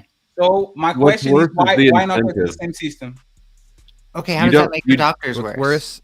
The efficiency or the quality of service decreases if there's no incentive to give good quality service. That's not true. Private We have hospitals. wonderful You can service. still That's go to a absolutely private true. Healthcare's credence You can good, so still- it's kind you of can doesn't have good market. Not every doctor has to participate in universal health care. That's Well, enough to understand. I'd like to find a doctor, a very rich doctor to marry. Man-made media TV comes in Where's with the that guy that big was crying five. on here? He says Democrats raised $1 billion from the rich is proof we are witnessing a political realignment in real time. Democrats are for the rich corporation. Thank Both you, of Most the Mr. corporations Bragg. fund both candidates. This is Both not a of the sides work for the corporations. Both of them are corporate Yes. Democrats and Republicans. But that was an all-time high for a losing candidate. I will say that. That was an all-time high for a losing I got a candidate. question. Billy? When in the last election we had what 82 million people vote for Biden, and we had what 79 million vote for Trump. Is that right? That close enough to suit y'all? About Right right. around those. Yeah, those numbers are like super close. Aren't we missing about 2 million Democrats? A lot more than that. Shouldn't we? Yeah, more than Don't that. start with the mail-in ballots. Don't start with the No, mail-in ballots. I'm more concerned about these people's safety. They clearly didn't make it to polls, and we need to find them and save them. Oh, they're fine. They've been dead for 10 years. Oh, that makes sense. Yeah, true. I mean, I'm pretty sure. I mean, you realize some that of like them- nobody would have won the election if we took for like if not voting counted for voting for nobody, we would have elected nobody. What are you discriminating fuck? against dead people now? That is the They most don't have a absurd right to premise vote? I've ever heard, sir. Okay, so like if less than 50% of a state votes, of most states vote, like would you say that like someone overwhelmingly like won the election and like has most of Americans' support? It's only those that vote that are counted. Well, Yeah, sure. But I'm talking about like people who are eligible to vote. That's the nature of voting, sir. That's the nature of voting. The person who gets the most votes wins. Whether it's 6 votes or 6 million votes, it comes down to the same thing. There's Sure, actually that's not not what I'm talking about. Not voting isn't Oh, I counted get as what a you're vote saying. for nobody. Man, Well, when I mean, was a I'm kid, the analyzing Smurfs, the number of non-voters. Let me say this here. Look, when I was a kid, the Smurfs, it was a great cartoon. I enjoyed it a lot because I was young. Now that I'm older, the grown man version of it sucks, right? Because we got Sara around here. She's putting on lip gloss. Like, I'm not Papa Smurf, Grumpy Smurf. Nobody's paying her any attention. She's being a gracious host. She's listening to this tax talk. Look, y'all need to invest in her. That's how I look at it. We talking about all these investments. But you know what? Nobody's shot their shot. Nobody's like, can I get a one-on-one date? They're smiling. They're flexing their money. They got rich people problems. I'm not in that category. Tic Tac, we got Fatty. These are rich people. I'm just a regular commoner, Sara. So I'm going to let them continue the conversation. I'm still going to listen to it, though, casually up here. But all I had to do is recognize you for a moment because, Papa Smurf would not approve of this here. And yeah, I don't like the Smurfs anymore. But continue on, I fellas. I'm feel listening. very out sausaged tonight. Just saying. You don't always feel that sausage? I always feel out sausaged. So how is this different from any other night? It's not, but I don't know. It just feels like extra because you guys are all talking smart, nerdy shit, and I have no idea what you're talking about. I'm definitely not a nerd. Tiki Taki has impressed me. Fatty's a buffoon, but I still love him. Non-Fun looks like the poster child for never getting laid. Flow State just got on bond from Mel's enhancement facility, not even a regular jail. Caucasian Sasquatch, he can't be a Sasquatch because they found him eating a whole cow in the back of his house and stuff. And then when it comes to D Darko, I love him. You know, like if John Non-Wick was a character, you would be him. No shades, similar hairstyle, not quite elegant, no guns, not a threat to society. Tiki Tack, I love you. Anybody that wears a mustard shirt and has like a Mr. T, really it's balding, but I don't care. We'll just call it a Mr. T mohawk just so you'll feel better about it. Just don't turn sideways because we don't want to see the reality of who you are. And then once again to Grumple, he's doing okay. Look, you are your boy down bad. This is like Tom, you're going to be Mission Impossible 47. Like this is where he should have stopped like 20 movies ago, but nobody told him. So Tom Cruise kept on trying to do it. So yeah, Mission Impossible 37. I won't go as far as 47. That's you, Grumple. So nice meeting you, fellas. The outside of the ones I already know who are reckless. Are you leaving? No. Melanie Cosmic. I apologize. Do you need a nap, dude? Like you seem like you need a nap. Stay there. Don't go. God damn it. I always need a nap. Always need a nap. Oh God. I'm the same way. Oh God. Fair enough. I'm the same Oh way. God. This man, that your knees. I hadn't had a chance There's to no get way that you're fucked still up. having. There's no way you're still actively having sex with knees that bad. Like what I just witnessed is like a broken slinky. Hey man, I'm on you the know how you slinky put there. the slinky on the stairs and it never falls. Like, Oh man, that's you a are rolling broken chair. slinky. OSHA does not approve, sir. That's Like, what that's gonna get a is fine. that? Man, somebody, where's the Tin Man? Let's get him some oil immediately for every joint in his body. Let's even put it in his ears, like every just Careful, possible. Diddy. Careful. Look, no, I'm not leaving. That was just me being lighthearted. I'm back. Let's carry on the Bad financial. Gemini can see when I'm getting bored out of my fucking mind, and so he came to ruffle my feathers a little bit. So are we shooting shots? Is that what we're doing? Shoot your shot. Oh yeah, let's do it. Ew. Let's do it. And Yeah, I'm the actually shooting trip- literal shots. The I'm Trib shooting literal one is shooting his shot. He comes in with a big 2. Gemini is cooking. It takes me back. Haha. Win. Thank you, Trib. Yeah. Shoot your I shot, mean, Sarah. I'm like a third good. of the way to your requirements. If you're not busy next Thursday. No. I'm a good, Christian are- conservative. That's me. I'm waiting till marriage. Okay, that's why I don't get laid. Okay. Oh yeah. Me too. I have my purity ring, obviously. I apologize for turning this into confessional. Look, take that up with your local Senate and That's House. just- Like that was not my intention. Like I'm not the proper authority to help you with this here. I apologize. Listen, hey, we need the YouTube Pope to come absolve these gentlemen of sin. Pope. I am completely free of sin. Okay. Pope. What happened? Pope. We need the Pope.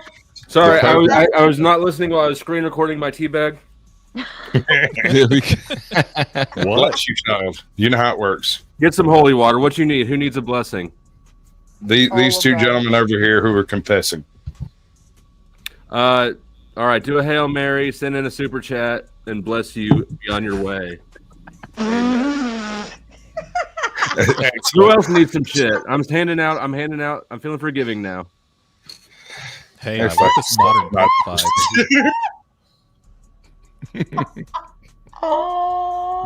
I think people would This turn is to hedonist Catholicism more flow. often The if Trib this guy was one. online. I'm so forgiving that I forgive you for calling me hedonist. Oh goodness. Shit. I At apologize. least you perked it up a little. I was getting really bored out of my fucking mind. I'm We sorry. can tell. You don't like I the was- econ. But it's the male ego. You get to feeling it. I will say this, Sarah. At least this was not a pissing contest. This was actually real insightful, intellectual conversation. Unfortunately, this is why the good guys finish last, right? Because the guy that you should be entertaining right now, who will have you wealthy in 7 to 10 years, you're bored out of your mind, and this is the problem we have in the dating scene. So, fellas, keep doing what you do.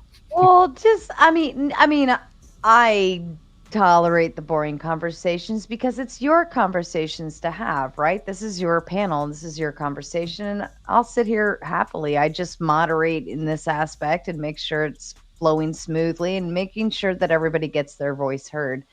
But would I willingly have this conversation on a date? Oh yeah, you would, right? That's what we're getting out of this. Obviously, I'm totally a catch.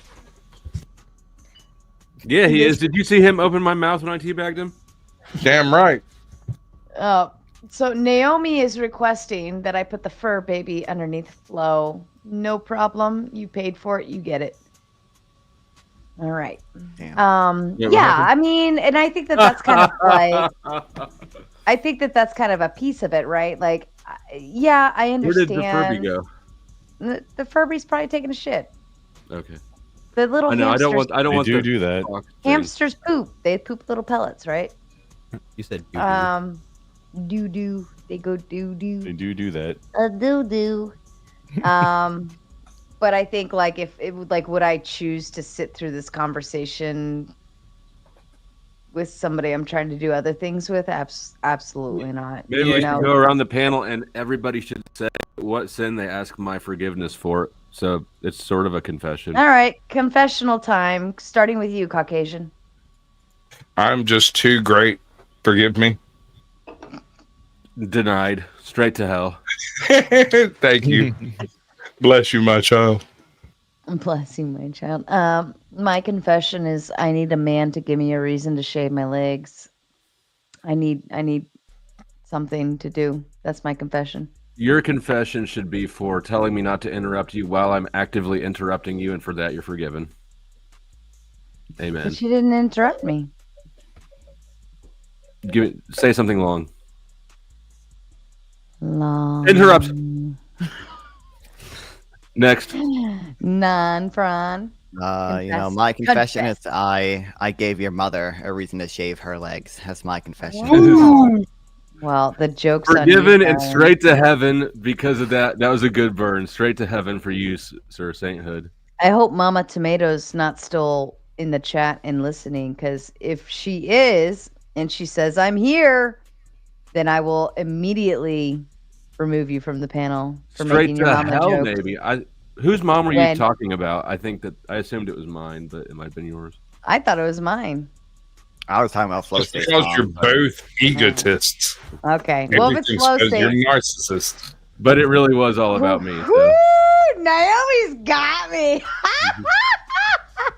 This is why I like Naomi. Yes, ma'am. Don't tell her. Fatty, you're forgiven for never having a shirt. I think Naomi needs to confess, but yeah, go ahead, Fatty. My confession is I fake an accent and I pretend I live in Europe, but actually I live in Indiana. I'm sorry for that. I'm sure you're from Alabama. I'm from Indiana. You guys got me. And before the Furby goes, Benedict comes in with the big five. In the last 5 contests, the Democrats secured between 65 to 69 million votes in the presidential election, with the exception of Biden, who got 82. So that's exactly the question I came in asking. No, it's clearly because of COVID. Yeah, we had mail-in. Well, yeah, it is sus because like how did Trump win the popular vote unless it was rigged? Republicans never win the popular vote. That's suspicious, right? There's no better candidate from Chuck. Oh wow, dude! Like, are you really hide behind the blue flag like that? Shh, I'm reading Chuck's message. Chuck in Tennessee comes in with the big 5. Flo, that holy water, thought that was Grid's. Is it not baby oil? I need to read these before I read them out loud. Here's to you. Here's to you, Chuck.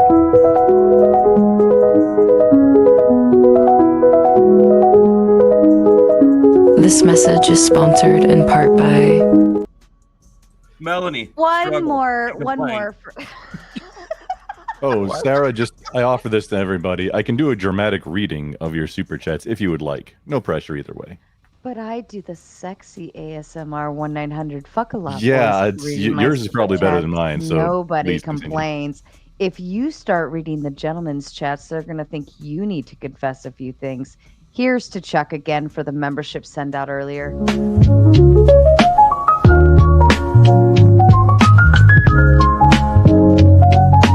This message is sponsored in part by... Yeah, I think I read them a lot better. I didn't know Torshaa was back. What the fuck?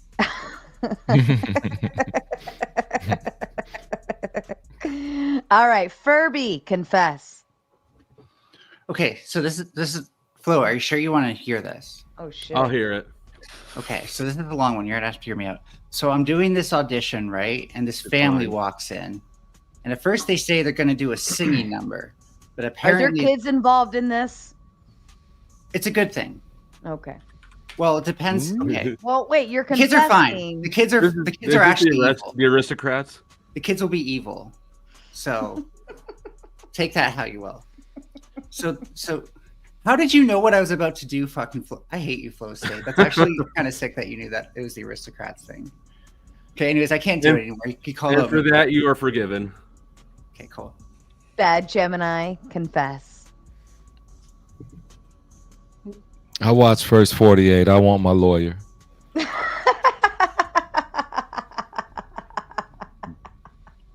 No more questions for you then. You're forgiven. Dr. Darko, also known as dubbed the other night, Dr. Dickhead, according to the chat. But we're going to go with Dr. Darko tonight. For sure. I banged Mama Tomato so well that she has to lie about it. Man, I don't have enough power to forgive that one. Joke is on you on that one. Outstrip the power. Ticky Tack, confess. I stampede a herd of cattle through the Vatican. Oh. Approved. That's not a sin. That's actually it. that's actually pretty base. I want him to bless me. Screw you, Flo. Tuesday. Yeah, you might just have won the papacy. Grumpelstiltskin, confess. Yes, ma'am. Oh, confession. I have a regret.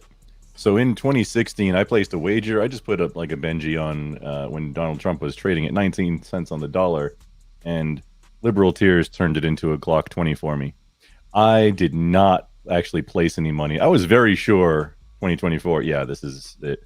I didn't place any wagers on it, and I feel like I failed. Squandered your talents, like in the parable. Failed. Yeah, I know. Yeah, it's just talent squandering. Yeah. I think that's you did, but you've already paid you've already gotten punished for it. Fail. Yep, and because I have to remember that now and live with it, that's I think an ongoing punishment. Yep. All right, this wasn't too bad. I think Sasquatch is the only one going to hell, right? You need to confess to me, Flo. Yeah, right. Confess. What do I have to confess? He's hiding something behind his sunglasses. There's something he's using. I wear my sunglasses at night. Look at all that. Of any sins I've committed. Avoid confession. Can Pope Flo forgive me for liking the horse clip? This one?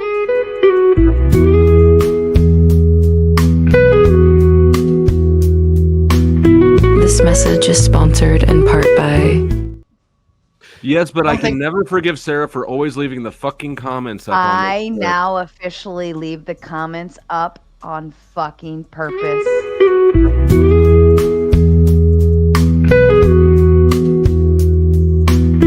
This message is sponsored in part by... Sarah, I love how naive you are that like that's the only horse clip on the internet someone could be referring to. Like there are some horse clips that you can watch. No, I know he's worth I know that Chuck is specifically referring to the horse clip. I don't Ninetales, know. this is not a vouch stream, okay? Ninetales. True. Hey, by the way, Sarah, I do have to head out. But last words. Yeah, thank you very much. Okay, I reached 1,000 subscribers today because of you. Oh, congratulations! I'm so happy for you.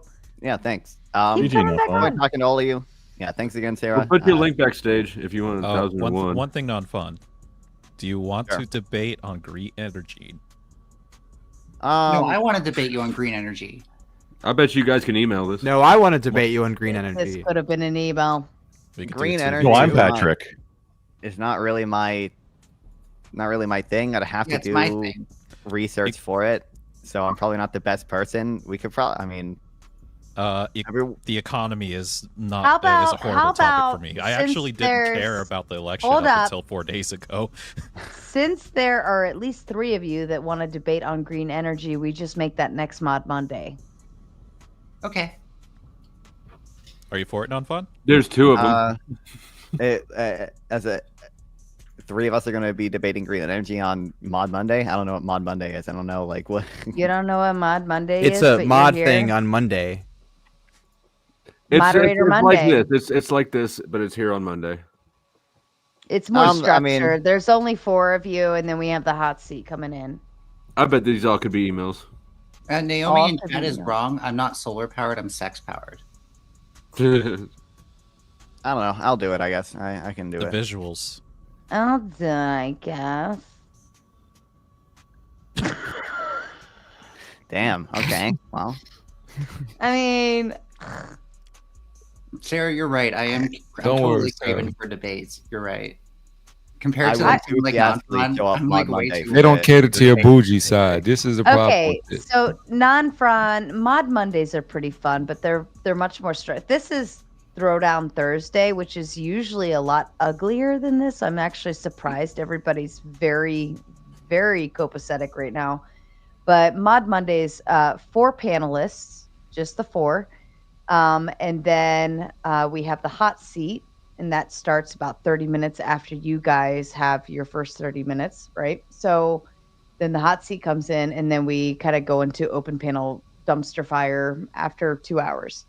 But Mod Monday is like it's the debate night. It's where like it's set up. This is what's going on. This is the topic, and this is what we're talking about. The Throwdown Thursdays are shit shows. Or do you want to like put this on the shelf and maybe do something in December? Why December? So it gives non-fun a little more time to figure out the Does topic. he need time to figure I out mean, green energy is not my topic. Like. The way you guys were making it sound Listen, was they have it was like 4 days. It'll No, be I'm the fine. one saying it's my topic. Oh, all right. We can skip it. We'll That's fine. keep talking about it. Okay. I'm I mean, down I- to. Are you down to down? I'm Bad down date to- sounds like the topic. Let I'm me down stop to at being some point, flattering okay, to these but- guys. Let's debate Mod Monday about debating Mod Monday. That's what we're gonna do. Sure, I'm down Done. with the metaphysical conversations. Yeah, Yeah. sure. Okay. That's what it's gonna I do. gotta head out. But once again, All right. thanks. See you All guys. right, around. non-front. Thanks for stopping by. You're always welcome. Yada yada yada. All that jazz. Oh no, all He's that definitely on the up and up. jazz. Oh, and P. Fletch coming in with the big 3. He says we need to thank Joe Biden for Trump's win. Thanks, Obama. All right, I think I'm Biden gonna give would have you won. guys. Okay. I'm gonna give you guys about 15 more minutes, and then we're gonna shut this shit show down. This non-shit show down. I learned something today. That You for can you learn. to get a woman wet, you should tell her how much you're willing to spend, not how much you are investing. Oh no, portfolios get me excited. Portfolios you get just you don't talk bored. about money. Portfolios get you bored. Spending get you wet. That's what we Our, got from. our stock market portfolio is not just gambling at the end of the day. No, not index No. funds. Kind of seems like it, right? Because like, Can they It be a de- gamble? it depends. Yes, if you're they putting are. your- it- They are it gambling, depends. but I'm super okay betting on America 1,000 times out of 100. It's not gambling because educated- it's not random chance. There's It's educated gambling. If you're putting your money in penny stocks, yes, you are definitely gambling. If you're putting $1,000 on every penny stock you see, there's I definitely. mean, poker is arguably not random chance and more strategy. agree. Yeah, well, Then this- generally speaking, And I would say that if you're stocks- playing like Hold'em with your friends for money, that's not actually properly gambling. So I you would guys say are that's- recommending poker. Yeah. No, hey, poker's fun. suggesting the opposite, that maybe like people are getting addicted to it. Oh yeah. Well, I mean that's possible too. Well, when it comes to my trading, I don't trade like every single day. I would say I probably make like a big move or something like that, maybe once or twice a month, you know? But generally it's putting money into it, not like pulling out. I don't pull out either. You didn't pull out? Guess what she said. Yes, I want Hate it babies here. now. Okay, I'm trying new to make an army analogy. of myself. Stock market trading is like sex. New analogy. You don't pull out. Yeah, we agree. Don't pull out. Keep going. You plan to, but you're not going to. Harder. Chase the highs, chase the lows, just keep going. Harder. Sarah, when's your next date? You talking like this here is saying a lot. Somebody like, when is her next date? Let's find her a man to at least look at. She ain't even got to do anything with this guy. If she can have a guy that can be across from her and she can look at, that might just bring her down a tench, as they say in the country right now. Because you lip glossing, you got half a dimple on one side. Here it is. Why are you doing this again, huh? Look, you hate me. Let me tell you why you hate me. I'm not going to talk good to you because that's what you want to hear. And I'm not going to talk bad to you because that's what you want to hear. So now I got to be stuck right damn in the middle. Boring as hell. She glosses it up. She has black nails. She has a little shimmer to her shirt, right? And the bangs covering her fabulous thick eyebrows. And she thinks she's fat. Look, guys, if you're going to pander, this is how you're going to do it. Doesn't mean something to me, no. But she likes to hear it anyway. So I'm going to say it. It doesn't mean a damn thing to me. It just shows that I'm paying attention. That's all. You know, and apparently you like big microphones. Of all the things you like, I was like, one big thing. black ones. Yeah, she likes. You hear this here? Hey, Morris Chestnut, the Tyrese, all the 100 other black men that are above me. I'm calling you all out. She likes big black microphones right now. And so I'm gonna tell you this: how many bottles of lip gloss do you go through? In I wouldn't say in a month. Oh no, this will last me like 6. So you put on lip gloss 50 times in any given show, and you want me to believe that this lip gloss is gonna last you that long? I think so. Well, maybe 3 months. I don't know. We'll This is find my out. question. I When is bought the this last time? maybe like a month ago, I have a and question for you. this one kind of like it kind of made it. It made it, but it didn't make it. But this was I bought this probably when I didn't even I bought this before I even started streaming. Sarah, when is the last time you left lip gloss in an inappropriate place? When is the last time you left? Yes. Do you want me to put it up your butt? I'm talking about that you had on your face, not the actual container. When is the last time you left lip gloss in an inappropriate place? That's right. The one that you're wearing on your face. That's right. Yes. There we This go. one? Yes. Okay. It's been a very, very long time, Gemini. It's been a very, very long time. Look, and she casually lies. You know It was what? a long, long time You like every other ago. politician. Why not lie, right? You already won the election. No, the You whole know, fucking for you to internet knows the last time I got laid. Oh my God. You know what? I don't go looking for that. I'm an upstanding citizen.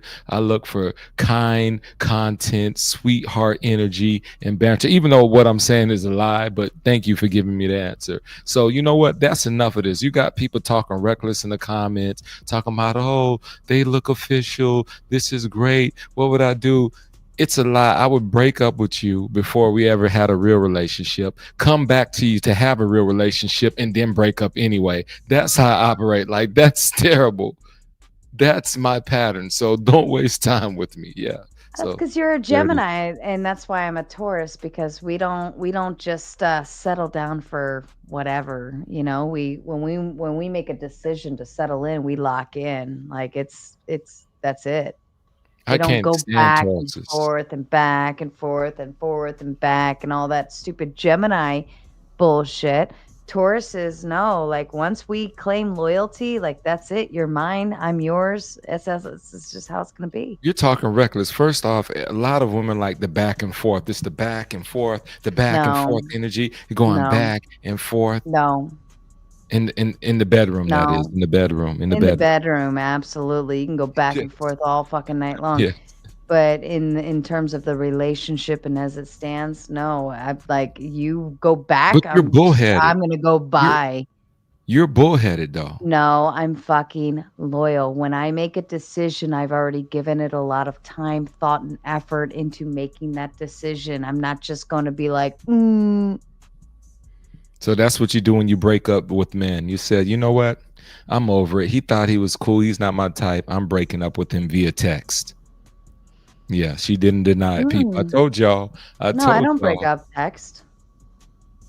No? So you do it in person. Do you break up in person? I'm happy to do it. Yeah, absolutely. I have no issue No, with you that. said you're happy to do it, but do you do it? Bad Gemini, I'm breaking up with you. Yeah, get the guys up here. I'm mad because I'm disgruntled. This was almost a good date, but it was a bad date because you tried to convince everybody that you're available. I am available, but I'm not available. I'm going to put you right over here next to me.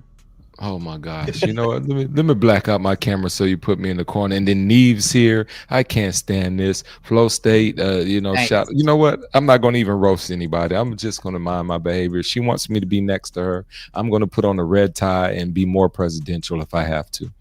Yes, I'm not under flow state anymore. Nice. I've already Oh, got we the screen recording. Yeah. Have fun with that, buddy. Have fun with that. Have you seen my? You know what? I'll put it backstage. My teabaggings playlist. Listen. I don't want to know what you're gonna do with that material. Yes, you do. Don't worry, I got you. Really don't. He has a teabaggings playlist. Hello?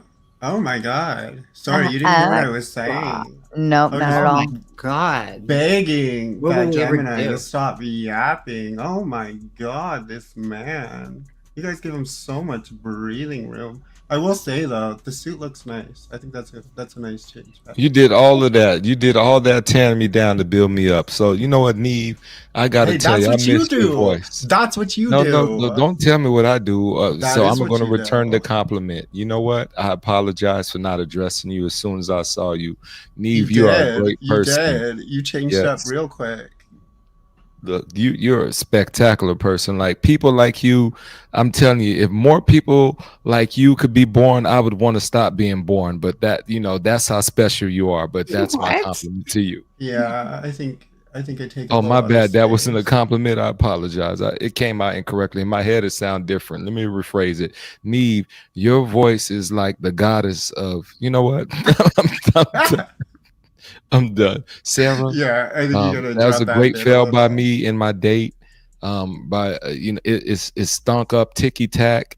You saw how I felt. So kudos to you, who's going to have more money in your 401k in your portfolio than me 20 years while I'm here getting dumped by Sarah. You around here buying the next Victoria's Secret model, what year we in? The 2042, model. You'll have her. She'll be like 25. Oh my god, All this of is that. what I'm talking about. He just keeps going. Let me tell you this, Neve. I love it because every time you interrupt like that, it lets me know how lonely you are in 'Cause life. wrap And now it that up. this boost, let me Wrap tell you, it if you up. would wrap it up, you would have better results. So you shut your stinking face up. Now I got my liquor. I was going to behave. I'm going to talk reckless. I'm ready to crash out. Sarah says we have 7 minutes left. I failed in my date with her. Ticky Tack gave me great stock advice. Grumple's around here drinking from a poor man's sippy cup. Melanie around here actually looks like that in real life. Flow State is right now trying to find jeans that fit him, and Darko is drinking Cajun flavored beer based on the can. So I don't give a damn what anybody's saying right now. Cajun flavored beer.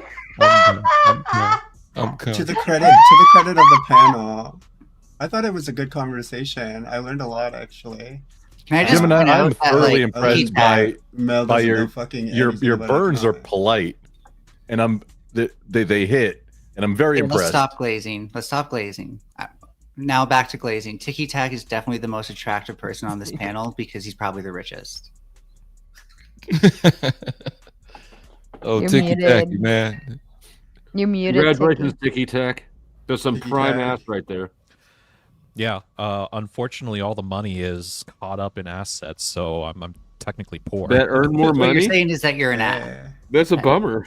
I'm saying, like, let's say in 15 years, I'll be sitting golden. Oh my God. Unless the stock market crashes, right? The stock market always goes up.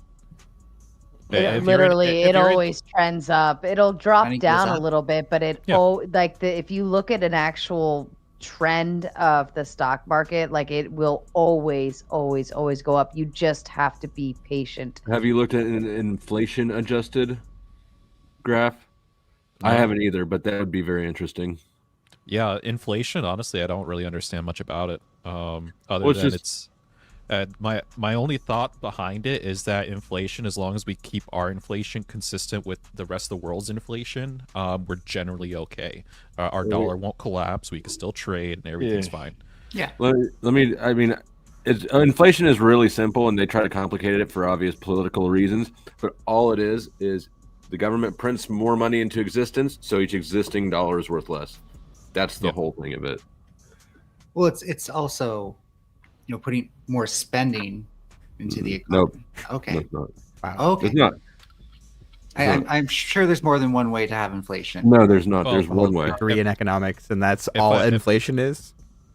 Yes. If my thought's correct, the idea of inflation, Literally only one way. money, is that it's given to the banks and that the banks issue as loans, and hopefully they accrue interest on that in order to pay off the inflation and raise the value of the dollar back up.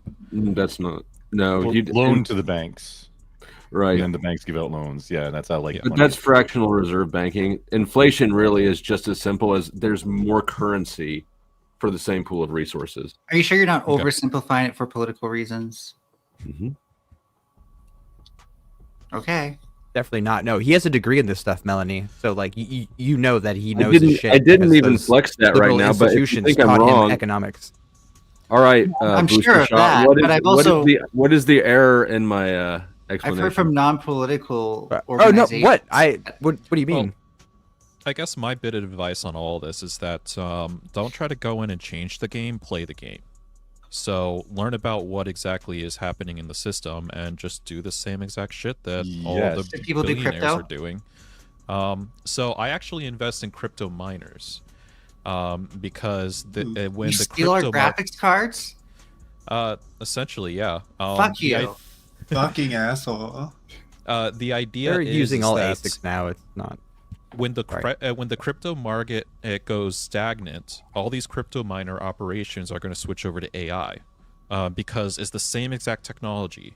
And as long as you invest into the AI data centers, things like mass storage devices, compute cores, or crypto miners, you'll be fine. Because while these other companies that are making the AI software, it's going to be hit or miss. A lot of them are going to go bankrupt, but they're all going to use the same exact systems in the data centers. So invest in the data centers. Would it be true?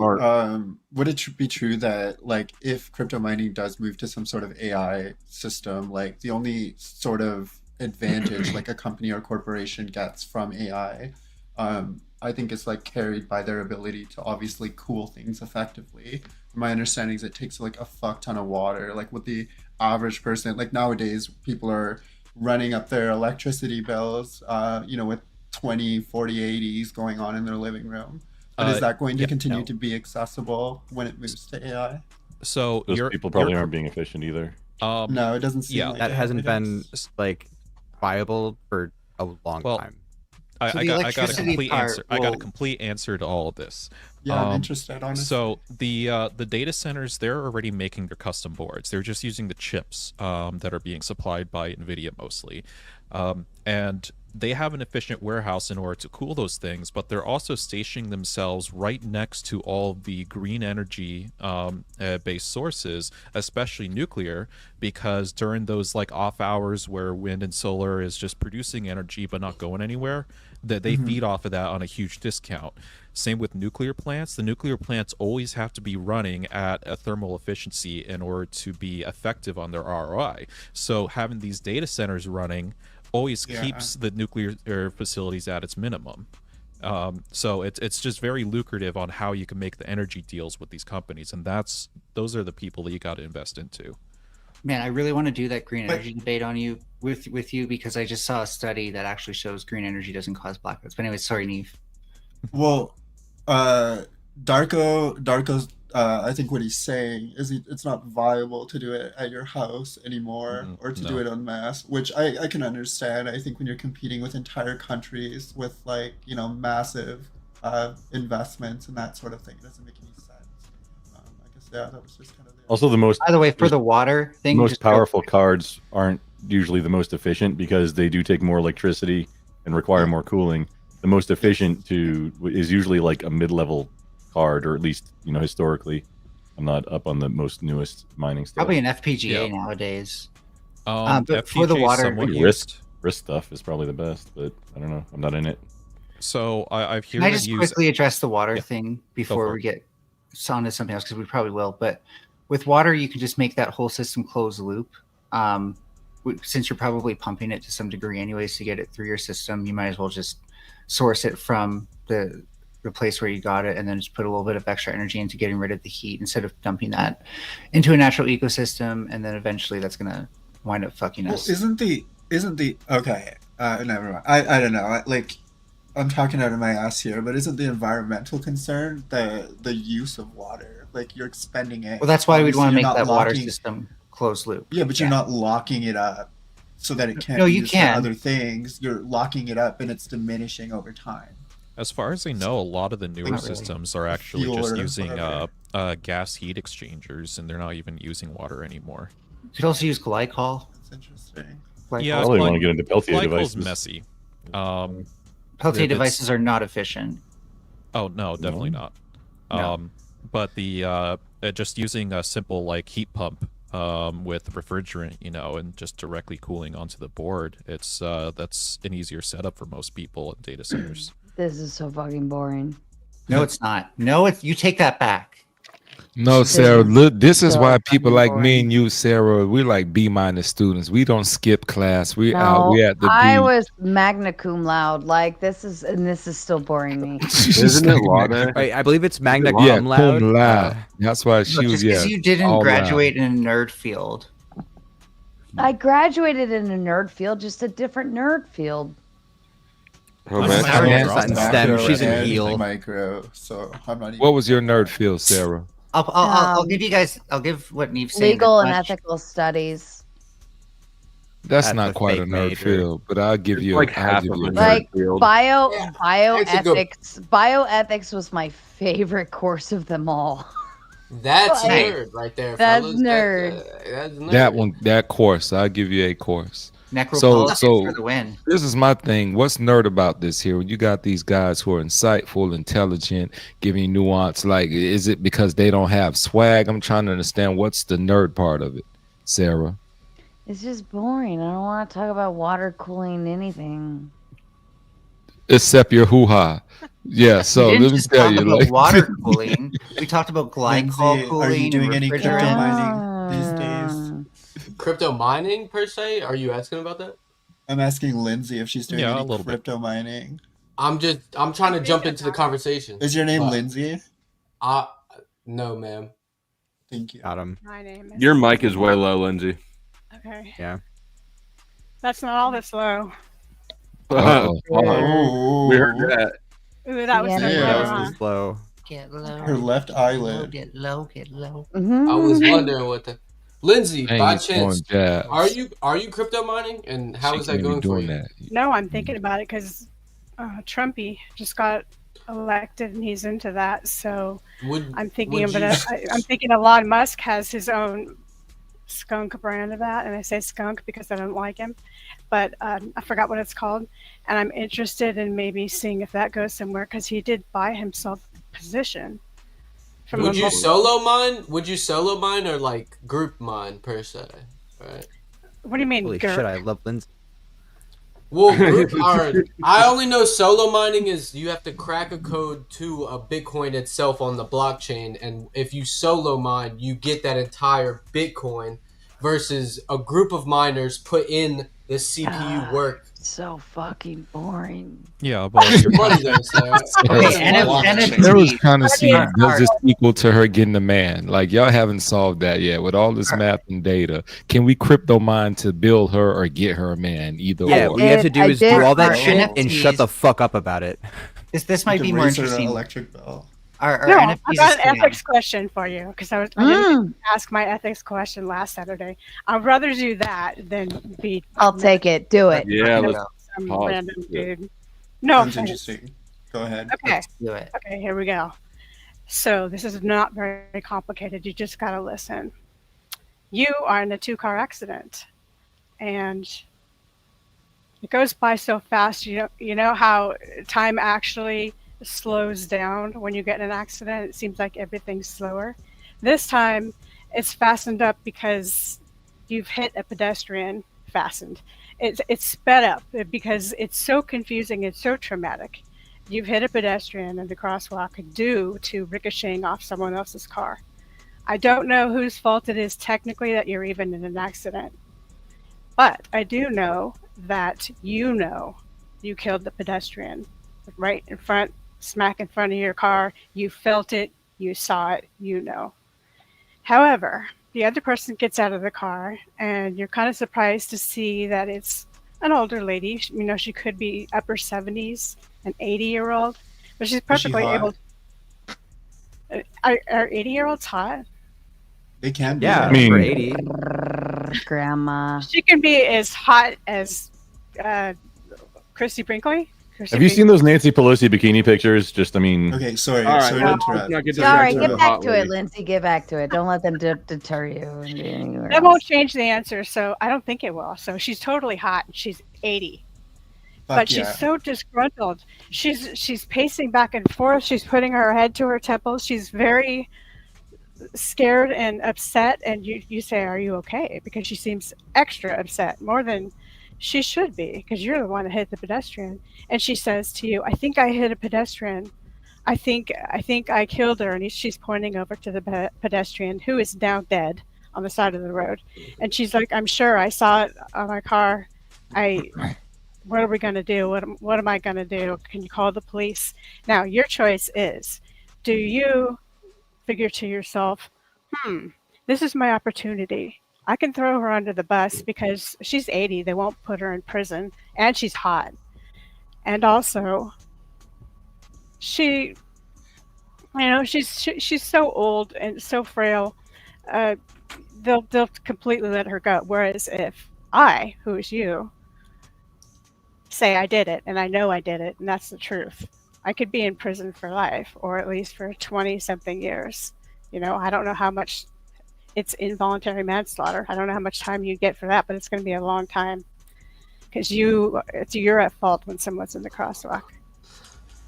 So, do you say and agree and bring the cops over because it's your last chance and say basically, yeah, this old woman, bless her soul, she hit her? Or do you take accountability and take the hit, take a longer prison time, accept culpability? What are you going to do? Dr. Dickhead, to you first. Yes, Dickhead, please. Where are you? For sure. Top left, I guess. Yeah, I don't know. That's the weird. I don't know if it's a bioethics question, I guess. No, it's not bioethics. I mean, yeah, for sure. I just said ethics. No, but what you do? Oh, gotcha. What are you gonna do? Yeah, you could easily let her have it. You know, she wouldn't be put in prison. For sure. I mean, okay. What I think I ought to do is take responsibility for my actions. But I'm a weak human, so I might consider fight or flight letting just her take now. You would be able to do that in this circumstance. You can do whatever you want.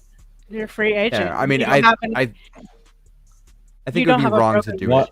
Why are we talking to the old lady from the car instead of checking on the victim first? Oh, because they're dead. We know the victim's dead. My bad. Victim's dead. There's already one person under the bus. We don't want to throw another person under the bus. This is a thought experiment. Let Darko finish his thought, and then we'll move to Bad Gemini. Oh yeah, I mean, I think it would be wrong to let her take the blame, but I mean, if I knew that I did it, then I might try and get away with it. You have a chance, at least 50-50. So. Yeah. All right. Oh gosh, Bad what's Gemini?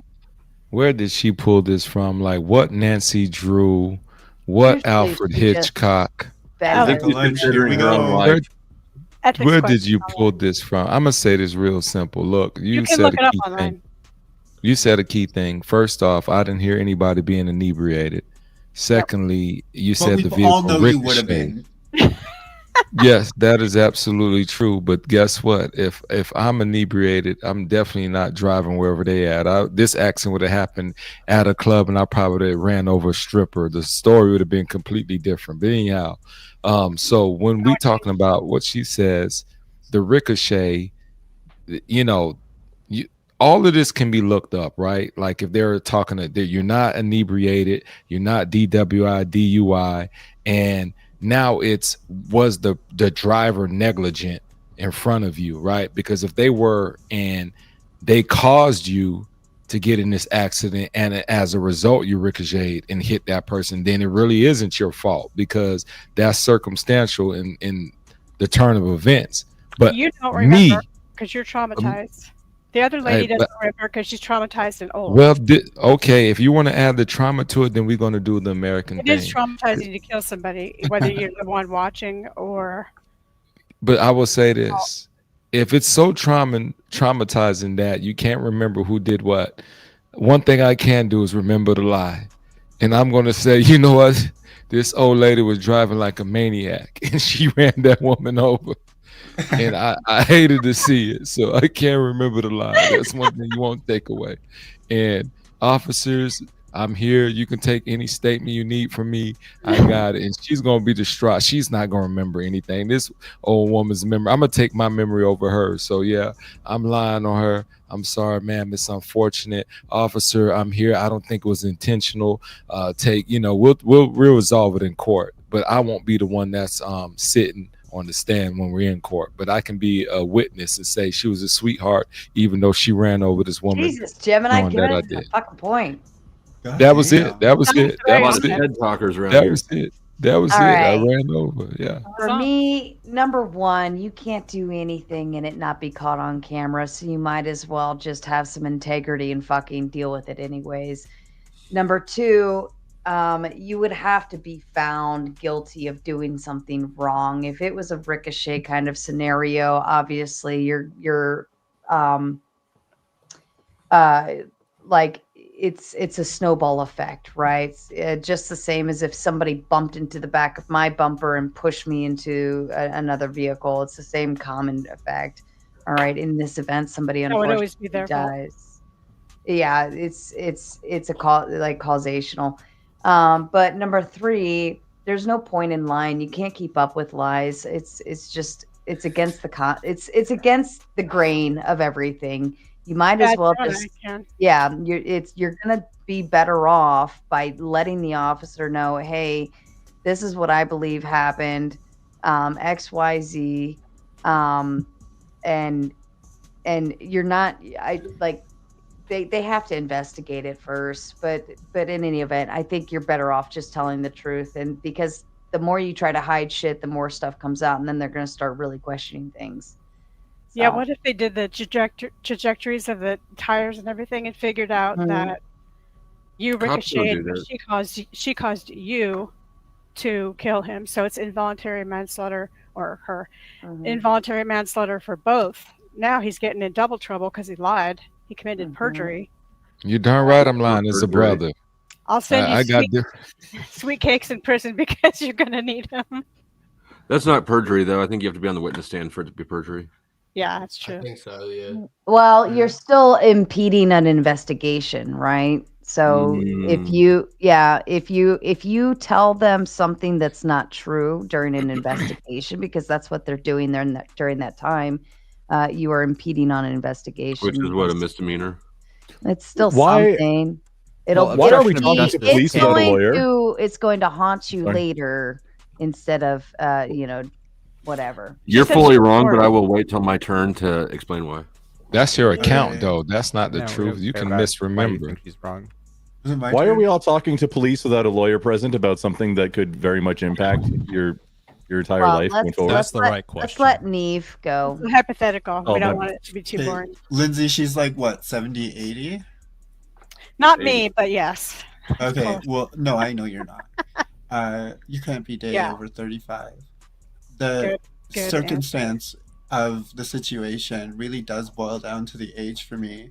I'm 30, and as far as I'm concerned, she's lived 2 times my lifetimes. She's seen it all, and But she earned it. you know, I won't have that much of an opportunity to experience the world from behind the bars. Now, before I go there, okay, because I think you know where I'm headed with this, I want you to consider the cost of retirement homes, right? Long-term care, all of these things, all of these costs, they add up significantly. And if you didn't start saving your retirement plan at my age, well, then you're already fucked. So Trump's going to take that away. by the what way. crash? I don't drive. It's a write-off. I'm peeling the plates off.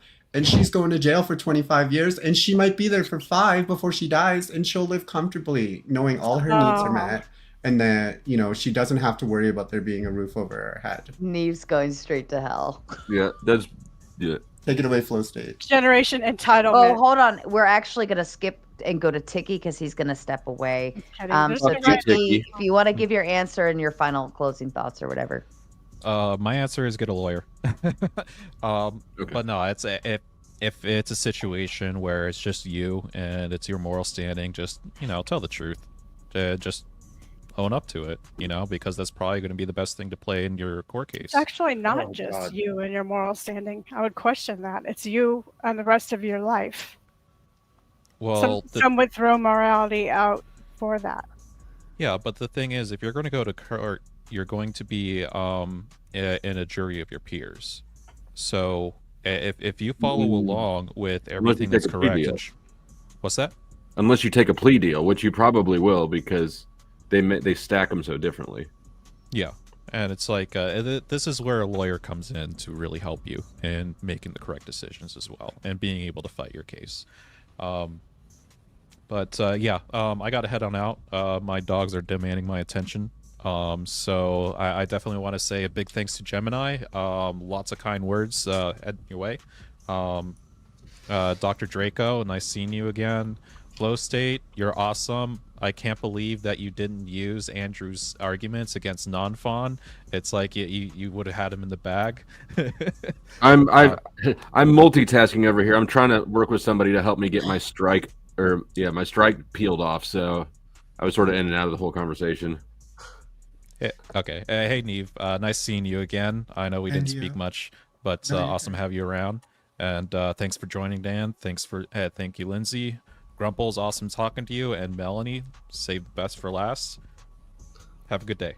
Wait a minute. Where the fuck is mine? That was the best for last. He's playing. I didn't hear Sarah's name at all. You know Sorry what? about that, You're Sarah. in trouble. You Well, blew technically, it. you're still last, Sarah. Everybody forgets that I exist. Let's tell on him. Let's tell him he did I'll it. take the L on this one. I'll give you $10. How about that? You like money? You ran right? over a dog, everybody. Yeah, let's snitch on him. Let's give him 15 years. Thank you for joining Tiki Tech. I certainly thanks, appreciate everybody. having you on always. So have a good night. Yep. Later. Bye. And we've got figures. OPC Don coming in with a big 3. Just picking up milk cow slack. Hashtag Bratty Tomato Fun. And then the milk cow strikes back and says, "Here's my $2.99 sticker. Eat that. Thank you, milk cow. Moo." All right. Flow State to you. Grandma's going to jail, and I also actually think that in my case that would not even be the immoral thing, because it comes down to priorities. In reality, it's not just me and Grandma. It's me and the people around me, and Grandma and the people around her that are affected. So in my case, I don't have to.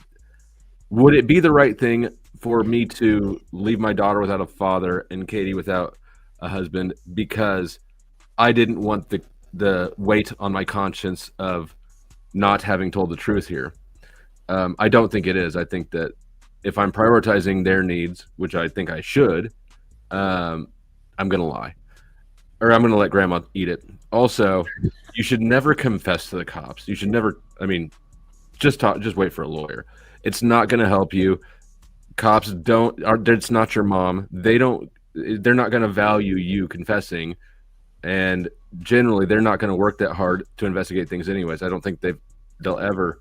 You're never going to see a cop do like a trajectory analysis thing. That's for TV crime. I don't think the legal portion of this was being brought to the effect, though. I think it really remains down on your ethics. That's it. That's because if Okay. you get, yeah, correct. If you give Okay, too well, many, go ahead. If you give too many details and people too many options and there's too many variables. Okay. And just for then- the ethics, Grandma's going to jail. Good night, Grandma. See you, Grandma. Thank you for making it easy. But she's hot, so the judge will go easy on her. Yeah. I Shout don't out care. to Ticky Tack for taking the big L in chat. Thank you, Ticky Tack. All right, Ride, are you with us? You're not going to show Yeah. us another bar, are you? No, I'm here. All right. Yo, my grandma's straight from Germany. She's selling me out before I could sell her out any day of the week. My German grandma was mean as fuck too. My grandma was mean. Funny. Really I'm She's the German. only person who wrote me a letter to jail talking shit. Yeah. Yo, German grandmas don't mess around. Absolutely not. But yeah, Flo state's about half right. You definitely do not talk to the police without talking to a lawyer first. Go back But you to also- the ethic portion of it, not the cop. So ethically, you don't lie. You don't want to teach your kid that you're a liar. You don't want to teach them that it's okay to lie in important situations like this. How would If they know? there's You're no not going to right- tell them. There's no right and there's no wrong in this situation. It's situational ethics really because those are like cultural mores, things that are planted in our heads before, when we were innocent, we didn't know anything was right or wrong. So you could actually say, hey, and I'm going to weigh this out and this is why this is right for me. He said, I'm not going to leave my wife and I'm not going to leave my kid. And I mean, Right. that's a pretty good argument, right? Yeah, but you're being dishonest, and they're seeing that you're being dishonest to make their life better. How are they seeing that? Wait, though? That's wait, my wait, point. Right. Did you vote for Trump? No, Okay. Well, I'm third party. There goes my rebuttal. Yeah, I'm third party all the way. You voted Jill Stein? I always vote. Yeah, Jill Stein. Absolutely. I would have vote kept in that Jill to Stein. myself. What? What's wrong with Jill? Trump is garbage, and fucking the black Garbage. girl is garbage. I mean, if you are going to Garbage. actually throw a wrench in the system, third party is the way to go. Absolutely, If you Melanie wanna knows. Circle jerk with people It's whose not about ideas the will lesser never of two reach evils. fruition. Then vote third Could you- party. Because you guys are about the lesser of two evils. You can't really do the Speaking of lesser which, of two evils. Can we move on with these responses to Lindsay, We're actually what would you delaying the do? inevitable, Mel, because no one wants to hear you talk. Wait, shouldn't Lindsay go last since she's? I'm guessing Lindsay's a bit of an The expert. longer we talk, the less time Melanie talks, and Oh, yeah, there's- Sarah I've just got a yawned. list. I'm taking Sarah notes, just Dave. yawned, and taking notes. You know, Go she's ahead. so tired. Who's It would next? just be- Is it No, Lindsay I or want Jiggle left? no, stop. Lindsay, go ahead and go. You can go. It's not On my mind is cognitive dissonance because we always say we would do something and then when we're in that exact same situation, we do something else. It happens all the time. Like maybe you have a really important exam. You're studying to be a nurse. You're not doing so well so far, so you look on someone's paper for the answer to number 8, which is a mathematical problem that you suck at. So you have cheated, and you're against cheating of all kinds. So I know this guy's not buying it, just shaking his head going, no. There's what I think I would do, and what I think is right, and what I know is right, because society has told me it's not right to throw an old lady under the bus and make her go to prison instead of me, right? But when the time came to it, would I be able to rationalize it and say, hey, I do have a few good years ahead of me, and people die at that age, so it's hard for me to say precisely. Do we all have that dark capacity in us? Do we have the ability to make the wrong choice, to do the dark thing, to go, you know what, carpe diem? I think it's going to be there, so I can't answer yes or no definitively, but I can say that I know that I wouldn't feel good about it. I know that that wouldn't be my first inclination. It would be to take responsibility, but I damn sure would think about the opposite too. I know I would entertain it for sure. Thank you. Bad Gemini, you are exiting the panel. Any final words from you? I gave them, hey, grandma, you going to jail. And then to ride when you talking about these talking about kids and telling the truth to my kids. Yeah, I'm going to tell the truth. And then my kids got to come visit me like, hey, kids, I was honest. See you next week from prison if you come and visit me. And by, 2-3 years later pass and they forget about me. And then I'm stuck in prison. So nah. Remember to put that money on the commissary. Look, I'm going to be free with my kids because they don't give a damn about me being truthful when daddy's behind bars and all their friends are roasting them for having a criminal dad. So yeah, grandma, sorry, your dad, your fault. Hey, you're killing her too? You fucking hey, if that's what it takes to get off, I'm done. Poor grandma. We love you, Bad Gemini. Thanks for stopping by tonight. All right. He doesn't realize his grandma would be thinking, here's a black guy, I'm going to push it onto him.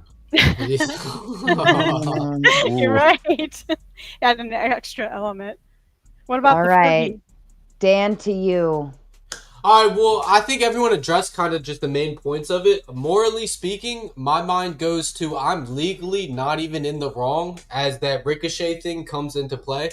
So I'd probably call the cops and blame it all on the grandma, I'm going to say she hit me first. That's what it is. I live in Maryland and, I believe... No way. What part of Maryland are you in? I live in Maryland. And, I'm in Maryland. That's why I said that. What part are you in, Sarah? I don't want to... I'm Hartford County. I'm Anne Arundel. I'll say that. Anne Arundel. Oh, okay. You're down in the shithole. I'm in the suburbs. I'm in the burbs right now. That makes sense. Regardless, I think Maryland laws is the car who hit whoever first is at fault. So I'm going straight. Grandma's going to jail, and that's that. I'm gonna keep it short and sweet. Jesus. Put that shit off screen, dumbass. Come on, Tard. Get with the program. It was just a crack bong. Exactly. Oh, I was on screen. You dumbass. You Listen, we've all done PCP last live once or last twice. time you stopped it and pulled up the little thing, and I knew it was coming. That's what she said. Yeah, I was just about to. That's what she said. That damn it. You've been sentenced to a 15-minute I still want to Melanie hear Furby. monologue. All right. Grumple Stiltskin to you. I think I was pretty clear. If you weren't intentional, like it's obviously not murder. It's not even going to be probably if you stop to render aid, it's not vehicular manslaughter. You weren't trying.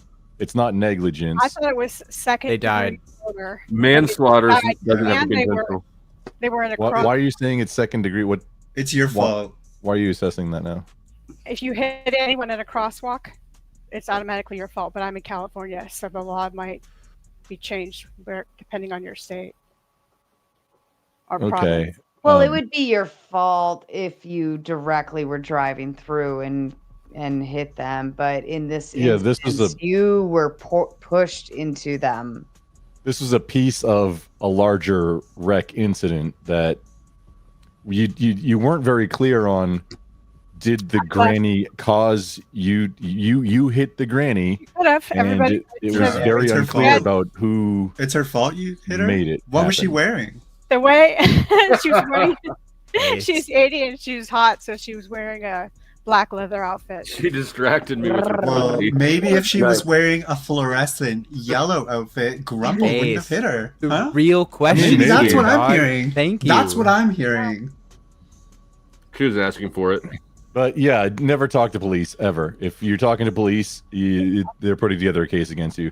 You don't talk to police without a lawyer, 100% ever, under any circumstance. Explained is that it did ricochet. Who ricocheted off of what and how, we don't know the details. And I said it spun by so quickly because And that makes a big difference. But you should have your dash cam, which you should probably be looking at before any police are involved. Also, you're going to look at your dash cam and then know what happened.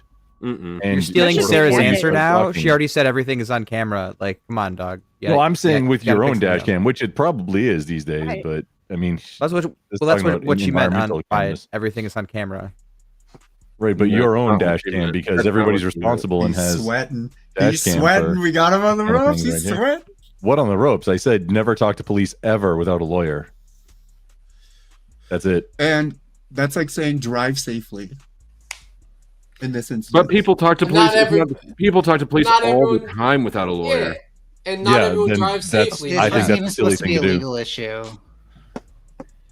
You can see Yeah, there's all that's, kinds of variables. I'm just left saying out. it's plausible that a woman in her 70s or 80s doesn't see someone coming around the corner. That's all I'm saying. I'm not putting anybody else under the bus, and I'm not saying shit. I'm like, let the lawyer deal with it. You're right. I have drank. America. I have consumed all. It's very practical. So I think and I'm sorry for taking so many goddamn notes, but I think we have two matters here, and then I'll give my opinion as quickly as possible. We have a matter of social consequence. If we put ourselves in the old lady's shoes, we'd want the other person can't do to it. the Love right you, thing. Sarah. In a broader sense, cool. So again, I'm just going to repeat myself then. If we put ourselves in the old lady's shoes, we want the other person to do the right thing. Especially if we knew that we in fact didn't hit that person. In a broader sense, we benefit from when people take responsibility, especially when we are innocent. So there's also the matter of self-preservation versus self-integrity. Assuming I'm not, first of all, this experiment assumes I'm not an 80-year-old lady. That would kind of neutralize things, but I'm just going to. Have you ever stolen anything, cheated anytime, stole a pack of gum? I mean, we're all guilty of doing these things in some bit or another, sacrificing your own integrity for a lesser good. I don't disagree, but the impact of that consequence would be minimal compared to this. Can I finish, please? Yeah. Yes, of course. So Wherever it is you want. natural to avoid what could amount to a harsh punishment, even when you are responsible. I don't think it's unnatural to want to avoid that. The question, and I think it's still a question of will the guilt haunt someone enough to serve as a just punishment for what they did? And I don't think it will. So my position overall is that a society of selfish actors will be less trusting of one another, and so we ought to prefer integrity and avoiding social consequence over self-preservation. We only get to live in a better society when we work together to overcome divisive factors. So then let me ask you this as a follow-up. Your mom or your dad, whichever one you're closer to, or whoever raised you, the person you're closest to in the whole world, because I know you were in foster care, so we have to allow for whoever you raised you. I don't know. This person was the person who hit somebody in court. They lied about it, and they wanted you to commit perjury in court and say, she didn't hit him. She didn't hit him. She wasn't on the phone distracted. I'm telling the truth. So you tell a lie to get her out of the fact that she hit somebody. Would you do that for the person that you love the most in the world? Yes. Well, I can't say I would know for sure because, like you said, cognitive dissonance exists. My general point was that in a world where we're more transparent, we're just more likely to trust each other. And my counterpoint, which may or may not be relevant, is just wait till we get in these different situations and the person means a lot to you, or what's at stake changes, and then, like you said, you can do something completely opposite of what your integrity says to do, or is right or is wrong. And it's amazing how that can switch from the relationship with the person, because you said there should be justice, right? There should be justice for everybody. Everybody should take accountability. Well, I don't think my mom should be in jail for 30 years for accidentally hitting somebody because she was on her phone playing. Well, that's more of the legal side of things, how the courts handle things. That's kind of I just said, I boiled this down to an is-ought thing because it really isn't so much of an ethical issue, so much as a moral hypothetical, which I still appreciate. And so for me, it was, we ought to just have a society where we can trust each other more. And so in this example, if we were in the old lady's shoes, and let's say we had grandchildren and our own family who we wanted to spend our last years with, well, then we'd also have that selfish intention, and not acknowledging that other person also has something they're trying to preserve is, and I think, less social, and we're trying to be more social as a species. And forgive me if I'm putting off, Melanie. You said a lot of words, and we all know you're intelligent. Can I just get a clear and concise answer on, would you blame it on yourself or the old woman? I'm sorry. This is for me personally. Do you mean taking accountability? Like Yes, confessing? yes. No, I'm with the group that's like, let's see how it plays out in court, because this could be a mistrial in both cases, and that would be better, especially if it wasn't accidental. I'll accept that answer. Thank you for answering, Melanie. Can we pause for just a moment? There's 100%. This is confounding variables because we don't know if you're aware of who actually caused it. Without, well, this is a thought experiment. The thought experiment is flawed because you're saying the flawed experiment is without knowing who actually caused it. Are you going to take the blame or not? She said hypothetically, your vehicle is the one who hit the person. Yeah, but that doesn't mean you're the one that caused the accident. We're not taking it to a legal extent. That's the point of the thought experiment. It's supposed to be you fundamentally hit. Part of it was that you it's a black box of what happened right before your vehicle hit the pedestrian. I thought you said that the car ricocheted off of Granny's because Granny did, and it hit it. Yeah, so We we're don't know. very clear of the dynamics of what happened. Well, the It's point just, is, how are you going to skew it to Granny? Correct me if I'm wrong, Lindsay, but you said that sometimes things happen so quick, but this specific situation, we know that the car ricocheted, right? Yes. Okay, Well, so Balderson, what say you on this hypothetical? So just on the ricochet point, in Minnesota anyways, I've not been in accidents in We're a lot talking of about states, the ethics. but well, just in the Minnesota thing, they would still a lot of times, depending on what was going on, consider that your fault. The ethics. The ethics, you just ethics. you're every Are little you kid blaming? Are you blaming Granny? No, every little kid gets taught better than that. You should have I known think better than only that one- by the time you were 5. One person. I mean, I'm fine with the don't talk to cops, but that includes don't blame Granny. Just, hey, dude, I don't talk to you. Like, that's Fair what enough. is different than blaming Granny. Dr. Darko. Did you go already? Earlier? went first. Yeah, sorry, I was Okay, first. My apologies. All right. Well, it's 1:30 in the morning, and I said I was going to shut this down like 45 minutes ago. I think Lindsay brought up an interesting question. Lindsay, about, can I ask you taking real the blame? Can I ask you real quick, Lindsay, where did you get that question from? Is there a website that I can go to get these questions? She pulls them out of her asshole, dude. Fucking Google it and figure it out. It's very painful. The things I do. Now- for you. All right. Everybody, Yeah, if you- I'd like to There's end a lot of this questions up there, session. Shut up. I'd like to end No. this session on a fun little note of everybody just waving goodbye. Can everybody just give a little either fuck you, wave goodbye, Lindsay, Dan, Grumple, Dr. Darker. Just wave. Just wave. I'm taking the W because I scared away Just Neve. say fuck off. If you thought this show sucked, well, you could have been watching something like this instead. All right, I'm gonna get low with it, Michelle. I'm gonna get low there. Oh yeah, right there. Okay, people. Oh yeah. Listen up, I got a tale to tell about a sexy tomato with a fury from hell. All the other folks. She's not the best looking woman, but she's very into submission. Really into it, so is the husband, which I like. He likes there to sit there and watch her get dominated. Mr. Chaco! Not this She's got seeds of anger simmering inside. One wrong move and she'll take you for a ride. She'll throw shade with her skin so red. Projectors like a flame burning through your head. And swinger syndrome is people that think that they're little sister, what's your Bible word? Chaco nowhere. Hey, little sister, who's your beautiful man? Hey, little sister, Chaco!